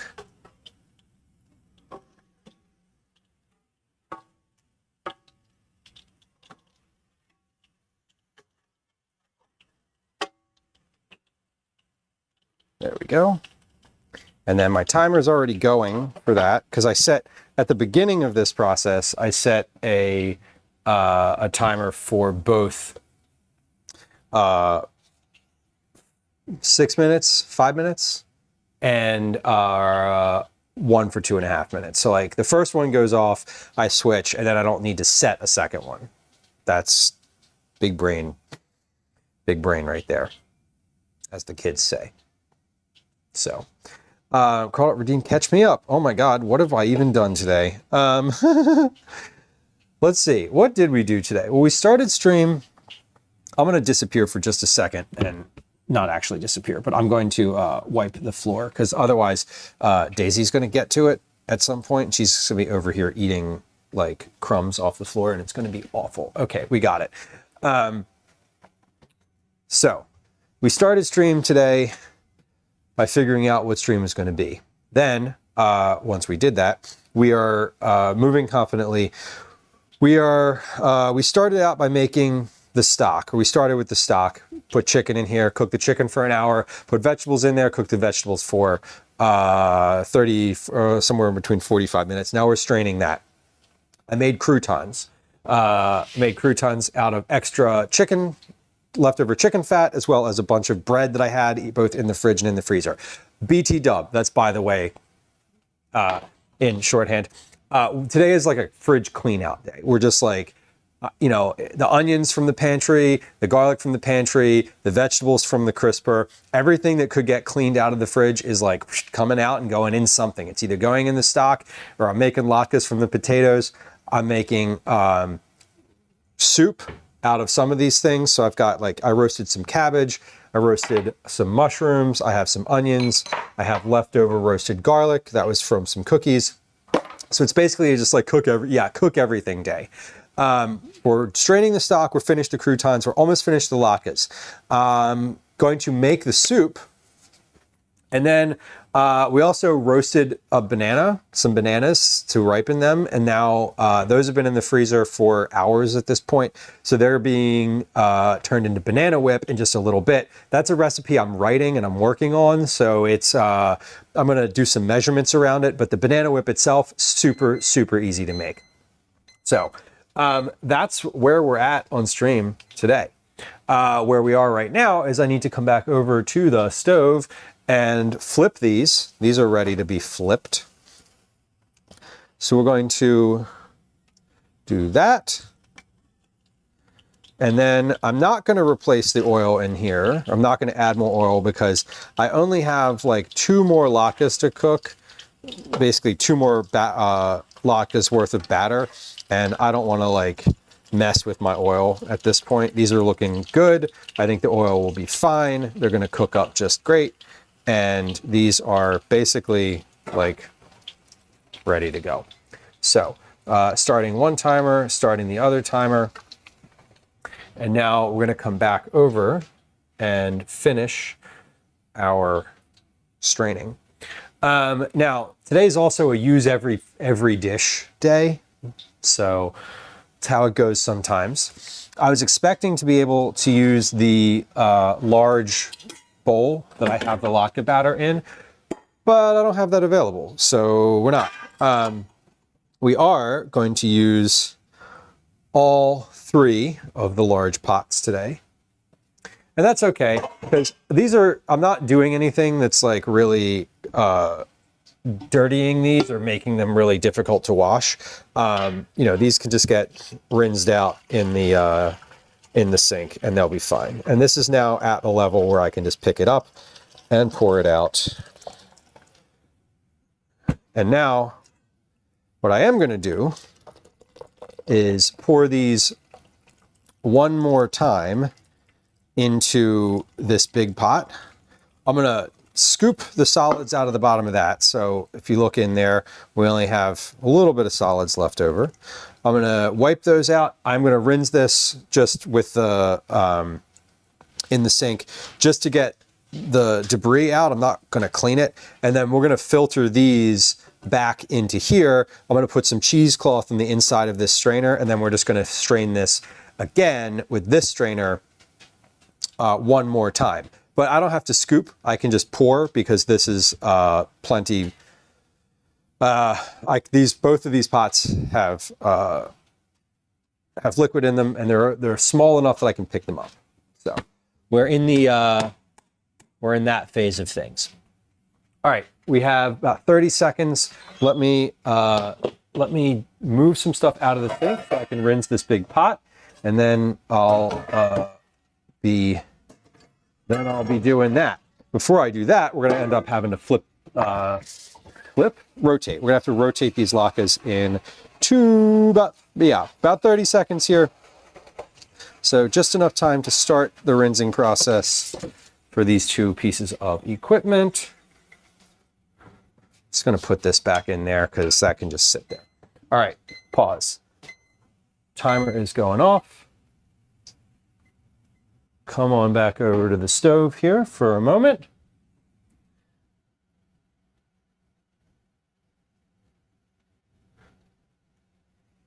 And we are just rotating for even cooking. And now, once these are 2.5 more minutes, we will be, we'll pop our last round in. And then we'll be done with both the... No, we're not going to be done with the stove. I was going to say then we'll be done with the stove and the oven. When, in fact, I lied. We will be done with neither. Because we're going to use the oven to keep the latkes warm. Because we're not eating them yet.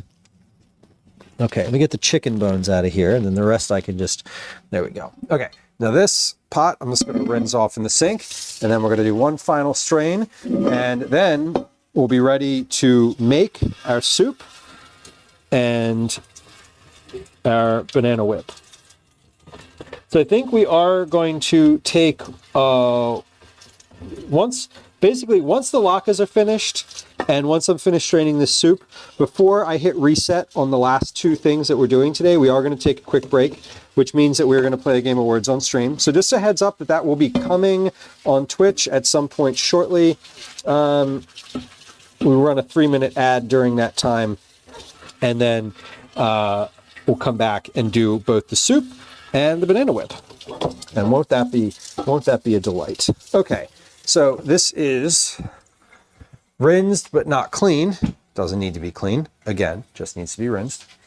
Cheesecloth is somewhere up here. All right, this is embarrassing, so maybe don't look at me. Okay, we got it. I'm just short, okay? All right. So cheesecloth is good. I think I'm also finished with my compost bin. Yeah, I'm finished with this compost bin, because anything else that needs composting can wait until next week, because holy shit, it's so full. Okay. Cheesecloth is... I'm just going to do a little bit of this in the bottom of my strainer. So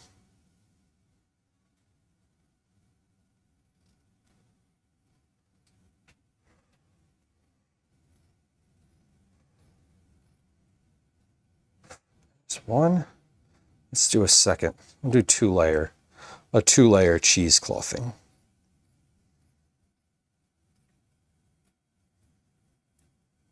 There we go. Okay. So this should be fine. I'm just gonna layer this in. That's gonna get nice and sticky and stuck in there once it starts getting liquid on it. So that's good. We got that in there. All right, time to what? What's next on these? Time to take these out. Okay, we're gonna come on back over to the stove. We got just a few more stove trips at this point. We're gonna take the latkes out of the pan, put them on the tray, a little tray that I've got going on here. Kind of give them a little shake. A little of that, a little of that, a little of that. And then I need to put some salt on here. I've been really good about salting each of these. I'm pretty proud of myself. Sometimes that's a thing that I forget. But these turned out looking really wonderful. I'm quite happy with them. And once I got that first round dialed in, they ended up being really straightforward to do. So let's get some salt on these while they're still a little hot. And then we'll get these last, just gonna put that right there and there. Okay, then we're gonna get these last ones into the pan. Come on back over here. And we got about 2, maybe 3 more of these, possibly 3 worth of dough. 1, 2, 3.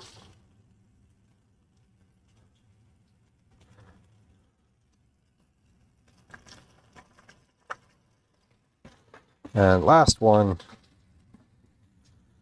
3. Yeah, now these are a little more splattery than the other ones because this was the last batter in the pan and it's a little bit wet. So, setting a timer.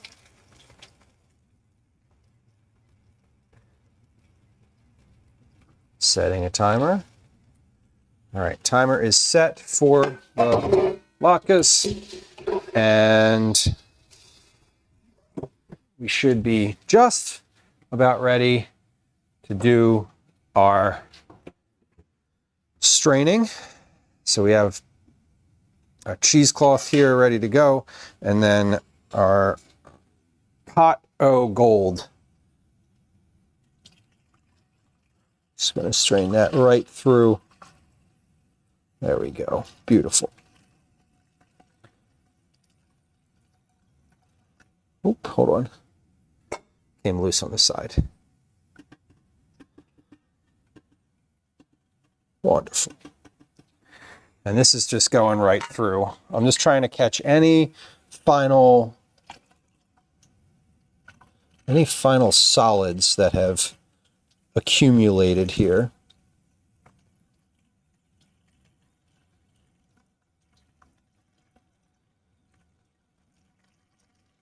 Mostly you get those towards the end.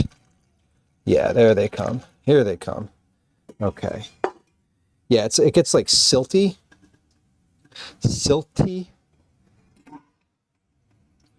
towards the end. So we're gonna hold off on finishing pouring that because that's just got like the silt left in it.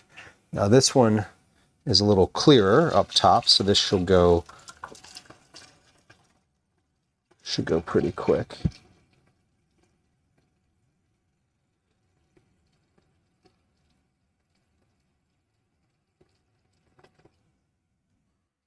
All right. We'll lift this up a little bit. We have basically like a diaper in the bottom of here, and maybe not the best analogy, but like it's kind of accurate. It's just catching the last of the bits here.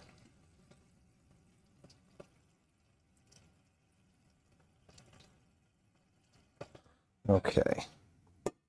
Beautiful. All right. Perfect.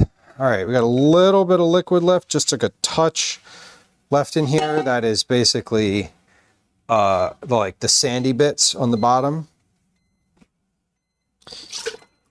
So we're gonna move that off to the side, and we now have, hold on, I gotta spin these latkes. We're doing quite the dance this afternoon, getting all of this stuff done at the same time, because this is like, I've been good about been real good about resetting that timer. That's for damn sure. All right, there, almost there. Timer's still going on that one. So, okay, we have our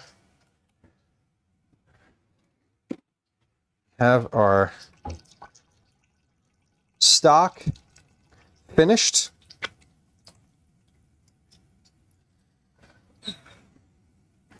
This is finished, filtered, and ready to go.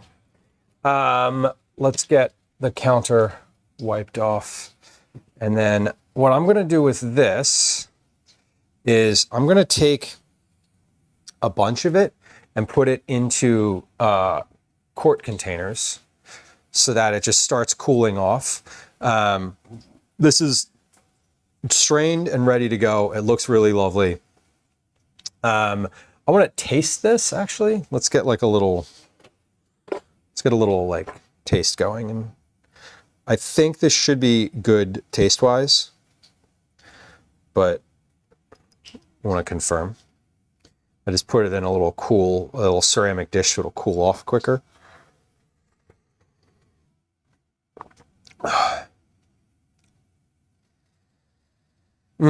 That is lovely. Just a little bit more of that. It's not too salty. It's not too peppery. It's not too much of anything. So it's a good base. That's what I want. Just totally like a good palette to start from.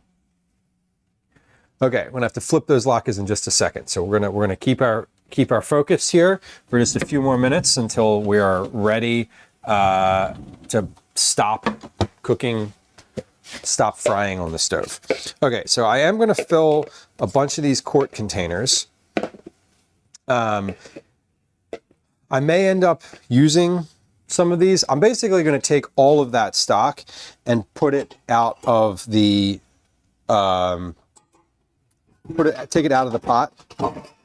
I'm going to use some of it. Sorry, I have my scoop is over here. I'm going to use some of it this evening, but I'm going to package all of it right now, and then we'll pull what I need to from the packaging. So I'm just going to use a pint container to fill these too, because it's a lot quicker than that scoop. And we'll top them off with the scoop. Okay. But let's just start with this. Oh, hold on. I need to flip those latkes. All right, come on back to the stove.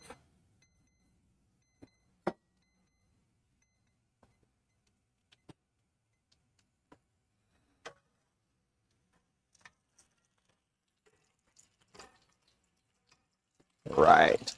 Now these ones are a little overdone because they are, there's less in the pan. So I'm just going to do those for 2 minutes, and then we'll rotate, and then we'll do 2 more minutes after that, and then we'll be finished. All right. Yeah, Croutons, I have the ladle here, but like this is quicker to fill as many of these as I want to fill. And I will use the ladle at the end. If I need to like top these off, I'll kind of work on it in that way. But this is just a bit more efficient time-wise, as the ladle only scoops half of what this scoops.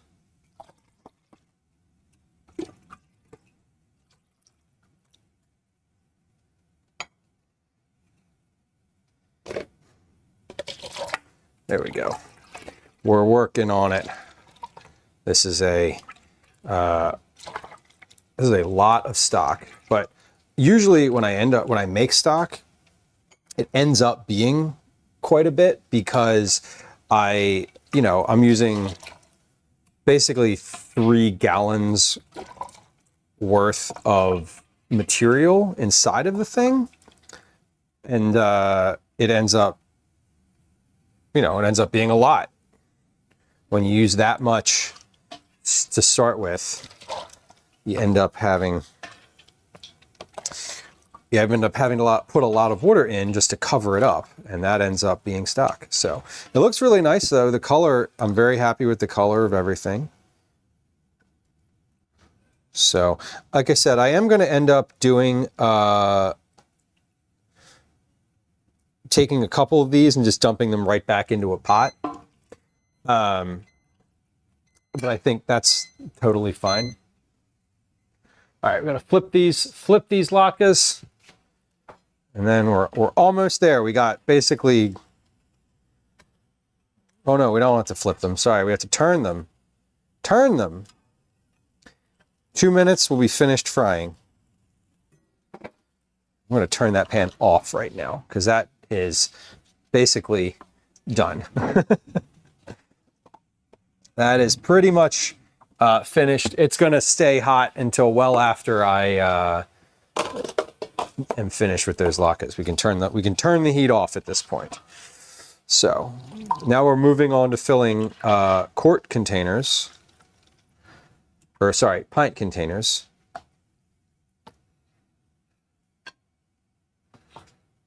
So usually when I make stock like this, I do an even mix of pints and quarts. That way I can put six cups basically worth of liquid into a vacuum seal bag. I can put 1 quart container, 1 frozen quart, and 1 frozen pint into a vacuum sealed bag. And that ends up being like the right amount of liquid for soup.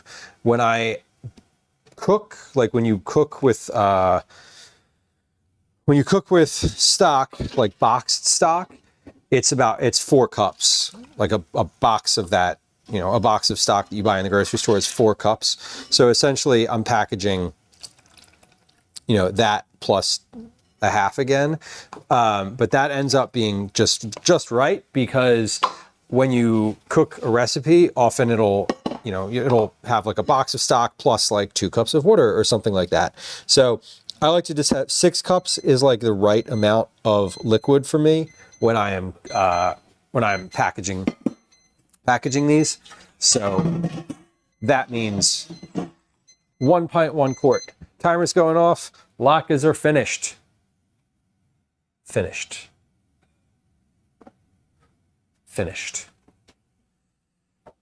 Okay, so we gotta just move some of these to the back,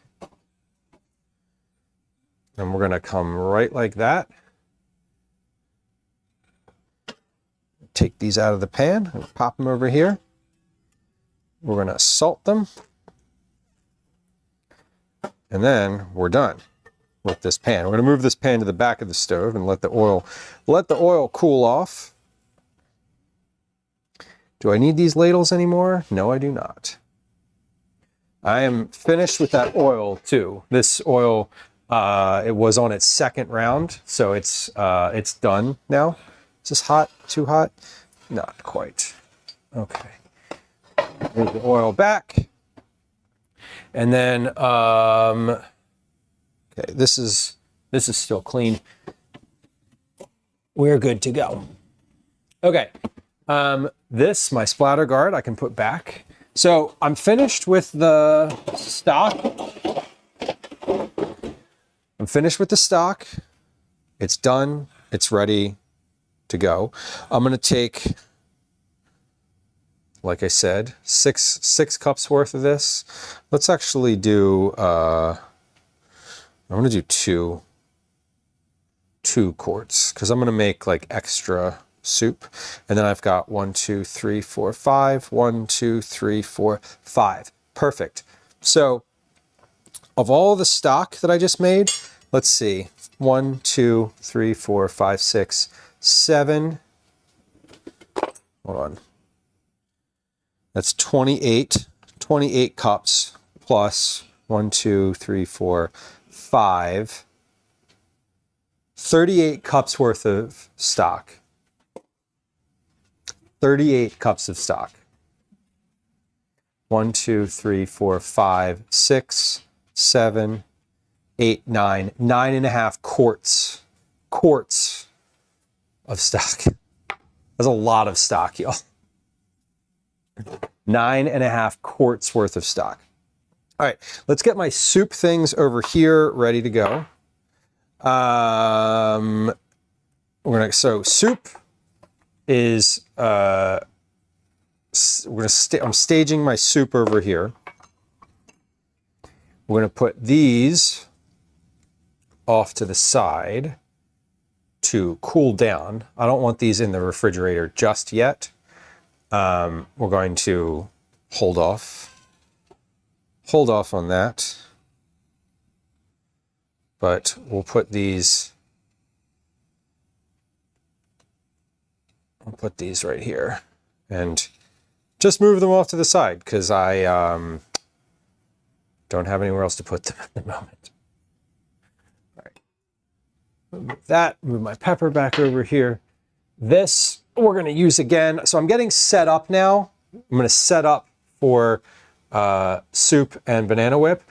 I think we're going to do the soup first because that is the thing that's like a little uncertain. And then the banana whip I'm going to do last because it requires a little bit of measuring and is honestly a little easier. And the soup can just be hot on the stove. So I also want to put my latkes. I want to show you these. So here we have a big tray. A big tray of latkes. Come on over. Come on over, and I'll give you a look at these. Here they are. This is a big tray of latkes that I just made. They all look pretty good. Nice and some of them are a little browner than the others, but I'm going to pop these in the oven. The oven is warm, so I don't need to turn the oven on, I don't think. But let's try one of these like as it is, right? Still warm. From the fryer.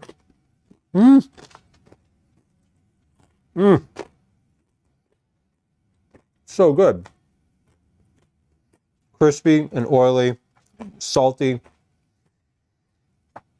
Still not enough pepper. Like legit. There's still not enough pepper in here. I should write that on the recipe. Note to self. More pepper. Okay. I'm going to spread these out just a little bit, though. Now that they're done, and we'll pop these in the oven. Again, the oven is just warm. I'm actually going to turn the oven on because it's cold. It's not as warm as it was. 170. Okay. I'm going to make a couple notes on this latke recipe because, again, I always use the same recipe. And caretaker, enjoy the rest of your evening. Thanks for coming through.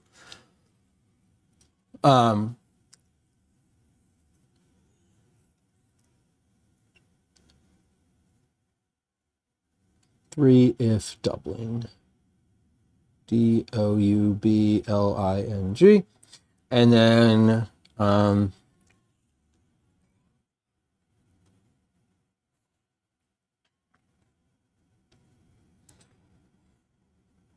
okay. Made some notes for myself. That way I'll remember next time. Extra egg. More egg, more pepper. Okay. And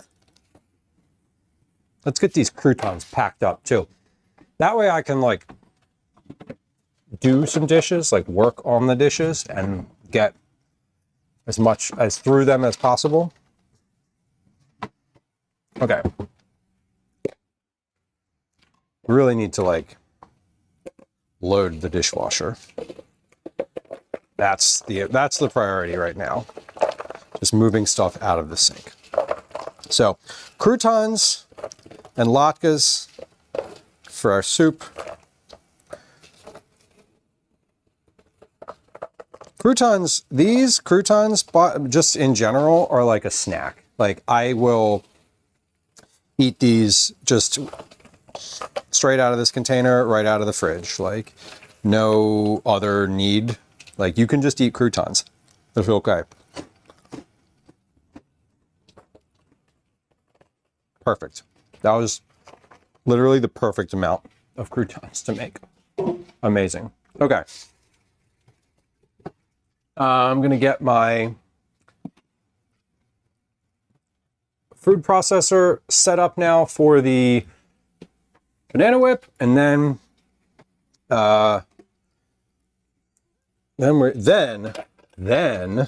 we actually are going to take a quick break. I'm getting myself set up so I can do the dishes and then immediately just like start the next thing. Not have to do any more like triaging of things on the counter. That's the goal. Yes, I'm with you 100%. Croutons are just cube crackers. Yeah, basically. I mean, they are. They really are. Like, they're fine. Like, they're delicious. Just eat them.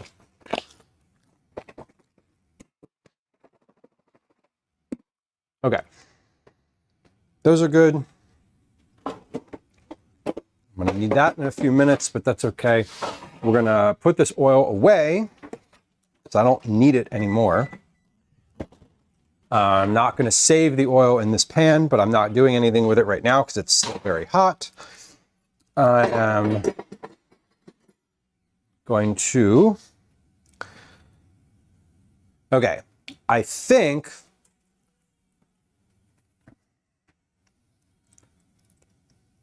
The only thing I'm going to need for the soup that's not out is the blender. And I can just get that out. I don't need that to be out on the counter in this moment because the soup isn't even hot yet. So totally, croutons, bowl of soup, the best. Like legit, one of my favorite things. Very underrated soup topping. If I'm like calling it like I see it. I'm glad you all agree. I've like mentioned croutons, my love of like croutons on soup to people before, and they've been like, what do you mean? I'm like, what do you mean? What do I mean? Like, what's wrong with you? I'm not the weird one. You are. You're weird for never having heard of it. How about that? Okay. Do you want to see something horrendous? Take a look at the sink. But not that. All that. There's like bowls on bowls over here. It's brutal. Okay, we're going to take a quick break though. I know. We're going to take a quick break and fix that. When we come back from that break, we're going to make the soup and then we're going to do banana whip. During the break, we're going to play a game of Words on Stream. Words on Stream is a Scrabble-esque guessing game. If you're on Twitch, you're going to see some letters at the top of the screen. You type words from those letters into chat and hit enter, and eventually, eventually we make some words. If you are on YouTube, we can't play Words on Stream, and I'm sorry. But if you're on YouTube, you don't get an ad. So if you're on Twitch, we're going to get a 3-minute ad. I'm sorry about that. It is a great time to get up, get yourself a drink, a snack, maybe stretch your legs, maybe have a good cry. It's also a good time if you are new to stream. A couple notes. One, follows are silent. There's no sounds, no alerts, there's no chat messages, and I won't say hi to you if you hit the follow button. It's a great time. Words is a great time to get your first time chat out of the way. So if you are worried and anxious about, like I am, when you have not chatted in a new channel before, I promise you that if you chat for the first time during Words on Stream, I will not call you out for it, and I won't make a big deal. So, okay, we're going to play a game of Words on Stream. Here that comes. Here comes a 3-minute ad on Twitch, and we'll be right back. And I'm gonna get to these dishes. Hi, welcome to another edition of Commercials I Hate. So,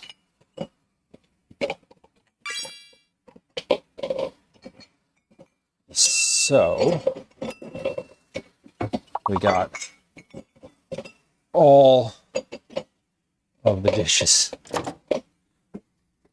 That could be all the dishes that could possibly be in the house, or like here. It's kind of intense. But at least I don't need anything from the sink for the rest of stream. All of this is just like needs to get clean eventually, but it's not like I need it to finish today's work.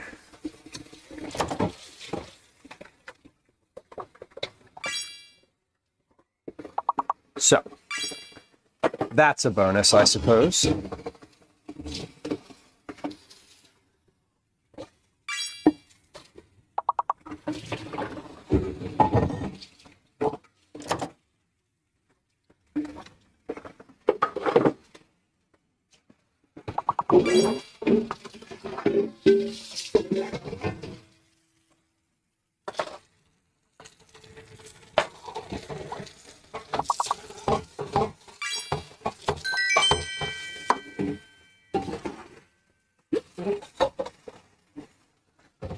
Just gonna wash some of these big dishes because then they'll be dry later and I can put them away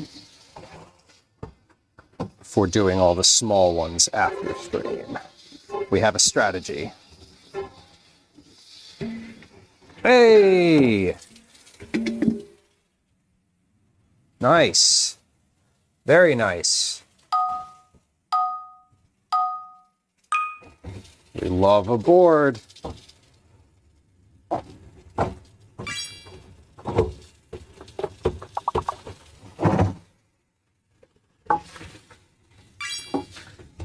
Okay. We are working.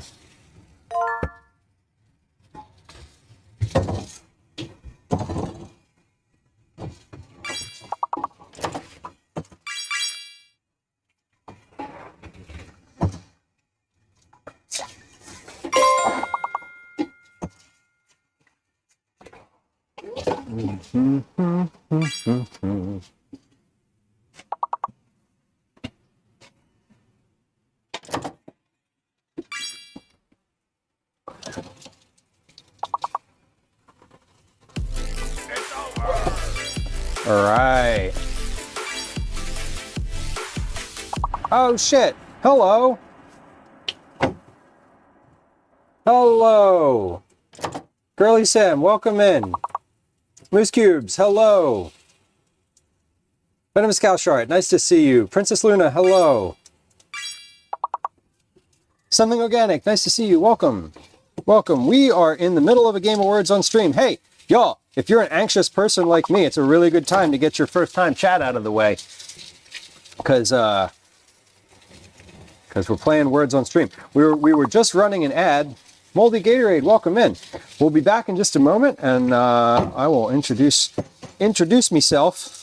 Myself? What the fuck? Myself. I'll introduce myself. It's Pirate Tuesday, don't you know? I'm just kidding. It's not. That's not a thing. Anyway, we're playing a game of words on stream. I was running an ad. It looks like that's over. Did we get a board or no? Was that not a board? Oh, it was a board. Okay. So, friends who just joined us, we have a thing where when we finish a board on our words on stream, we do another. So we are in fact going to do that because that's what we do. That's how it goes. I can't take that away. I can't take that away. So instead, we're going to do one more board and maybe do well at it. Who knows? But anyway, I'm going to introduce myself in just a second. But suffice it to say, we're back from our ad now. Thank you for joining us. If you were hanging out during the ad and are on Twitch, I appreciate you waiting. I am very pleased that we have some new friends here. For those who are not in the know, the Zachary Mike is a dear friend of stream, frequent friend of stream.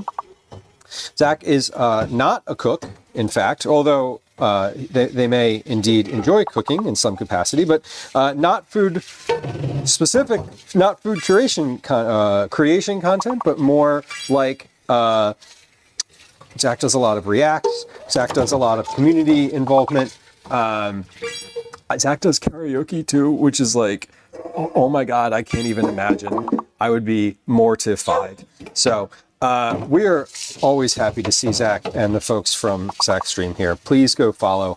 I saw that Sofla put a link to YouTube in chat as well. Zach has a very popular YouTube channel, and that's where they make the real money. So you should just go follow there.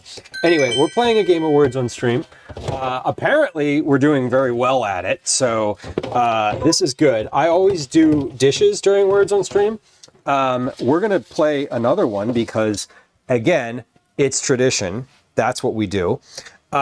When we have a board, when we get a board, we keep going. So I usually, when there's a raid, I like to come back and say hi and be like, oh, hey, blah, blah, blah. I'm Lou, and here's what we're doing. However, you caught us with our words out, and that's what's happening right now. So I am doing dishes because this is a literal, for real cooking stream, and we will be back to both cooking and intros in just a moment here. Zach, if you got to go and you got walks to take and things to do, I appreciate you bringing friends through. Please don't feel obligated to stay. If you do stay, obviously, you're more than welcome and we love your presence. But understood that when stream ends, usually it's fucking over. You know what I mean? You know what I'm saying? You know what I'm saying? We have a little bit more cooking to do today, so we're going to be a little longer than usual. So you're in for a treat or the worst thing ever. I don't even know. Speaking of the worst thing ever, how's this board going? I'm not making fun of you. I'm not participating in any capacity in Words on Stream. I'm just seeing the disaster unfolding. I'm kind of enjoying it, not gonna lie. I think it's pretty funny. Because sometimes, you know, sometimes it gets real difficult. Anyway, I love that y'all have been doing so well because I'm almost finished. I'm done way more dishes than I thought I was gonna be. I washed all the big pots, y'all. I washed all of the large pots. Like all of them. Pretty sweet. Pretty sweet. Okay. Here we go. Last guesses. All right, I think it's over. I'm pretty sure that's not a board. No. The game's like, I'm disappointed in you. Fuck you, game. You don't get to be parents. All right, game over. You lost. Yeah, but we didn't lose though. We did really well and got to a level that was very hard. So let's reframe. Friends who joined us, welcome in. I'm here now. Typically during Words on Stream, I'm starting a new thing where if you do a first time chat during Words on Stream, I'm not gonna acknowledge it and say hi because I like when people have the ability to chat for the first time and feel like they're still a little bit anonymous. So if you were chatting and saying hi and wanted my attention during that time, please feel free to say hello again. I would love to say hi to you. If in fact you were just playing Words on Stream and don't really give a shit, that's fine too. It's nice to have you. Becca, congrats on your Cookie Club entry for check-in. Hello. I watched that dinosaur documentary. It's like a fucking documentary about dinosaurs. It was millions of years ago. It's not a documentary. It's an animated show. Anyway, I watched the dinosaur thing that Morgan Freeman narrated recently, and man, I could listen to that man talk. Anyway, welcome in, y'all. My name's Lou. I'm a home cook. I am a recipe developer. I'm a parent. My pronouns are he, they, and I'm really happy that y'all have joined us.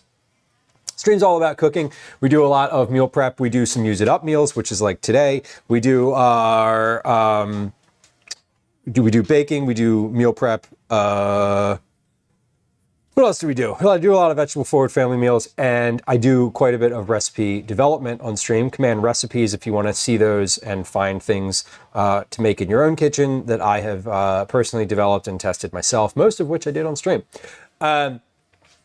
Chat is enthusiastic about the culinary world. They're kind of weird, but also very kind. We love lurkers. It's a good place to be if you just want to chill and have some background noise. When chat is inactive, I will fill the sound, the gaping void of silence with the sound of my voice describing things that I'm doing, as well as my inner monologue, which is occasionally horrifying, occasionally embarrassing, but usually kind of mundane. Jamie, I heard it. I heard it when you said it.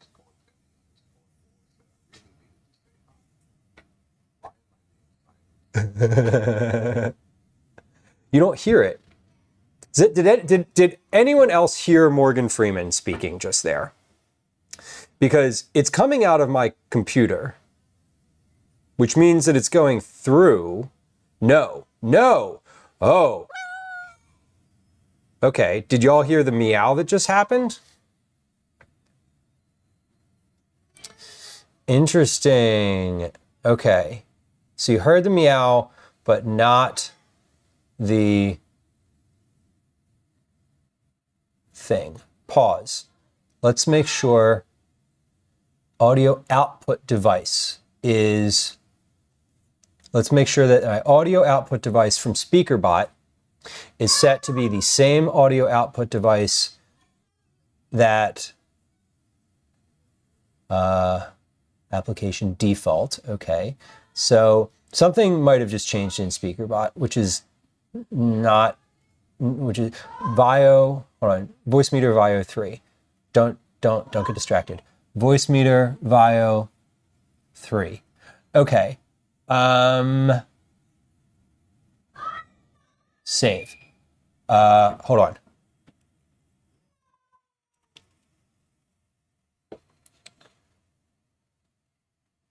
Hi.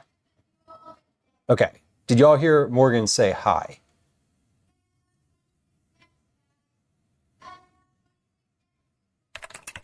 Okay, yes. All right, cool.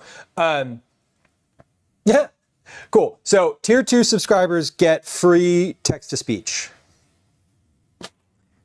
Finally. There it goes. See, okay. It was a setting. I had messed up a setting. I messed up a setting. It should also say, hey, listen. So hold on. Let's do stream dump.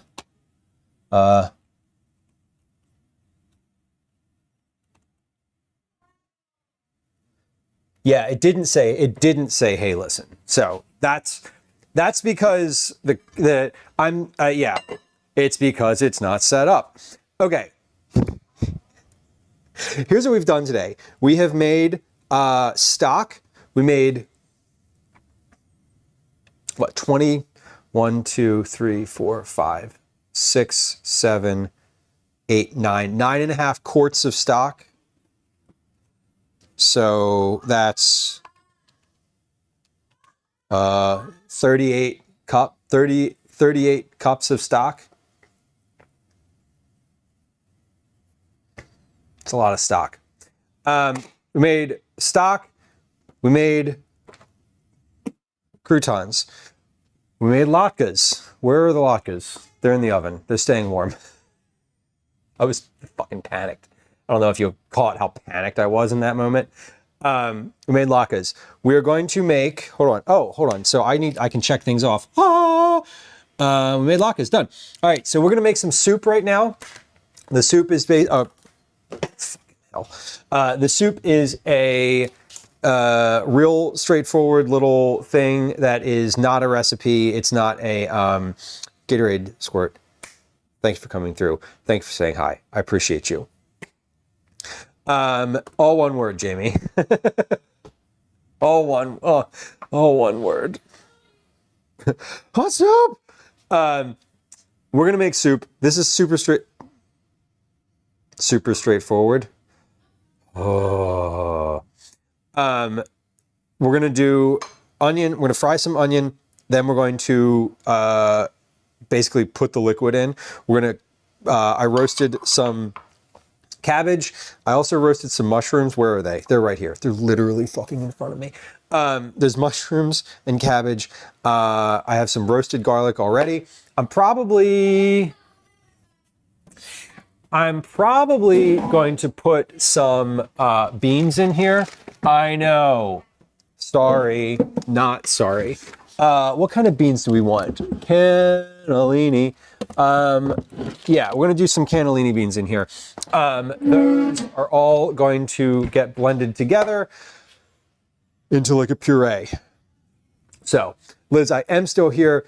We do not have karate tonight, so today is just like a straight up stream, normal stream time type of situation. Come on, turn on. Calvin is enjoying his iPad. I am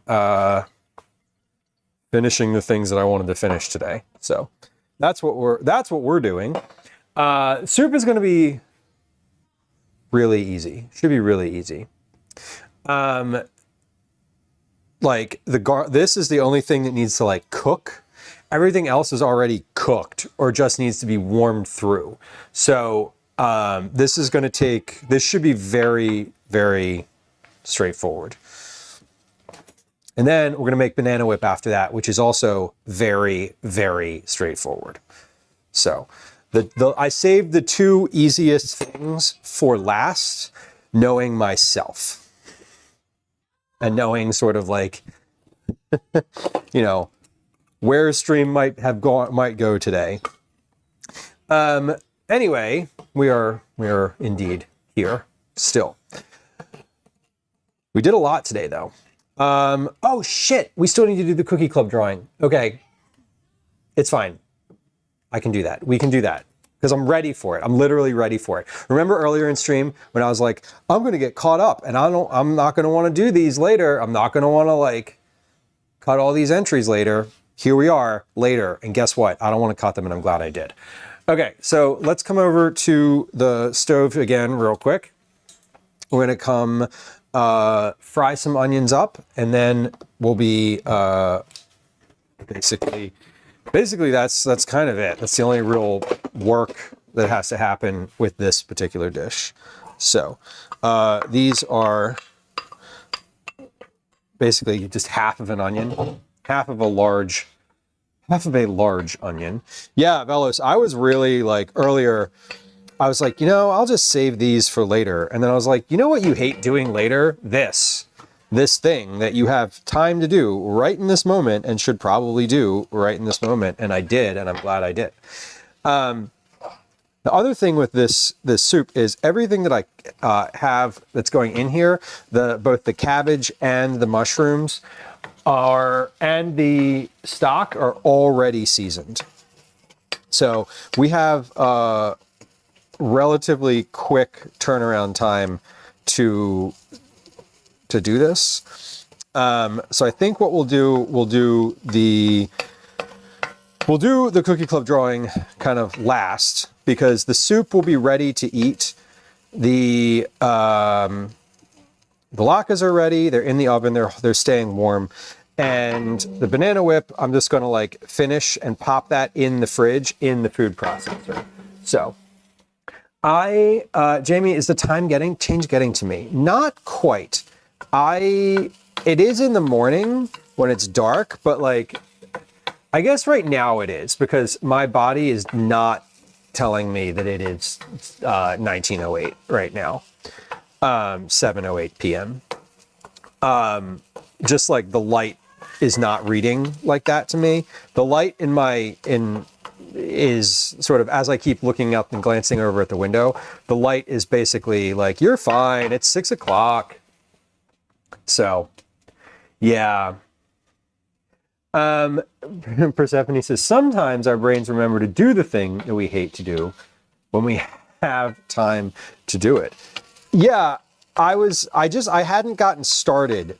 Like stream hadn't really kicked off yet. And when I say kicked off, I mean, I was like an hour into stream. I hadn't started doing any cooking yet. So I was like ready. I was like about to start doing things. And then I was like, wait, no, do this thing that takes less than 5 minutes that you hate doing. I don't hate doing it. Y'all, I bought a new printer. I got a brand new printer, I got the cheapest printer I could buy, the literal cheapest printer, and it works.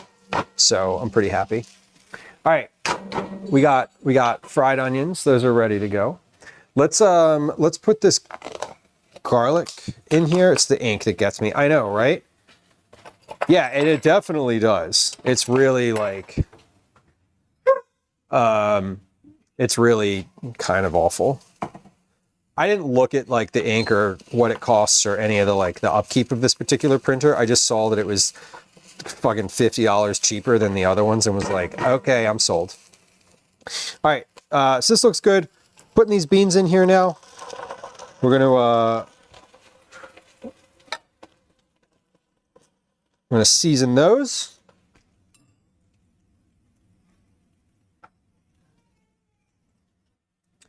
Jamie, if I could have gotten one for free, I would have taken that too. It is always the ink. I totally agree. I'm like 100%. And I never know what ink to get either. Every time I've ever had to get ink for the printer, I've had to Google the printer that I have. I've had to like look up the printer that I have. Because Lord knows I don't know what fucking model it is. I have a picture of it on my phone. Angry Rook, hello.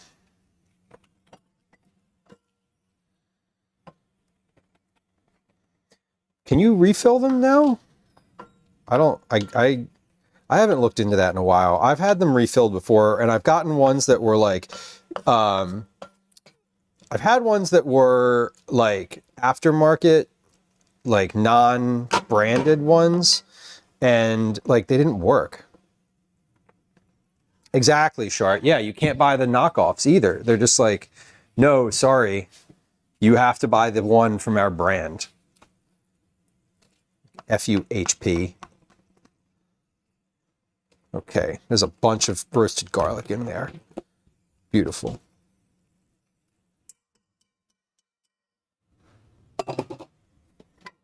Okay.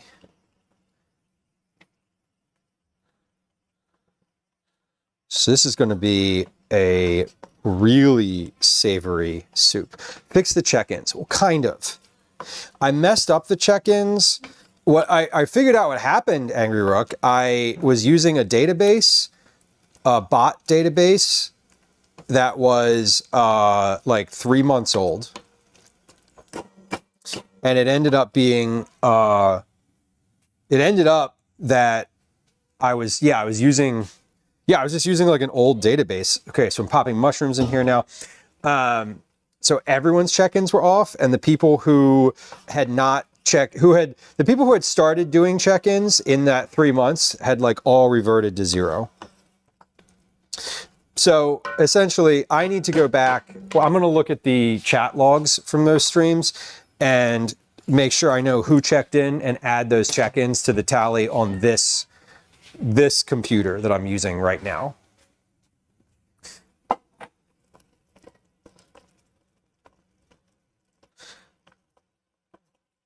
Jamie, I think you might be able to do like check-in count or something, or like my check-ins. I forget exactly what the command is. I know there's a command to check that, but I don't know what it is, if I'm being real honest with you. So this is roasted cabbage, and I'm just cutting it up a little bit because it's already cooked. I'm cutting it up. Yep. I'm cutting it up so I can, because I'm going to blend all of this together. So I don't really care what this looks like right now. I'm just sort of like making it small. Okay.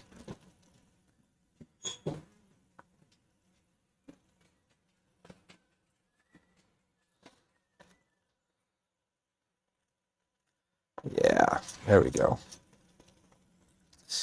This is looking good. Shart, you got a printer that doesn't do cartridges. Beautiful. I would love a laser printer, but that wasn't in the cards. They were very expensive. 45 minutes. 30 minutes. 45. Probably be finished by 8. I'm making this soup. I'm talking to Gwen. I'm making this soup, and I'm gonna do the banana whip after that, because I want to, because I've been looking forward to it all day. But like, I'm still working through it. So, and I have the cookie club drawing too. So 45 minutes, I would say, is probably about right. Yeah, Angry Rook, it was low for everybody. Like, everyone's check-ins were off. So it wasn't just you.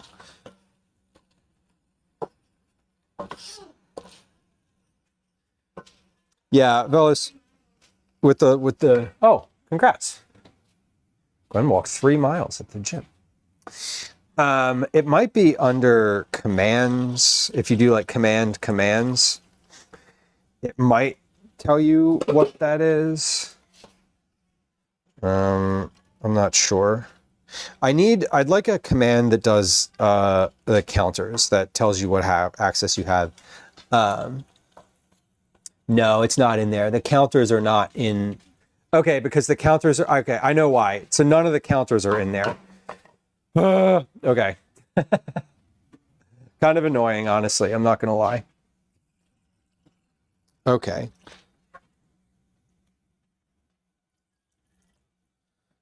I know it exists. I just can't fathom it off the top of my head. I'm going to drink a little bit of this.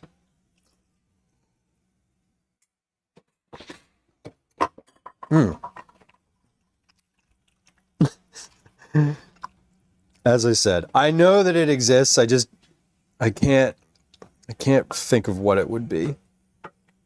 I can look. It might actually not exist, honestly, but let me take a look real quick. Okay, we're gonna come back over here while that comes to a simmer.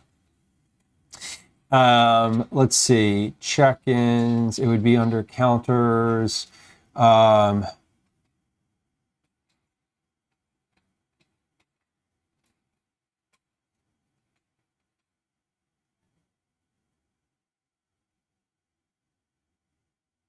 Okay, it doesn't exist.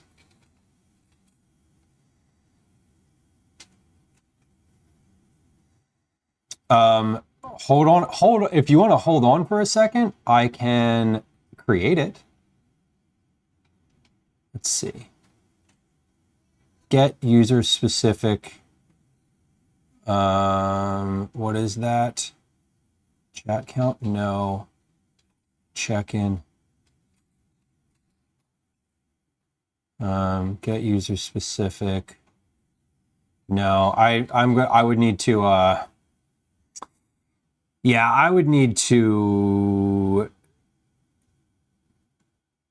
do some digging to figure that out. There's like 4 pieces of code that need to happen with that. So okay,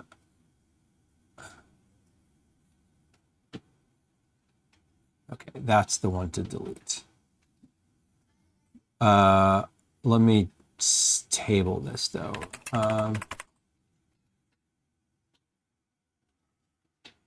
CH my check-ins. Command my check-ins. Get user specific, user redeemer, persisted global. What is the persisted check-in? Let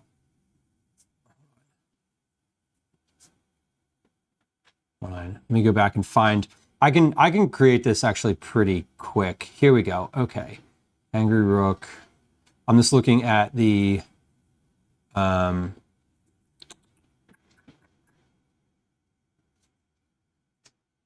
that's not going to work. Has anyone not checked in today? If that would be easier to like see instead of digging for this. All right. Check in. Oh, check in user counter. Okay, let's try get specific user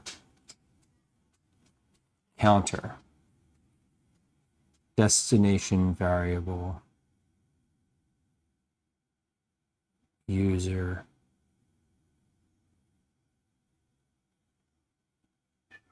Get a global variable. Add it to the arguments. User counter. Okay. Default value.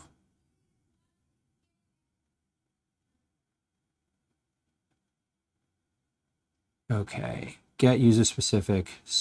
User type Twitch. User has sent user counter has checked in times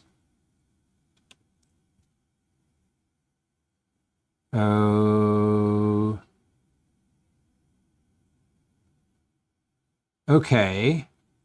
try typing, hold on, what do I want this to say? My check-ins, permissions, normal,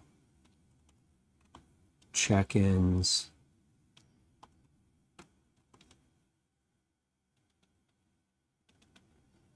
Okay, try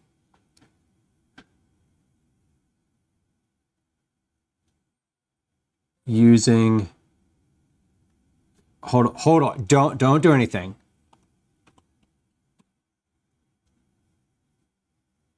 Yeah, okay, don't put that in chat. Okay, I need to add one argument to this. Check-in, get global check-in. Okay, I need to copy and paste sub action. Okay, get global check-in.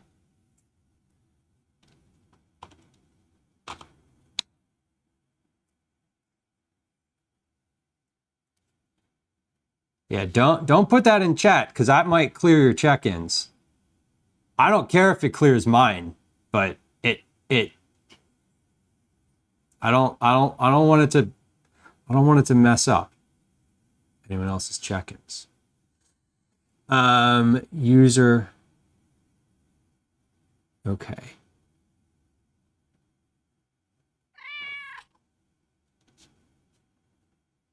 Okay, get global check-in to global check-in, get switch user type, user counter.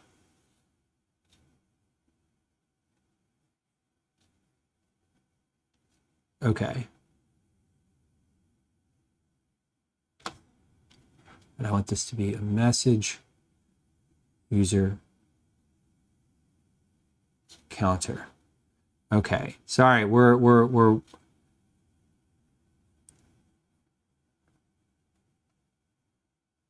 I want to paste that sub action.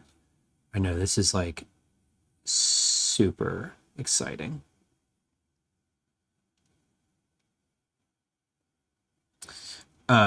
Get global check-in to global check-in.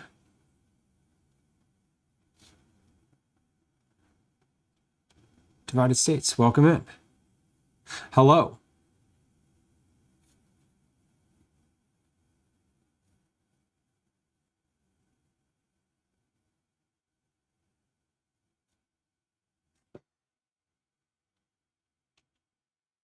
Oh, did I not? Hold on. Am I just that? Am I just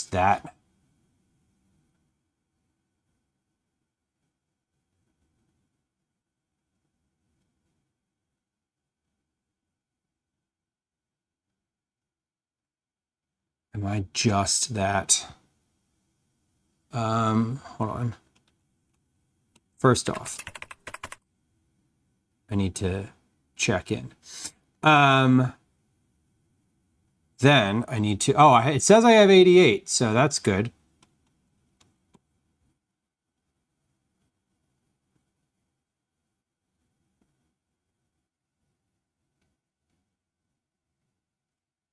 Okay, that's not going to work. We're almost simmering. Checked in user counter times. Yeah, it's not gonna work. I mean, it might, but it's not. I need to figure out a better query. Variant source user.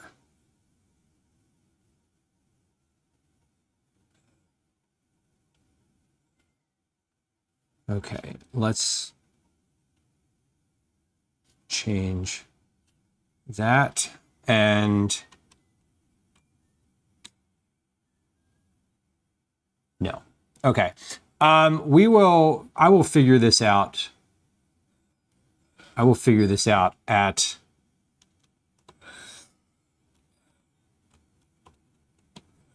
I'll figure this out at another time.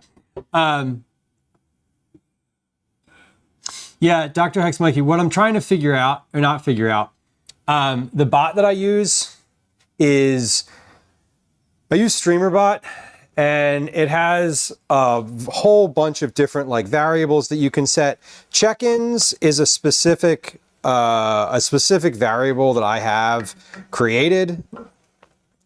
So basically I'm trying to figure out the query, because this is like super off the rails.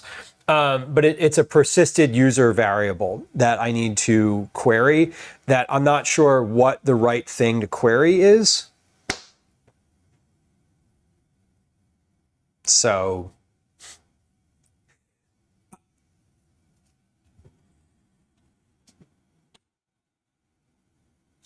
I have variable command triggered Twitch message. Who triggered it? Edit that's a me. And then, okay, there it is. User counter. So I should be able, hold on. When someone chats, you can inspect the action that just happened. User has checked in blank counter times. Okay, so let's try.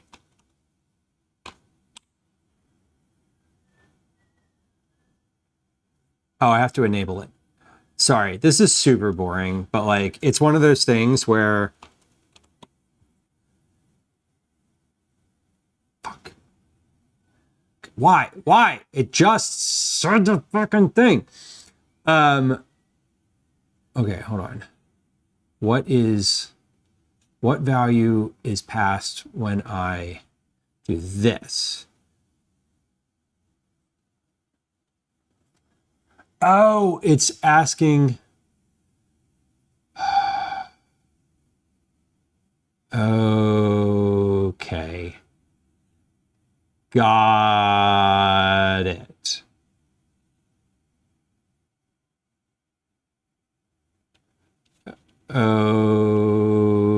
Okay, I got it now. Check-in. I want to get the global value of the check-in. First, I want to get the global. Then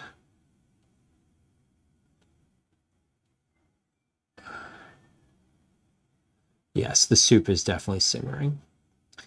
I'm going to get the global. Then I don't want to decrement, or I don't want to increment it. I just want to get it and go to global check-in. Then I want to get the global, check-in global. Check-in, global check-in.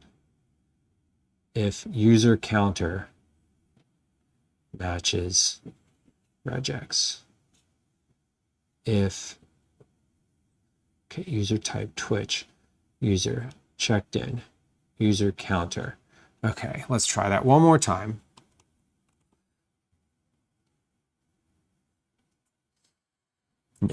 No. Okay, I need to figure this out more.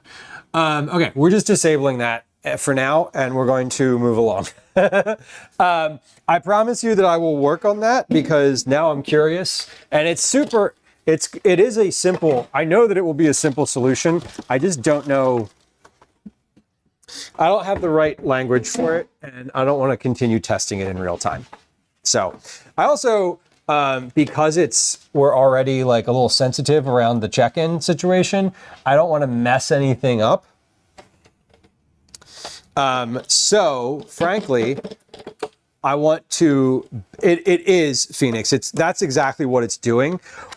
What it needs to do is query the global check-in variable that, the global check-in variable also has a sub variable that is also called my user counter.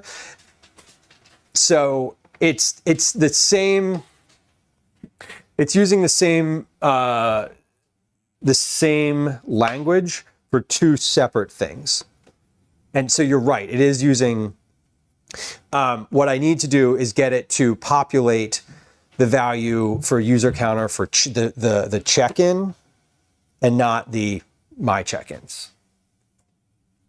But I don't know exactly, I know how to do that, but I don't want to go through the exercise of having to figure that out in real time in this moment. But you're correct. That is, Phoenix, that is exactly what it's doing. Okay, so we're gonna do a little blend here, and once this is blended, it'll be ready to go. This is a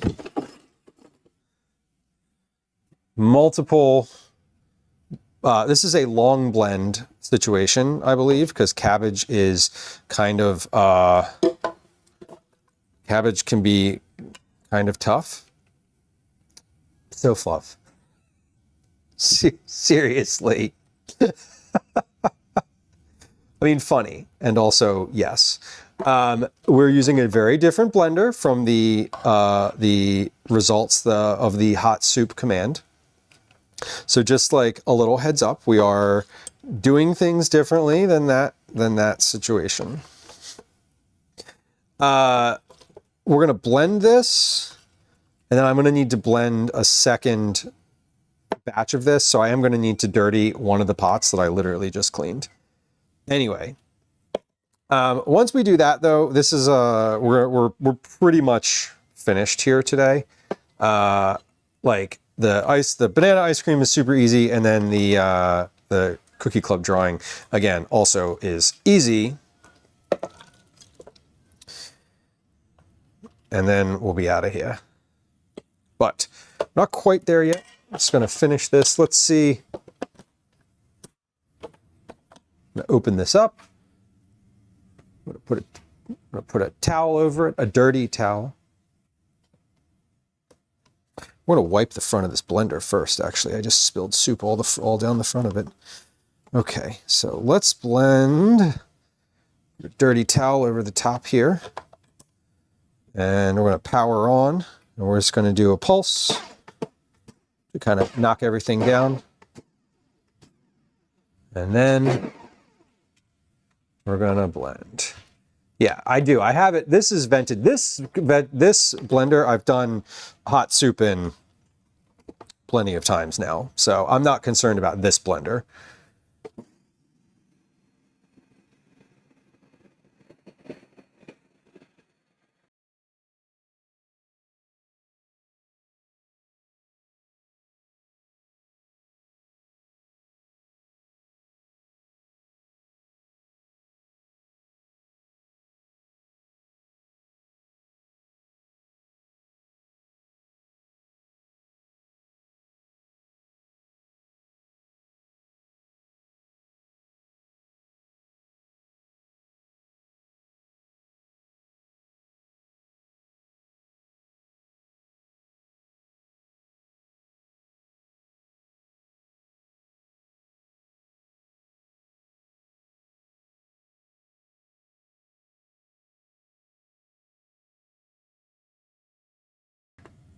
Okay, let's see how that came out.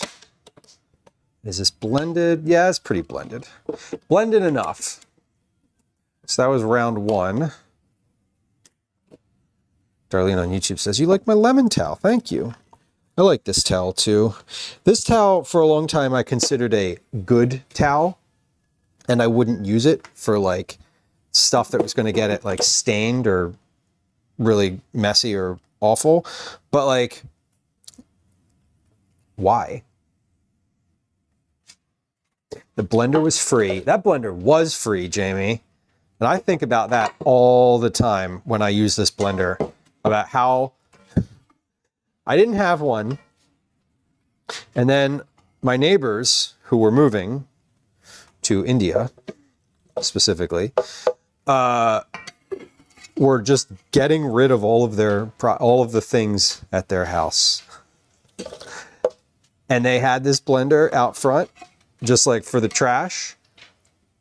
And I was like, yoink. Came with all the accessories, came with literally everything. Now, I did get rid of, is this too hot to hold? Yes, it is. Woo! Yes, it is. I did get rid of the food processor attachment to it because it was uncleanable. Like it was foul. Like it was really bad. And I was like, this is just gross. And I have a food processor, so I don't need that from this scenario. So I got rid of it. But the other pieces I did keep, I kept, and they were kind of nice, honestly. Okay, I'm gonna do that one more time, and then we'll finish with the soup. Well, not finished. I'm going to taste it and see if it's any good. That's important. All right, muting the mic. Music.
Okay, we are finished with the blending.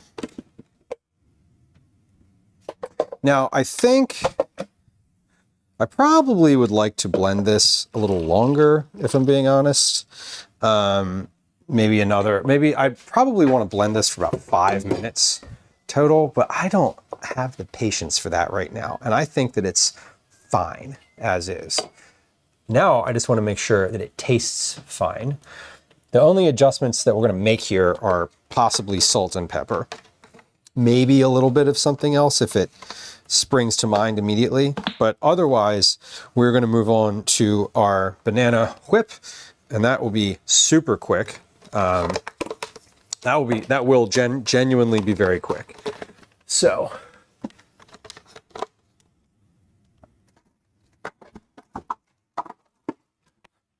Let's taste this and just see how things are before I put this on the stove and put the lid on it. And yeah, wouldn't even have blended it, Pillow says. Yeah, I just didn't want a big mouthful of cabbage, if I'm being real honest.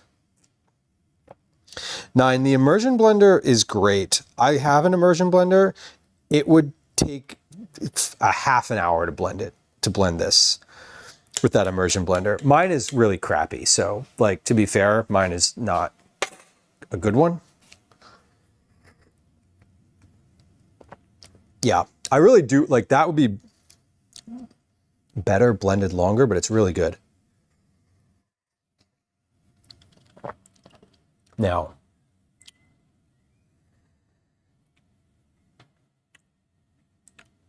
that is really good. I'm very happy with that. Needs salt. That's going to go well with the latkes. Not spicy, just like flavor. We got mostly cabbage, but some beans and broth. The broth in there is really good, and I am happy with how this turned out. So this is ready to go. That's dinner. Dinner is fully ready. Now, by the way, like we could eat right this moment. But we'd make dessert. You want to see how quickly dessert comes together? Dessert is banana whip. Banana whip is a blend of bananas, heavy cream, and vanilla extract. This is going to take twice as long as it would usually take because I'm going to weigh the bananas before I put them in here. But don't blink or you might miss it. You probably won't. That's kind of a joke. You would definitely not miss it if you did. So we're going to take the average weight. We're going to weigh each banana.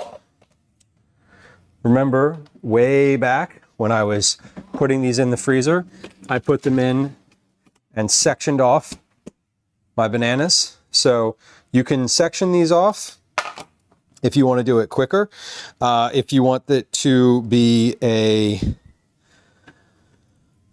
take a picture, wipe my lens.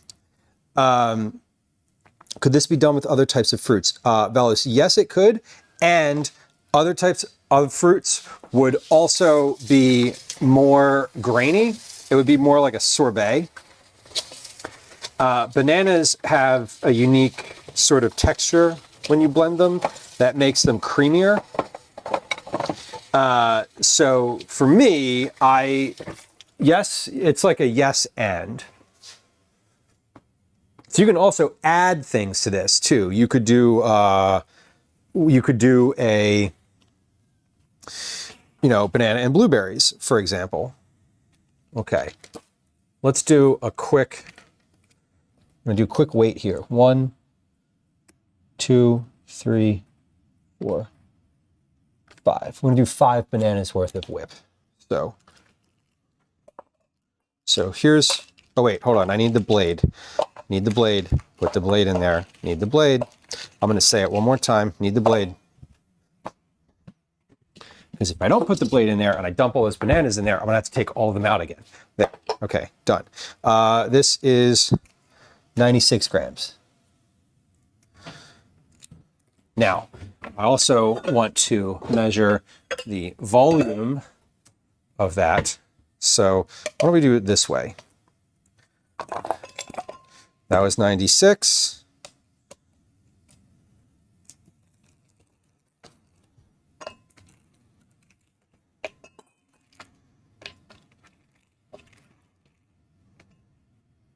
$99.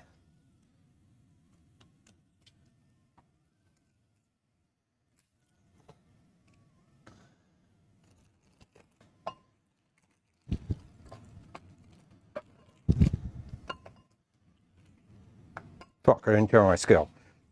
209 minus 99 equals 110.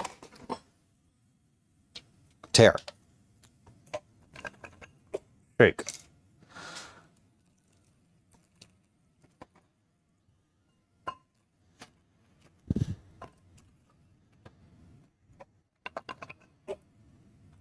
$99. Sensing a pattern.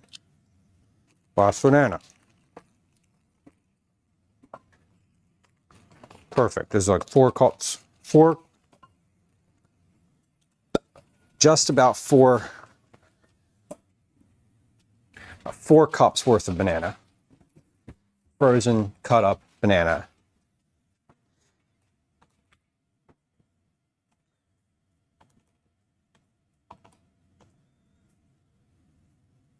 Okay, so that was 111.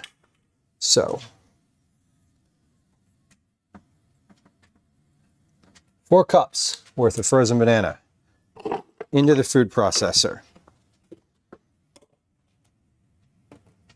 We're going to add heavy cream. Are we going to add heavy cream? Where are we? I thought I had heavy cream. Maybe I don't. Maybe we'll use half and half. Yeah, we're going to use half and half. Fuck, I didn't put any miso in that soup. That's okay. All right, we're going to use half and half. Half and half is fine. Nope, hold on, that's lactose free. We're going to use whole milk. We're going to use whole milk because I bet more people have whole milk. Perfect. Than they do heavy cream in their house. Just a guess. Half cup. Half a cup. Half a cup of whole milk. I see a Daisy too. She was just sniffing around. And then vanilla extract. Let's use the good vanilla. And we're going to toss in a teaspoon. No, we're going to toss in a tablespoon of that.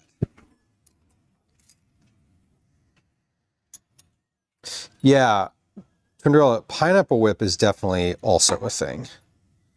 So, I don't know if pineapple whips up the same way, but bananas get kind of creamy in here. They are definitely very sugary. That is, you're not wrong. All right, so let's take a time measure here. We're going to start and we're going to pulse, pulse, pulse, pulse. And then we're going to turn on.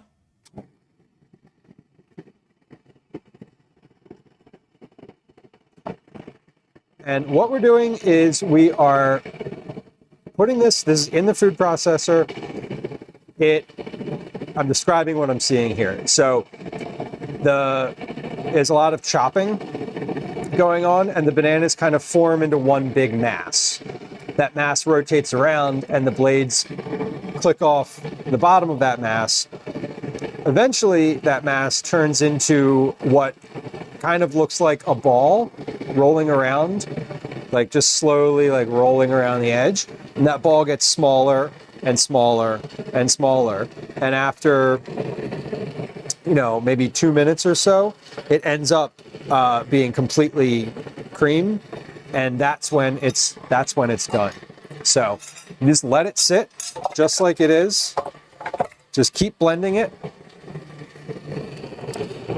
You can, after about a minute or so, take a spatula and scrape down the edges if you want. You don't really need to. It'll whip up just fine. Shart, it is kind of like nice cream.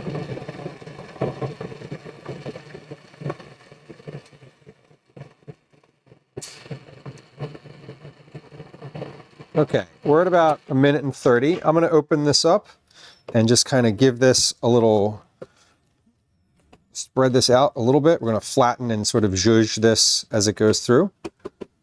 And then we're going to start again. Start. Okay. And you might add a little more liquid to it if it's not coming together, but it takes a few minutes to break everything down. Eventually, you get to a place where it looks very uniform, and then you know it's done. So right now, it's starting to come together in this like ball. You can see it rotating around the edge here. So here it comes. There's like a big chunk. And basically that chunk gets smaller and smaller as the blades go through it.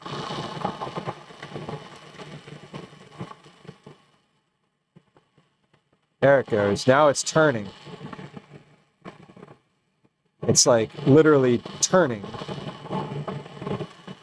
And it's just a big mass of frozen banana that's getting chopped up little by little.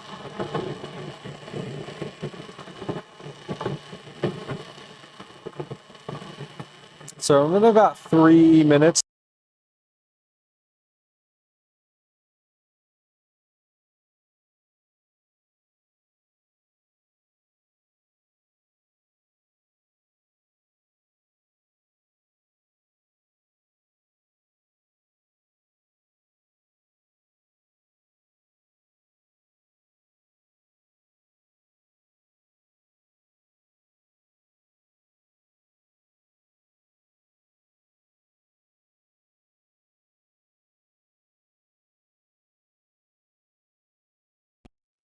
Okay, that should work. As I was saying, the thing with the banana whip is it doesn't really freeze well. So this is the type of thing where you make as much as you're going to eat, and then you eat it all. Okay. So this is... There it goes. All right. Ball finally got absorbed right at about 3 minutes and 20 seconds. Now we're smoothing out. And 3:30. 3 minutes, 30 seconds. And we have banana ice cream, or banana whip, as I refer to it. This is still frozen.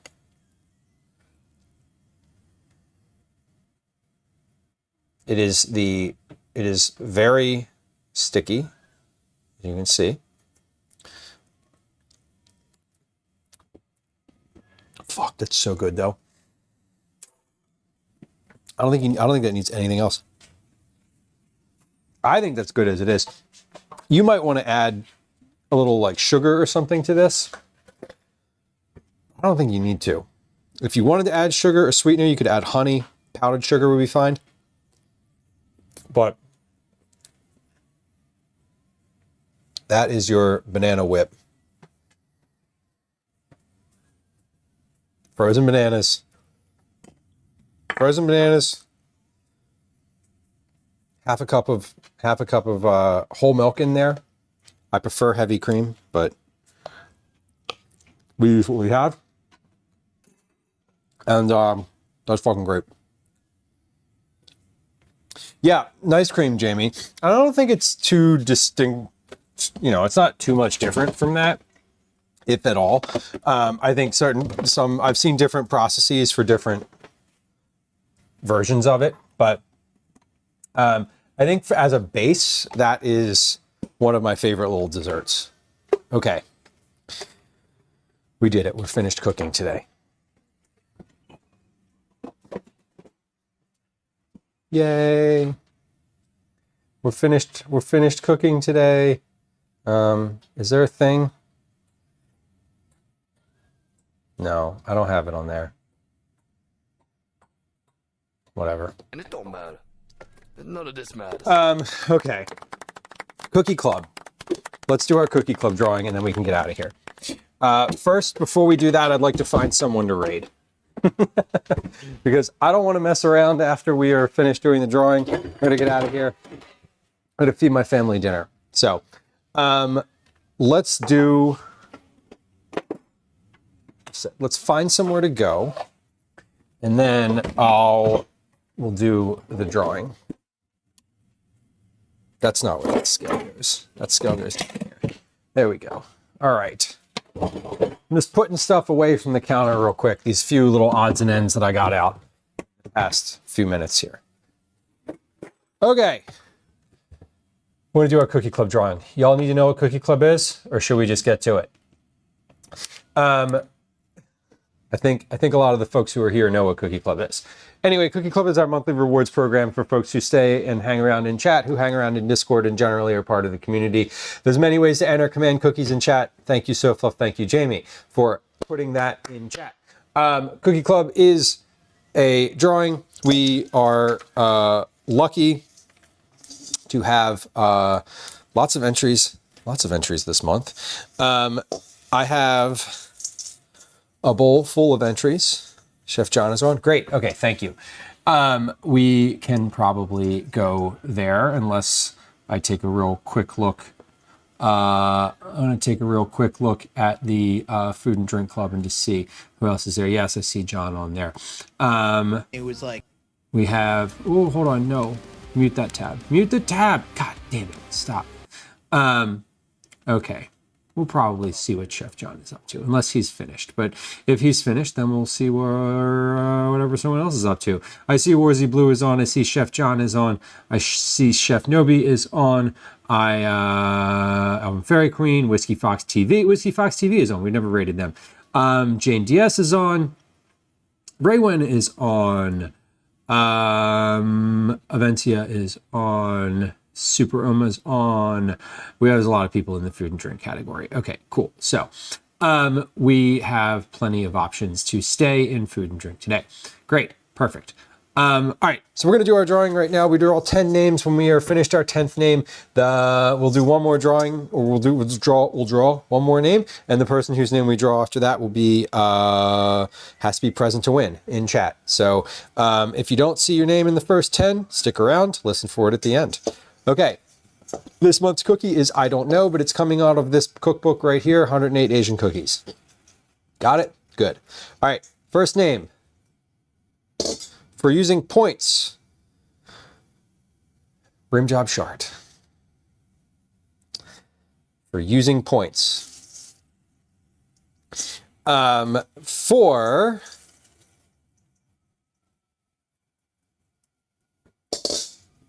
being a subscriber. Momfia, M-O-M-F-I-A, 5-1, Momfia, 5-1. Thank you for being a subscriber.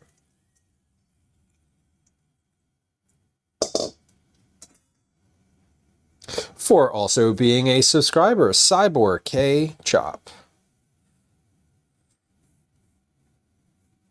Cyborg K Chop. For being a subscriber. For checking in, Quilpy, friend of the stream, or ever anybody whose name is in here is a friend of the stream. Like, to be fair, I always say that when it's someone else who streams. I don't know, maybe it's just me. For using channel points, the Angry Rook, congratulations. We are halfway through our drawing. We're not. I am an enemy of the stream. I mean, reasonable. Friends close and enemies closer, right? Congratulations on being in the bowl. For being a subscriber, Just Jamie. I want you to note, Jamie, that this one says T2X2 on it, which means that this is one of the ones I copied and pasted because Tier 2 subscribers get their points doubled, meaning you have twice as many chances to win. So, for being a Tier 2 subscriber, the first one that came out was the one that had that on it. For tipping, for sending a tip to the stream, Lauren Amsterdam. Now, y'all, I want to say something about this particular entry. I want to tell you that is the first winner we've had from YouTube. And that's really cool. That's really cool. Lauren Amsterdam is a regular YouTube watcher and sent a tip. An offline tip. Like a literal offline tip. I wasn't even live. And that's fucking cool. That's the first, like literally the first YouTube winner. Kind of amazing, honestly. Like, honestly, I'm a little bit like excited about that. I'm glad they won too, Jamie. They tipped, for every $5 worth of a tip, you get one entry. For being a subscriber, Droid Insanity. So we have two more names that can come out without needing to be present, and then we have one that is present to win. Two more names. For checking in, Megan 8. Megan, congratulations. I know you were here a little earlier. Perhaps you're here now. Perhaps you're not. It's late. Last one. For rating the stream. Mom Noms. Hey, on YouTube, Lauren, thank you. We don't have a combined chat on the screen right here, but I want the folks who are watching on Twitch to know that Lauren had chatted and said yay on YouTube. Lauren, you were the first winner of Cookie Club from YouTube, which is super cool. I appreciate you. Thank you. I'll be super honest. I'm not really sure how to message people on YouTube. If you are watching and you are able, if it's possible, I'm actually not sure how to message on YouTube. Hold on, I'm going to do something real quick. Where is it? There it is. Okay. So that is, hold on, I'm doing this and then this and then this. I just put something in the YouTube chat Lauren, I don't know if you do Discord or not, but if you are, I will try to figure out how to message and confirm. But if you are able to like send a message on Discord to me, that would be amazing. Comment to one of her bits. Maybe, yes. I was thinking more around like, how do you be like, hey, here's all the prizes. Here's what you'd like. Okay, we're into the present to win scenario. So, Rimjob Short, Mamfia, Cyborg K-Chop, Quilpy, Angry Rook, Just Jamie, Lauren Amsterdam on YouTube, Jordan Sanity, Megan 8, and Mom Noms are winners by general. Now is the time to be present to win. So, if you hear your name, say something in chat. Okay? Already called that name.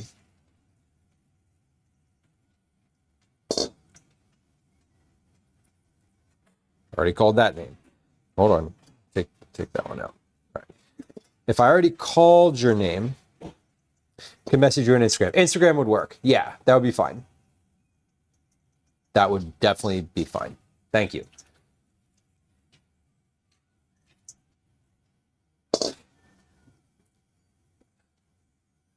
Bellanissima, are you in stream? Sharp, got you. Thank you. Bellanissima, are you hanging out in stream? Are you lurking? We're gonna move along if not. Bellanissima. Okay, Fisty Foods, AK, previously known as Lil Fisticoffer. Fisty Foods, are you in chat? For being a recurring subscriber. Been a long time subscriber. Long time friend of the stream. Fisty Foods, are you in chat? We got 3, 2, 1.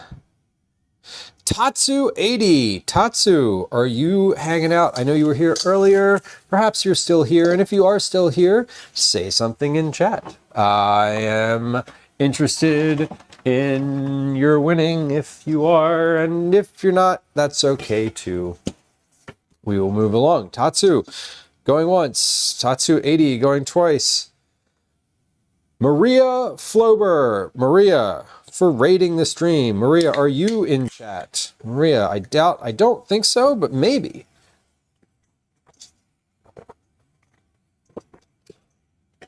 Maybe.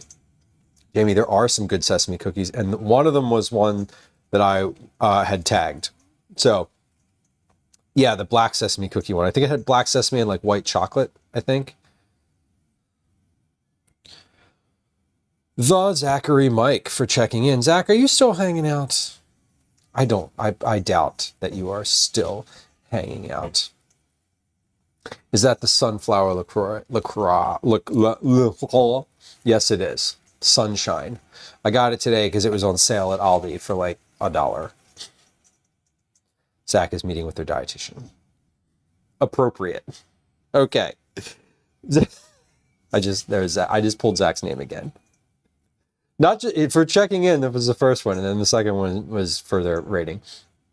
For using channel points, Wauma, are you in chat?